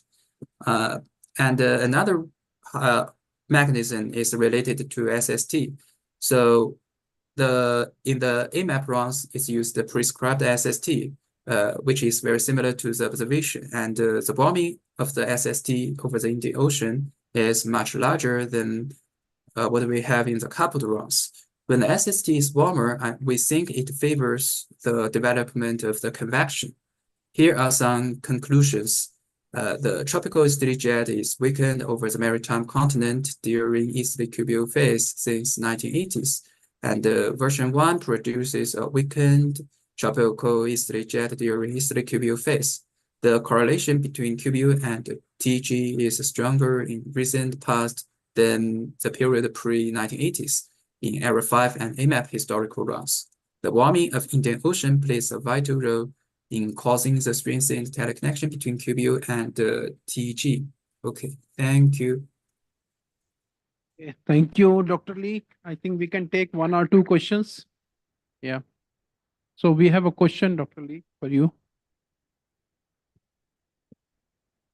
That's very interesting talk. I really appreciate your presentation. I have one simple question. So, is your model the E3 SM E3SM have realistic cubial in terms of downward propagation to the lower stratosphere? That's a very good question. So the problem of the cubial in the model is, although we have a cubial, the magnitude is good, the period is good. However, sometimes, especially in the version 2 of the E3SM, the cubial cannot propagate to the lower stratosphere. But in version 1, I think the magnitude of the cubial is better. So the anomalies in the lower stratosphere is more significant. The cubial signal is more significant in the lower stratosphere. But version 2 is not good. Okay. So we have any more question? Do we have online question?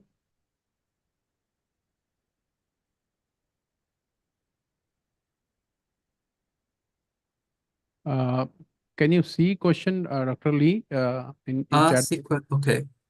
Yeah, you can share your file and then you can see that.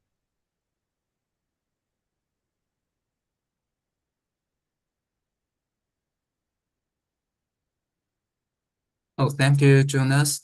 So the implication for AMAP bronze is that the change in area.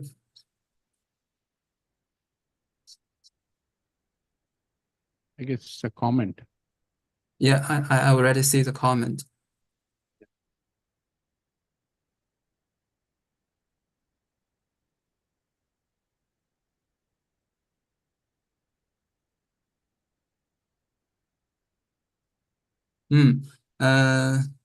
So I agree with that. Yeah, we can try a little more in the future. Okay. Yeah, I agree with the comment. Thank you for the comments from Jonas. Yeah, thank you to all the speakers. This is the, I think we had this much talk, and now over to organizers.